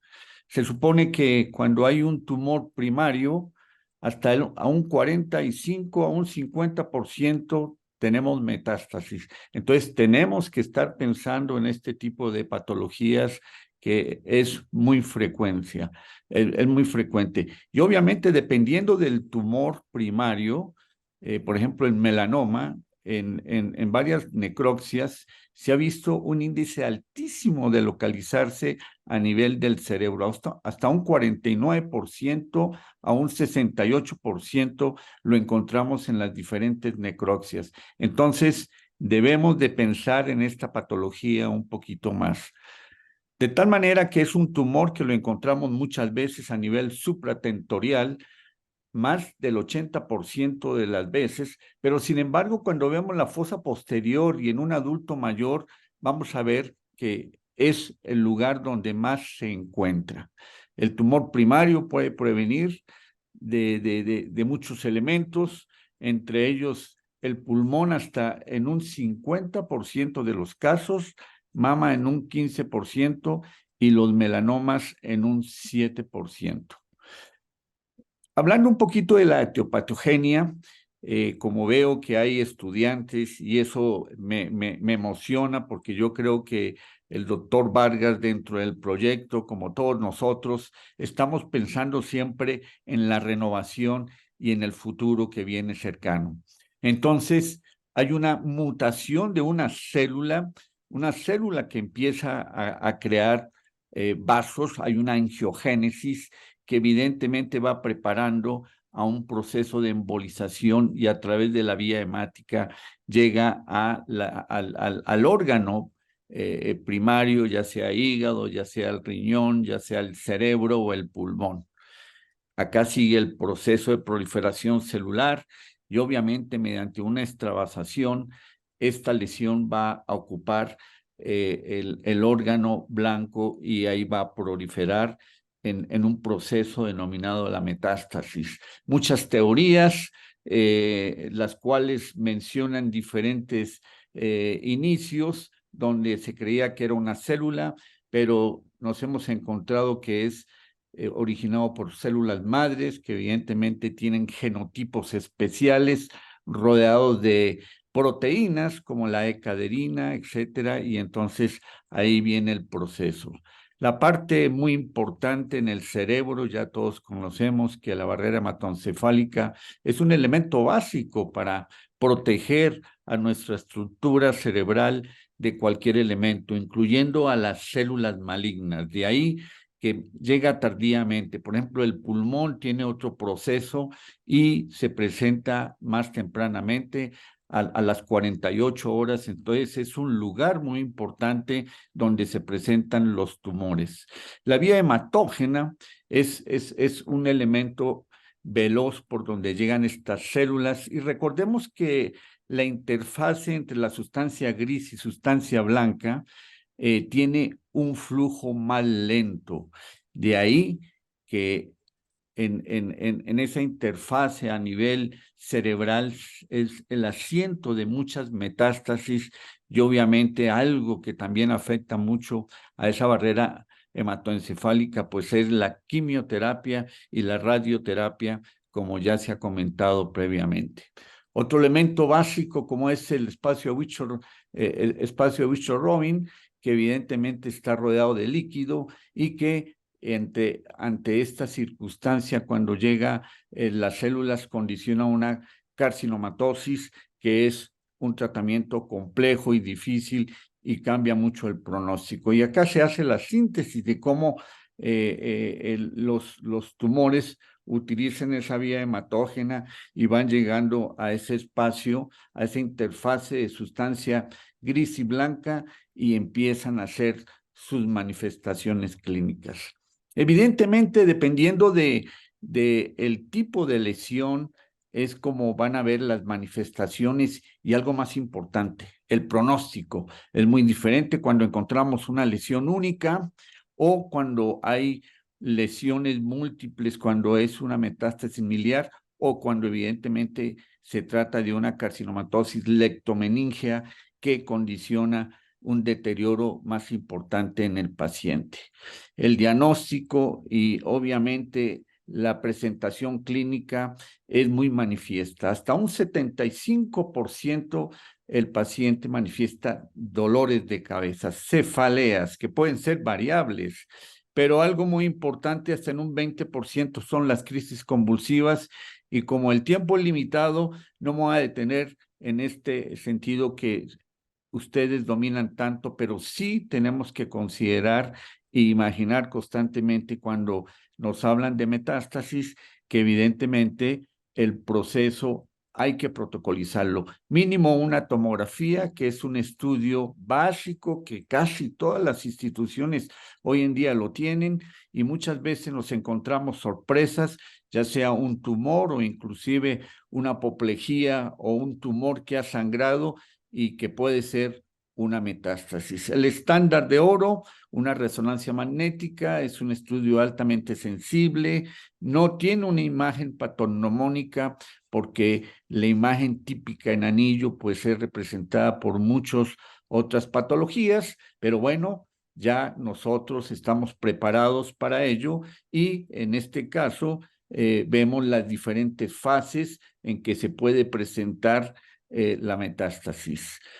El pronóstico es un elemento básico que debemos de tener en cuenta nosotros que vamos a ver a nuestro paciente, ya sea referido por el oncólogo o que definitivamente vamos a visualizarlo nosotros directamente. Y una escala muy importante que todos ya conocen, el Karnofsky. Evidentemente es el mejor predictor basado con otros elementos que vamos a mencionar. Y un puntaje de 100 en el Karnofsky nos habla de una sobrevida promedio de 3 años. Evidentemente, la línea importante, el valor importante es 70. Bajando de 70 ya cambia el pronóstico. Arriba de 70 el paciente tiene un pronóstico mejor. Y así se van asociando varias escalas pronósticas como la RPA, donde le asocian también el número de tumores. Si la edad es menor de 60 años, entonces esto va cambiando. Y este nomograma tan importante que nos deja ver claramente el sitio histológico, si evidentemente hay estatus de evolución del primario o está controlado, la diseminación, si está en el encéfalo o aparte va a otros órganos. La edad es otro factor importante, y obviamente el Karnofsky. Todos estos elementos, estas escalas pronósticas van evolucionando. Por ejemplo, la GPA le integran los marcadores moleculares a los diferentes tumores, ya sean renales, ya sean pulmonares, y entonces las vamos estratificando, y en base a eso también vamos dando un tipo de tratamiento y obviamente damos un pronóstico. Entonces ya todos conocemos los marcadores moleculares, el XIII para la parte del pulmón, mama y BRAS, el melanoma, y van saliendo cada día más marcadores, como hemos visto en el trayecto de la mañana, como este marcador, el WDR5, que es un marcador que cuando está poco presente cambia el pronóstico. Acá lo combinan con el Karnofsky y obviamente en base a los dos dan pronósticos. Las opciones de tratamiento, pues obviamente vamos a hablar un poquito de la cirugía, que es nuestro interés para el futuro. Obviamente van a haber muchos elementos de cambio, la radioterapia, el tratamiento médico tan importante y algunas nuevas alternativas como el láser. Y siempre nos presentamos ante una situación clínica, nosotros como neurocirujanos que estamos en nuestra consulta del día a día, o nos lo envían al servicio de urgencias. Y entonces es un paciente con un diagnóstico que aparentemente está confirmado y otro paciente que evidentemente se desconoce totalmente su origen, pero que sin embargo trae un primario que está dando manifestaciones y obviamente esas manifestaciones son crisis convulsivas, cefalea, etcétera, etcétera. Entonces, muy independientemente de cómo nos llegue el paciente, tenemos que darle alternativa de tratamiento. Y entonces esos dos caminos están encaminados a, en el caso de que el diagnóstico esté confirmado, pues tenemos que hacer una biopsia excisional y obviamente complementar con elementos que depende del reporte molecular que tengamos. Y el otro, pues ya sea una biopsia para tener un diagnóstico o hacer una radioterapia o dialogar el caso en un consenso y tomar las mejores decisiones. Pero siempre al paciente le tenemos que dar una oportunidad de tratamiento, un camino de solución. De tal manera que tenemos algoritmos que lo vamos a mencionar muy rápidamente. Todos van encaminados a hacer una resección y obviamente a decidir un tratamiento de radioterapia con cualquiera de los métodos, ya sea una lesión única o completa. Los esteroides, que es otro tipo de tratamiento para apoyo del proceso inflamatorio, y los anticonvulsivantes, ya que la crisis se presenta hasta en un 24%, el ideal es el levetiracetam. Tenemos que proteger el hígado para las diferentes alternativas. Y hablando un poquito del comportamiento de los tumores, y esto que quede en la mente de los futuros especialistas, muy independientemente del genoma que tenga el primario y que ha pasado una vía venosa, linfática o por donde sea y que llega a otro órgano, debemos de entender que la secuencia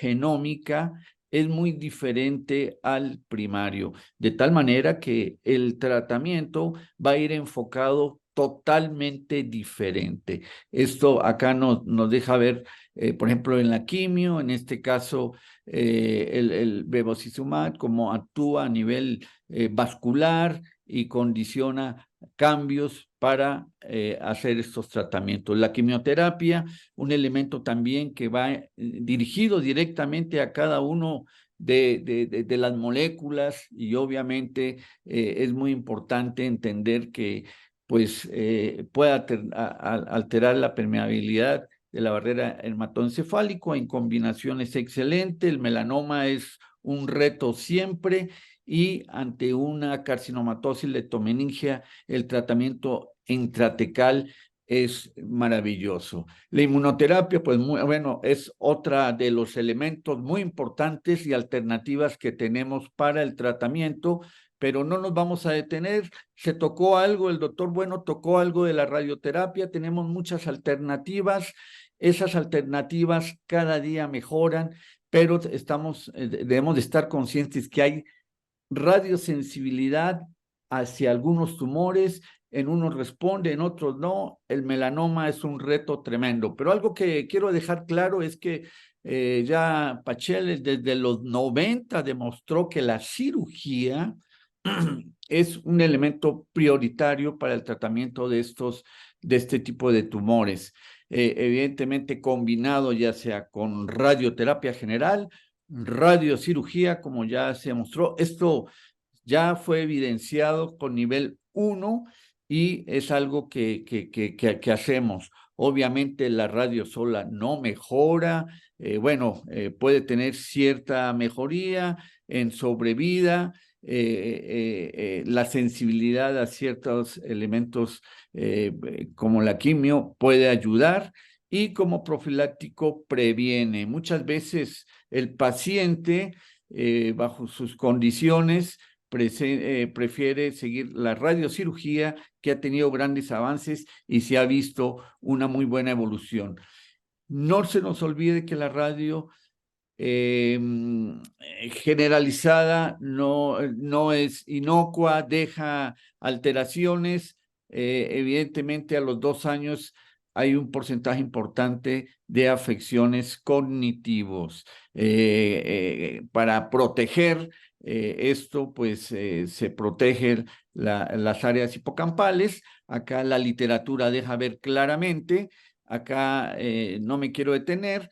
Y obviamente la terapia con láser es algo que está también en investigación, pero vamos a hablar por el tiempo rápidamente la parte quirúrgica, en donde evidentemente nuestro objetivo es hacer resecciones amplias en bloque transcortical, de tal manera que nos dé un diagnóstico, una descompresión y una resección que podemos hacer supramarginal.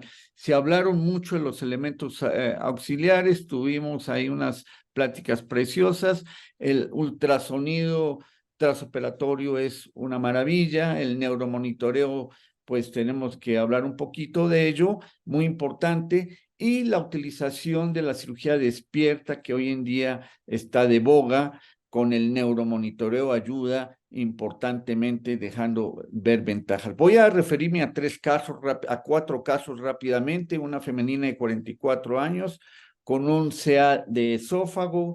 Ella recibió quimio, radio, le hicieron su esofagastrectomía laparoscópica en el 22 y ella empieza con parestesias, llega con nosotros con un Karnowski y evidenciamos una lesión a nivel parietofrontal del lado derecho. Hacemos la tractografía y vemos la lesión. Acá es muy importante, hacemos el marcaje. Un elemento en nuestro medio es muy útil, el ultrasonido nos ayuda a localizar preoperatoriamente y con estas técnicas podemos hacer una resección total de la lesión. Acá vamos a ver el video.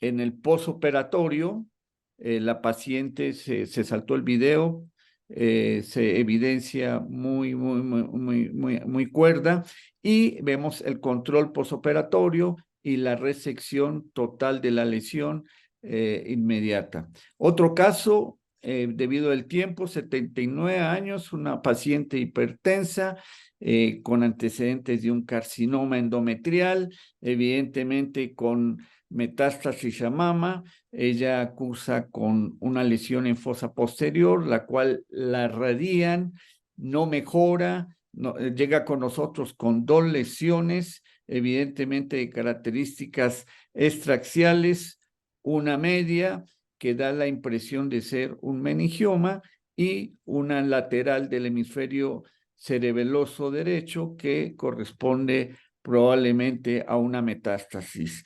Obviamente la posibilidad de que sea de mama es muy alta, entonces nuestro algoritmo en donde el tratamiento quirúrgico es una buena opción y la programamos bajo un abordaje suboccipital. Hacemos la resección completa.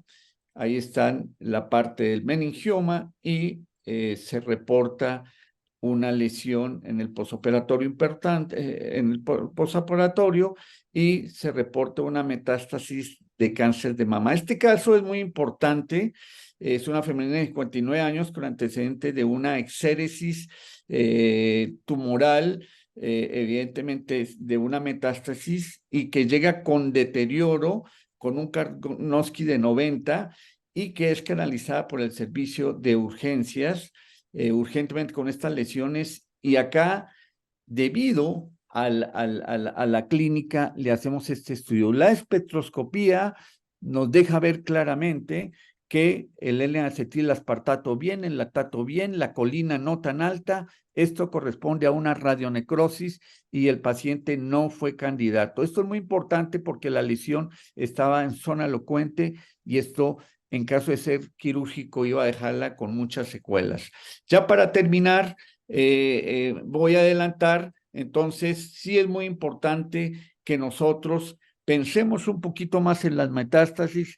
Las alternativas de tratamiento son múltiples. A veces tenemos que operar a pacientes muy graves, pacientes de diferentes edades, pero siempre hay una alternativa. Este caso que tengo acá es un gran tumor de un paciente con muchas metástasis que nosotros tuvimos que operar de urgencia y le conservamos la vida en un aspecto de una calidad.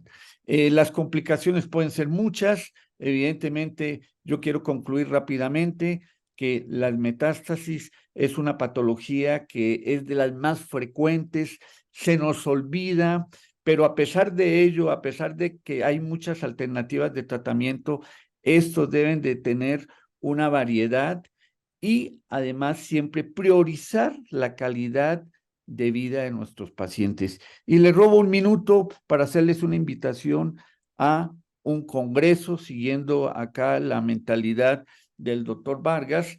Esperemos tenerlos allá en Los Cabos, en un encuentro latinoamericano de controversias en neurocirugía, obviamente en tumores. Muchas gracias. Muchas gracias al doctor Guerrero. Un gran aplauso por el apoyo de la Federación Latinoamericana de Neurocirugía.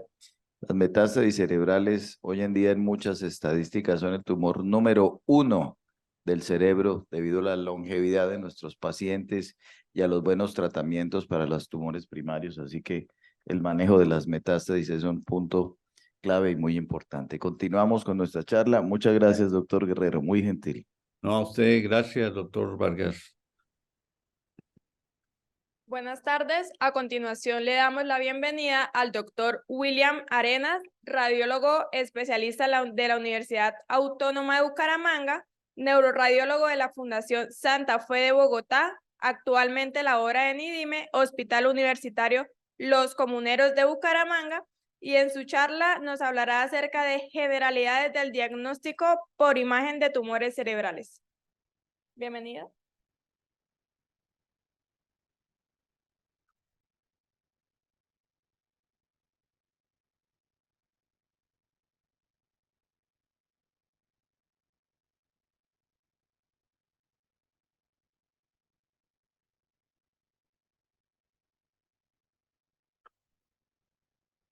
Bueno, buenas tardes ya.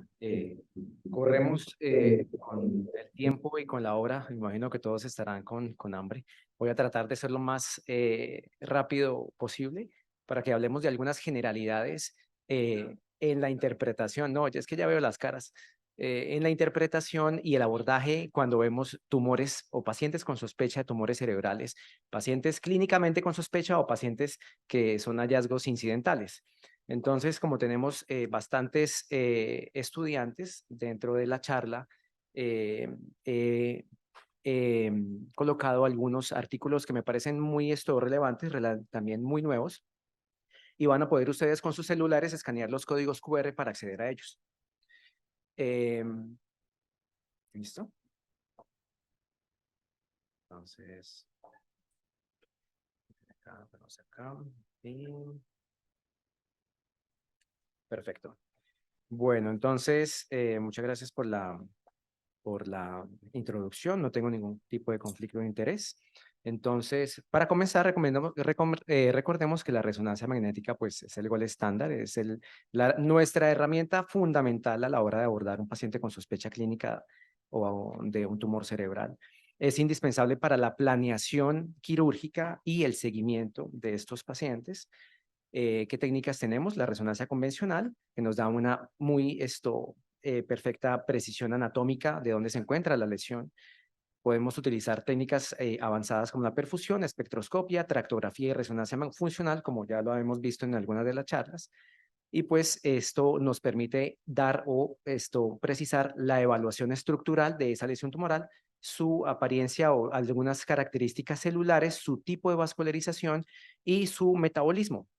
Entonces, como radiólogos, muchas veces tenemos que estar preparados para encontrar cualquier cosa, porque no todos los pacientes tienen tumores que se parecen, todos los tumores son diferentes, a pesar de que comparten algunas características, pues generalmente uno siempre se lleva sorpresas, ¿cierto?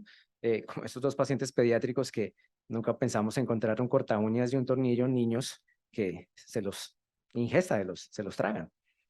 Entonces, bueno, entonces para estar un poquito en contexto, desde el 2016 se viene hablando de marcadores epigenéticos y del cuento de toda la genética para algunos tumores cerebrales.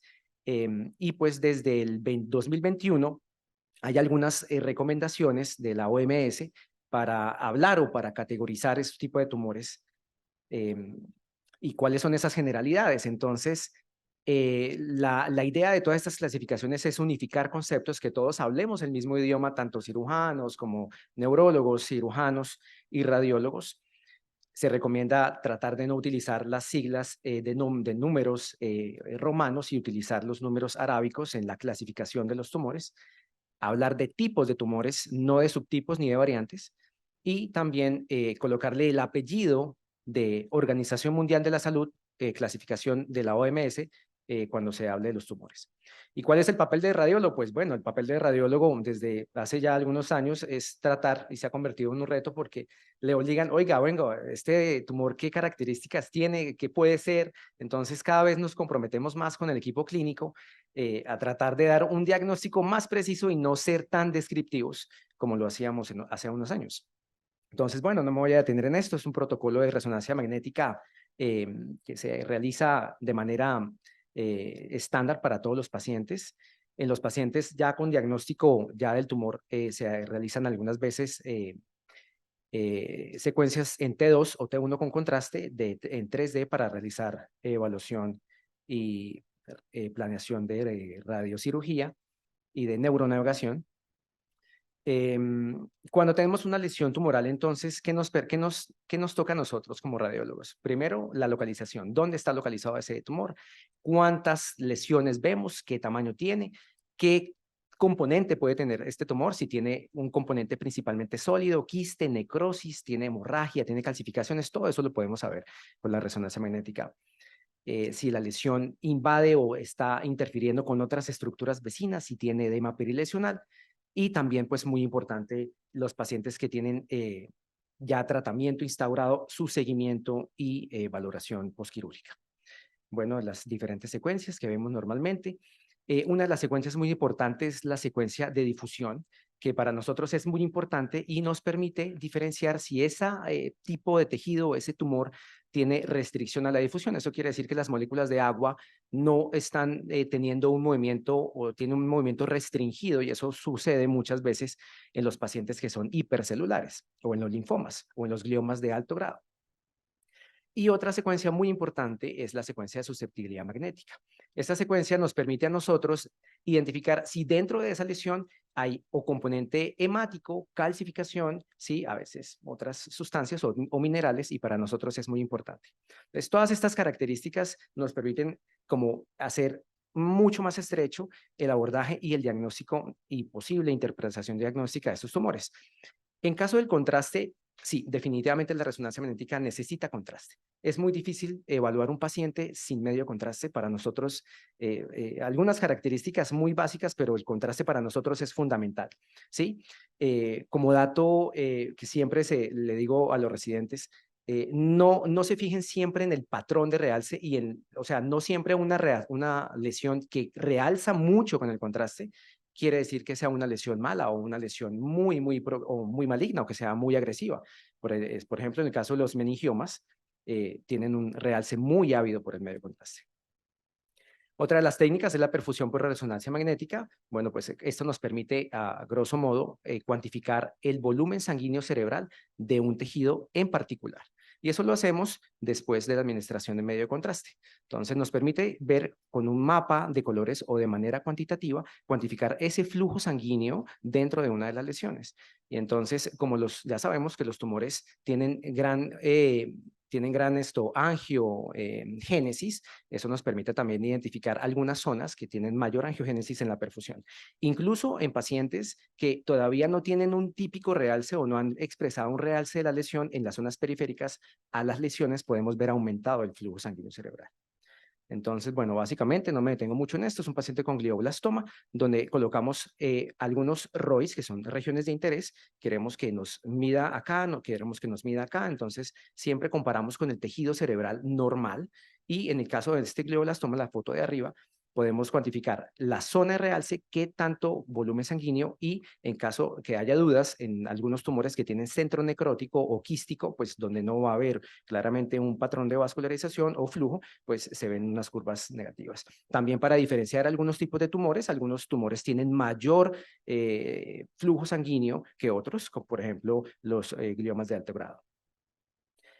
Y también una cosa muy importante es cuando hay dudas en el paciente que ya ha sido tratado o pacientes que tienen nuevas lesiones, decir, oiga, este paciente nos está haciendo una progresión o simplemente es algo secundario de su tratamiento, como la radionecrosis. En ese caso, pues no vamos a ver ningún tipo de aumento del volumen sanguíneo cerebral. La espectroscopia, bueno, es un concepto también esto muy importante para nosotros, y lo que nos permite a nosotros es determinar en ciertas raciones, en ciertos sitios a disposición de o a criterio radiólogo, decir, oiga, quiero saber qué características bioquímicas tiene esa lesión. Entonces la espectroscopia nos permite evaluar algunos picos de los están aquí numerados, el N-acetil aspartato, la creatina, la colina, los lípidos, el lactato y el minoinositol. Cada uno de estos, metabolitos nos hablan de algunas características típicas y celulares de las lesiones. Este es el mapa normal que normalmente vemos en un tejido sano. El N-acetil aspartato siempre es una curva dominante y la colina y la creatina deben ser un poco más bajas y la relación entre ellos siempre tiene que estar conservada. Cuando tenemos un paciente con una lesión sospechosa o tumoral, que muchas veces no es tan sencillo a simple vista o con el contraste determinarlo, entonces hacemos espectroscopia y vemos que esta relación entre colina y N-acetil aspartato se nos invierte. ¿Sí? Entonces, en los gliomas de bajo grado, un poco, en los gliomas de alto grado, un poco más. Y esos índices nosotros los podemos evaluar y los describimos en nuestros informes. ¿Sí? Entonces, este es un paciente de nuestro servicio, un paciente con un sarcoma DICER1, donde pues claramente se ve una lesión intraaxial con edema perilesional y utilizando una técnica multivoxel, los puntos amarillos de la foto superior izquierda, vemos el tejido sano, ¿sí? Donde vemos que la inversión de colina y acetil-aspartato está reservada, pero los ROIs o los cajones que se hacen dentro de la lesión, vemos que esa curva se invierte totalmente. Y es muy, muy, muy evidente que los picos de colina se elevaron. Este es un paciente también en nuestro servicio con un antecedente de un melanoma. Y clínicamente llegó porque tenía una lesión periventricular parietal derecha y la sospecha era, bueno, este paciente tiene una metástasis o no, pues característicamente la imagen no era muy sospechosa, pero pues existía la duda, entonces se le realizó una espectroscopia y pues vimos que realmente son cambios relacionados con la, aquí de pronto no le alcanza a ver porque está tapando la foto de mi foto, no está viendo la curva del lado derecho, pero pues vemos, ahí está que el índice de colina, el pico de colina no está disminuido.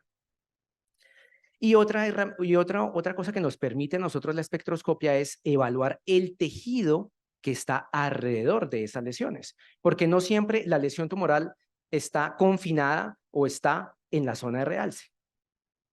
El tejido cerebral que está alrededor de esa zona de realce puede tener infiltración tumoral y es a veces difícil de verlo en las secuencias convencionales. Entonces, utilizando técnicas multivoxel, podemos evaluar ese tejido cerebral que está alrededor del tumor.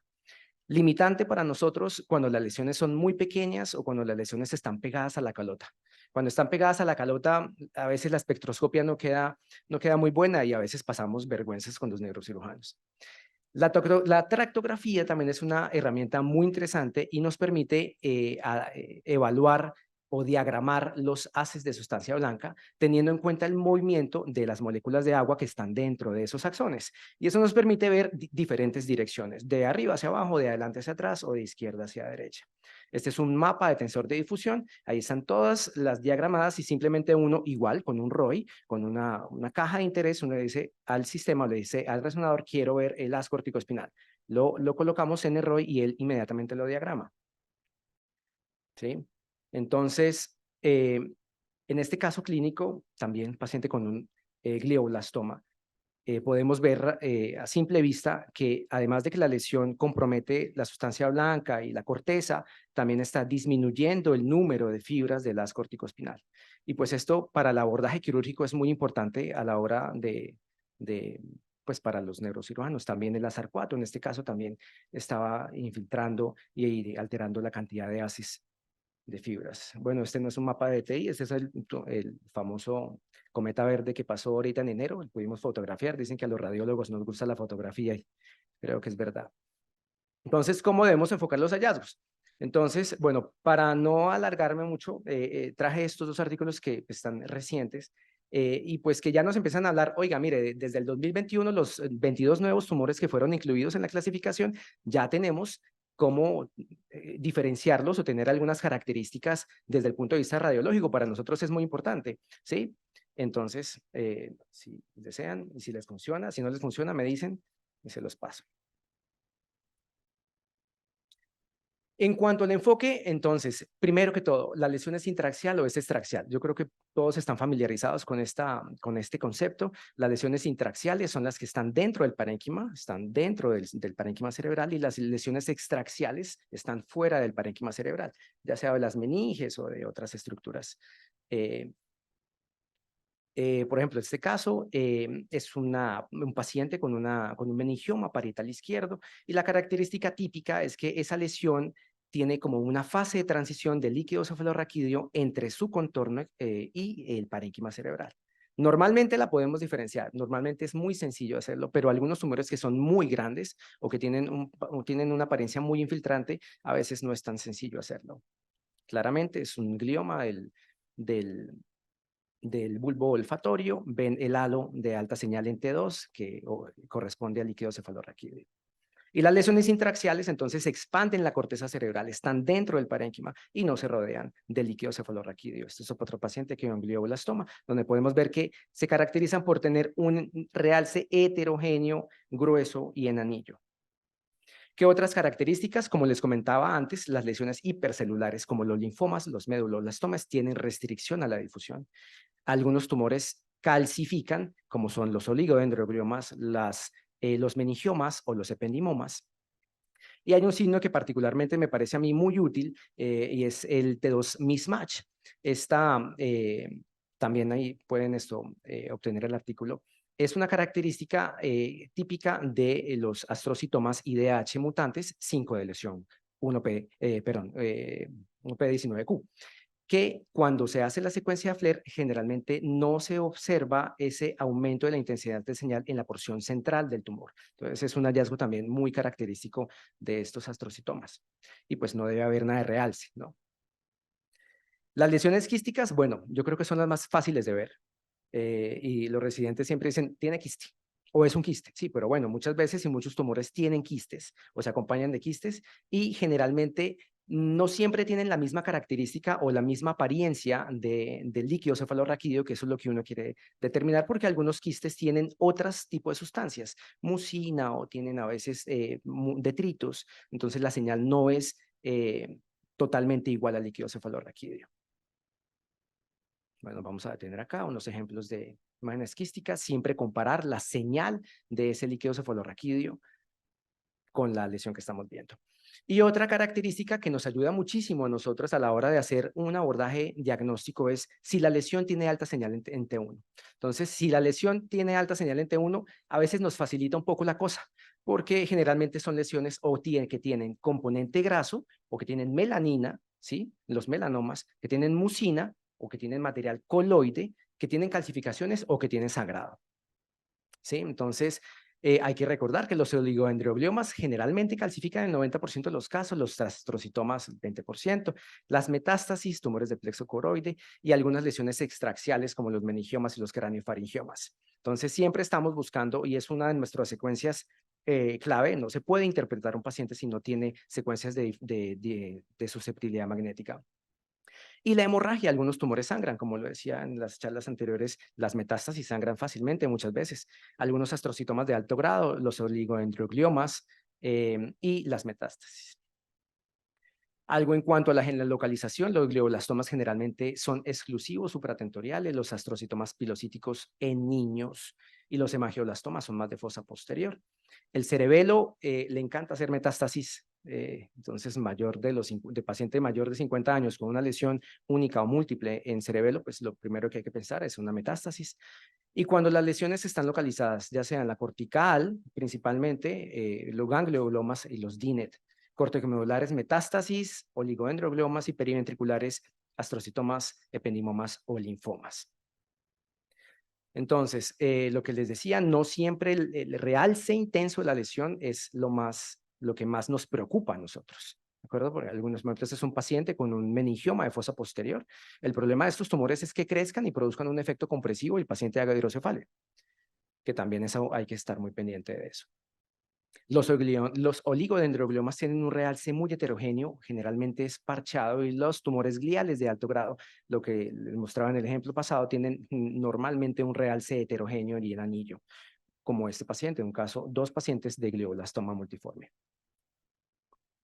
No siempre, y hay que tener mucho cuidado, las lesiones que vemos que tienen realce en anillo no siempre son lesiones tumorales. Muchas lesiones inflamatorias, abscesos, toxoplasmosis o incluso algunos parásitos también nos pueden dar una apariencia con realce en anillo. Este es un paciente de 33 años de nuestro servicio que ingresó por cefalea. Ya aquí podemos ver, entonces, ¿es una lesión intraaxial?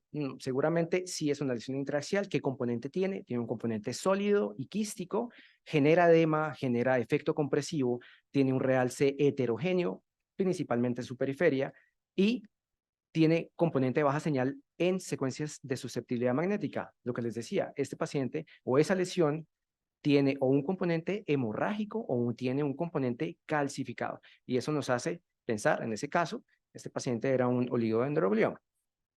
Se le realizó prequirúrgico la tractografía, donde podíamos ver que había, además de que interrumpía algunas asas del cuerpo calloso, también las desplazaba. Y en el postquirúrgico, pues también muy importante, no se hace de rutina en todos los pacientes, deberíamos hacerlo en todos, pero en algunos pacientes con sospecha de recidiva o de cambios postquirúrgicos habituales dentro del tiempo de postquirúrgico, la perfusión nos es de gran utilidad. Bueno, y finalmente para llevar pues para casa, pues recordar que la resonancia magnética con contraste, o sea, sé que de pronto son conceptos muy básicos, pero pues todo paciente con sospecha clínica de tumor empieza con una imagen. La imagen es no es la partida inicial. Entonces, siempre con contraste. Algunos pacientes que tienen insuficiencia renal, pues ya es difícil darles medio contraste, pero todos deberían tener resonancia magnética con contraste. Siempre considerar las técnicas avanzadas como la perfusión, la espectroscopia, la resonancia funcional, en caso de que haya alguna sospecha o que no se tenga muy claro la patología del paciente, conocer las limitaciones, ¿sí? Siempre tener protocolos estandarizados, y la retroalimentación con el equipo de neurocirugía, neurooncología es supremamente importante. Y fue una del motivo de esta charla, el doctor Vargas, bueno, oiga, a nosotros nos interesa siempre mucho conocer cómo se ven ciertos tipos de tumores. Esa es la idea, o sea, como familiarizarnos con esa apariencia. O sea, la responsabilidad se la lleva el radiólogo porque lo firmamos nosotros, pero también hacer parte de ese equipo multidisciplinario. Y pues el papel de radiólogo, lo que les decía, muchas veces pasábamos con la cabeza baja porque describíamos unas lesiones perfectamente, pero no nos comprometíamos con nada.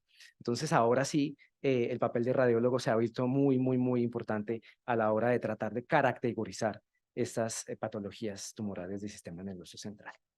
Y bueno, espero haber cumplido con el tiempo. Espero que no haya corrido demasiado. Muchísimas gracias por la atención y por la oportunidad.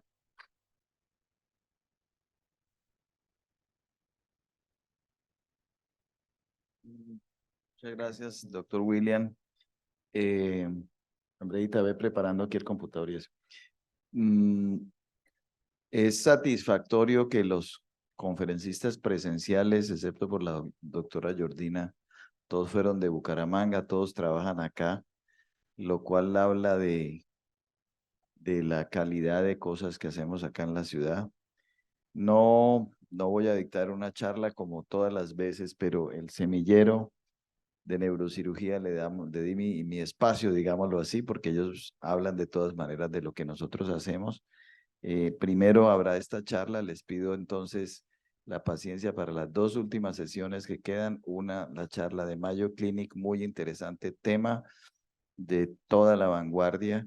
Y al final tenemos la charla del semillero. Los pacientes se comunican con nosotros y nos haremos una foto al final del evento, que es la que sale en la revista Brain Tumor. Así que les pido paciencia para que todos salgamos en esa última foto. Andrea, ¿qué pasa?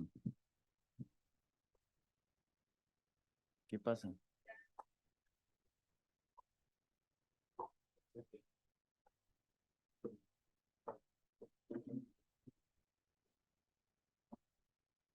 Bueno, a continuación vamos a contar con la participación del doctor Emiliano Sánchez Garavito, doctor graduated from the Anahuac University of Mexico City.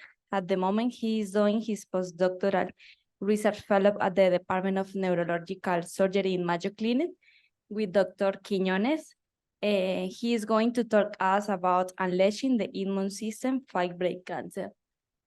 Doctor Emiliano, muchas gracias por su interesantísima charla.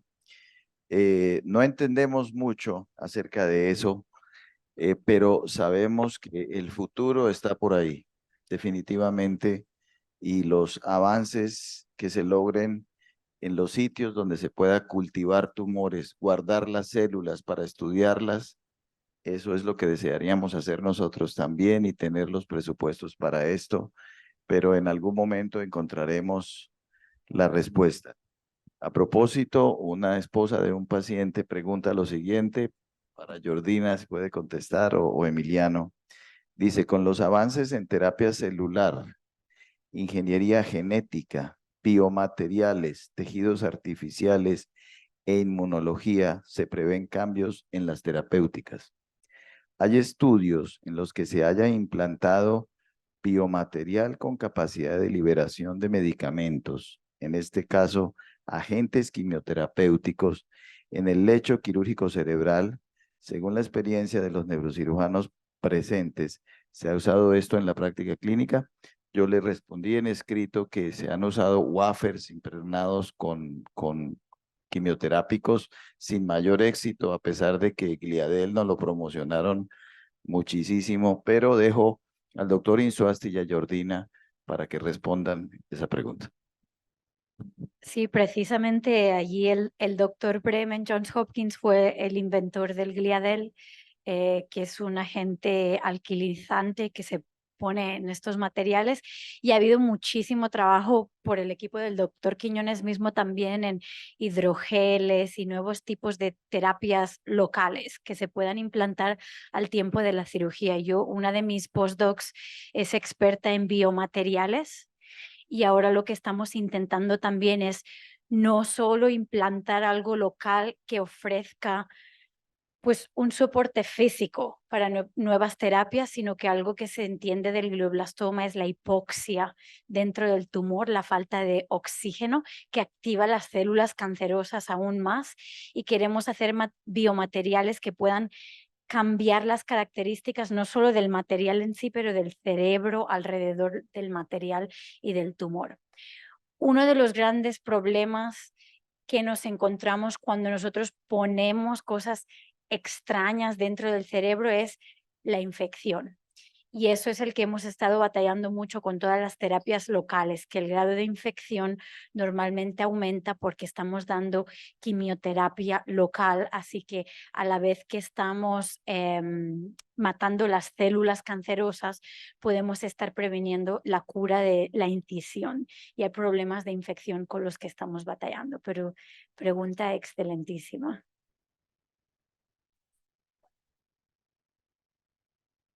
Sí, sé que se utiliza carmustine en wafers, sí. Es una de las terapéuticas de las más usadas.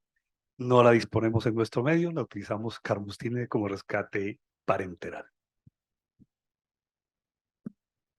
No sé si Emiliano está allá adentro, ¿quiere responder algo a eso? ¿Ya salió, Emiliano?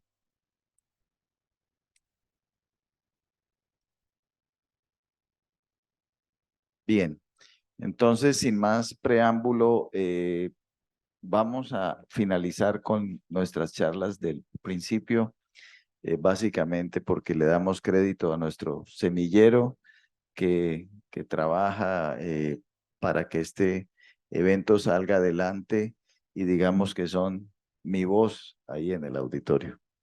Habla Gabriel Vargas. Bueno, a continuación vamos a hacer una pequeña intervención por parte de nosotros como semillero de neurocirugía de la Universidad de Santander. Vamos a iniciar con una charla de IBTA, International Brain Tumor Alliance, quien va a iniciar mi compañero Jair, quien es miembro activo del semillero.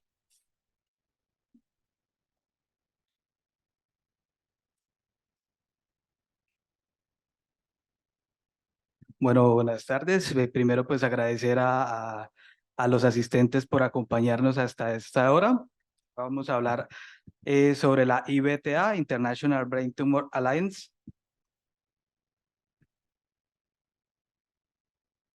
Entonces, ¿quiénes son?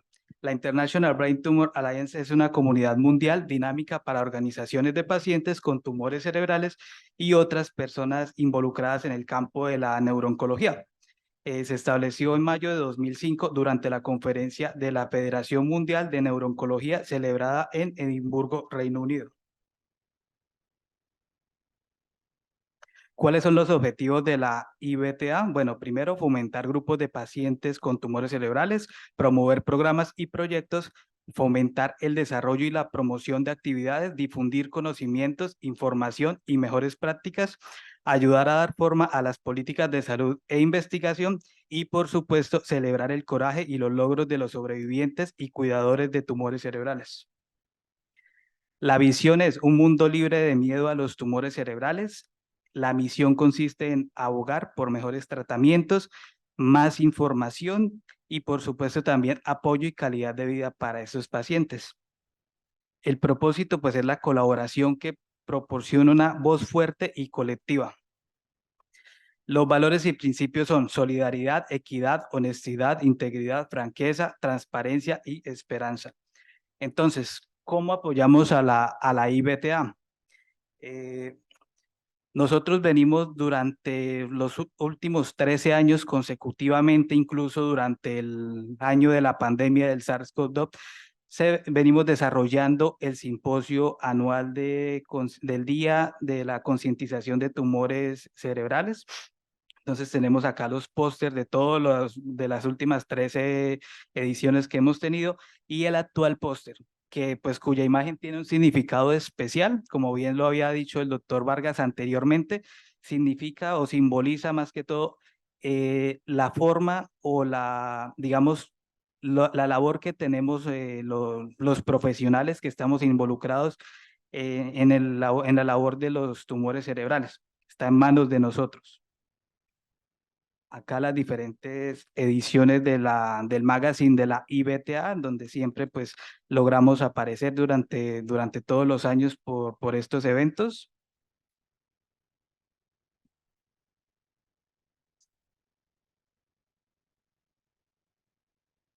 Bueno, a continuación les quiero como mostrar y comentar un poquito acerca de los diferentes proyectos que hemos venido trabajando a lo largo de nuestro semillero de neurocirugía de la Universidad de Santander, con los cuales hemos venido participando en las diferentes convocatorias, tanto institucionales como extrainstitucionales, en las diferentes fases. Recientemente estuve en Cartagena presentando este proyecto en la fase nacional de la Red Colombiana de Asociación de Investigaciones, que es titulado Estudio Comparativo de Craneotomía en Paciente Despierto versus Craneotomía en Paciente Dormido para Resección de Tumores Cerebrales Intraxiales. También tenemos otros proyectos.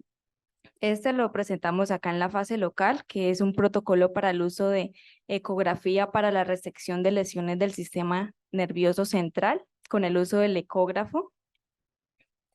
Este otro, que es caracterización de pacientes sometidos a cirugía por tumor de hipófisis, en las dos instituciones acá en las que actualmente trabaja el doctor Vargas, en entre los años desde 2013 pues hasta el presente y pues cómo ha sido su desenlace postquirúrgico. Este otro, análisis de factores de riesgo no genéticos en pacientes con tumores cerebrales primarios. Y estos dos últimos pósters que voy a mostrar aquí, y no menos importantes, de los cuales fueron enviados y aceptados en el Congreso Mundial de Neurocirugía, que será en el próximo mes en diciembre en Sudáfrica, en el cual el doctor Vargas va a estar allá presentándolos.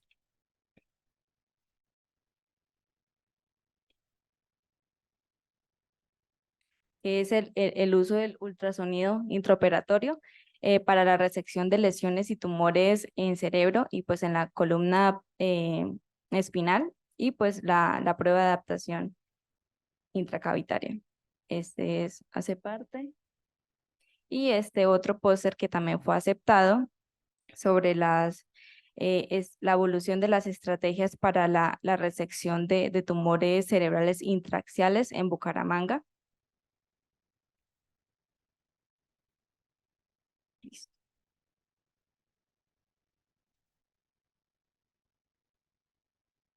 Y a continuación vamos a presentar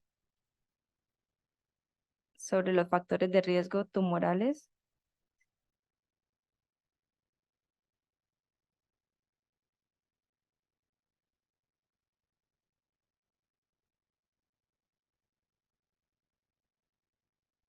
A cargo de la doctora Nina Natalia, también integrante del semillero de neurocirugía.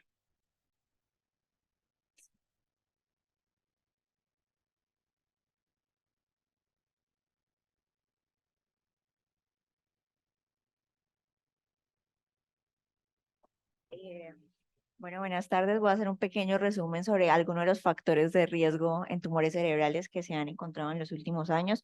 Cabe aclarar que la epidemiología en Colombia realmente no se ha hecho un estudio bastante profundo, entonces hay muy poca información epidemiológica de los últimos años. Son estudios bastante antiguos, entonces pues es importante reconocerlo porque pues hay que empezar a hacer más estudios. Sabemos que los tumores primarios del sistema nervioso central representaron aproximadamente el 1.4% de los nuevos diagnósticos de cáncer durante el año 2015 y causan el 2.6% de las muertes por cáncer anual. En Colombia, para el periodo del 2007 al 2011, se estimó una incidencia anual ajustada por edad de 3.4 por cada 100.000 hombres y 2.5 por cada 100.000 mujeres.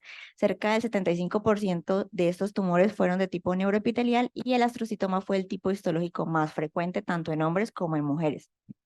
Es importante saber que existen más de 120 diferentes tipos de tumores cerebrales, que pues como ya lo han mencionado en charlas anteriores, la actualización de la clasificación de los tumores cerebrales ya no solamente depende de la parte histológica, sino también de la parte molecular y pues obviamente eso desempeña un factor importante en cuanto a su objetivo de tratamiento.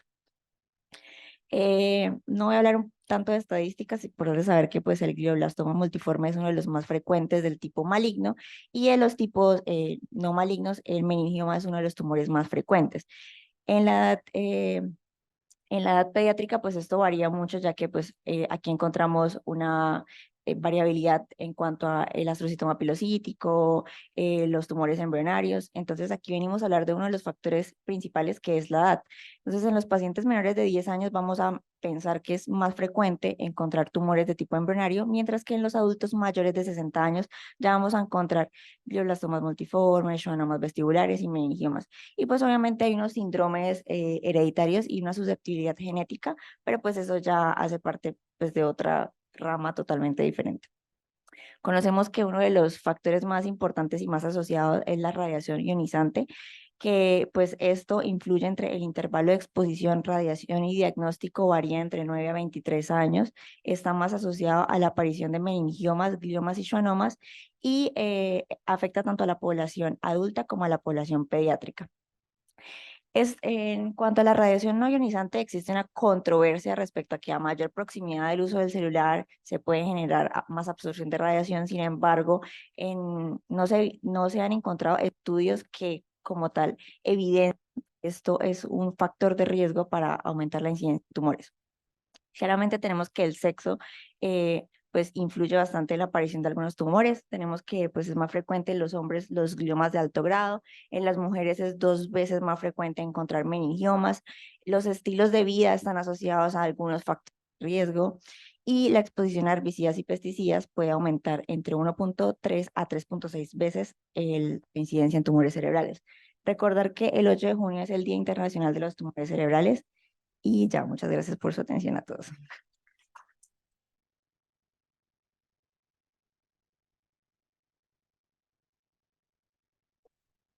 De esta manera damos por concluido el evento. Les pido el favor pasar al frente a tomarnos una foto final, pero un último aplauso para este semillero que pasó en el día de hoy presentándome.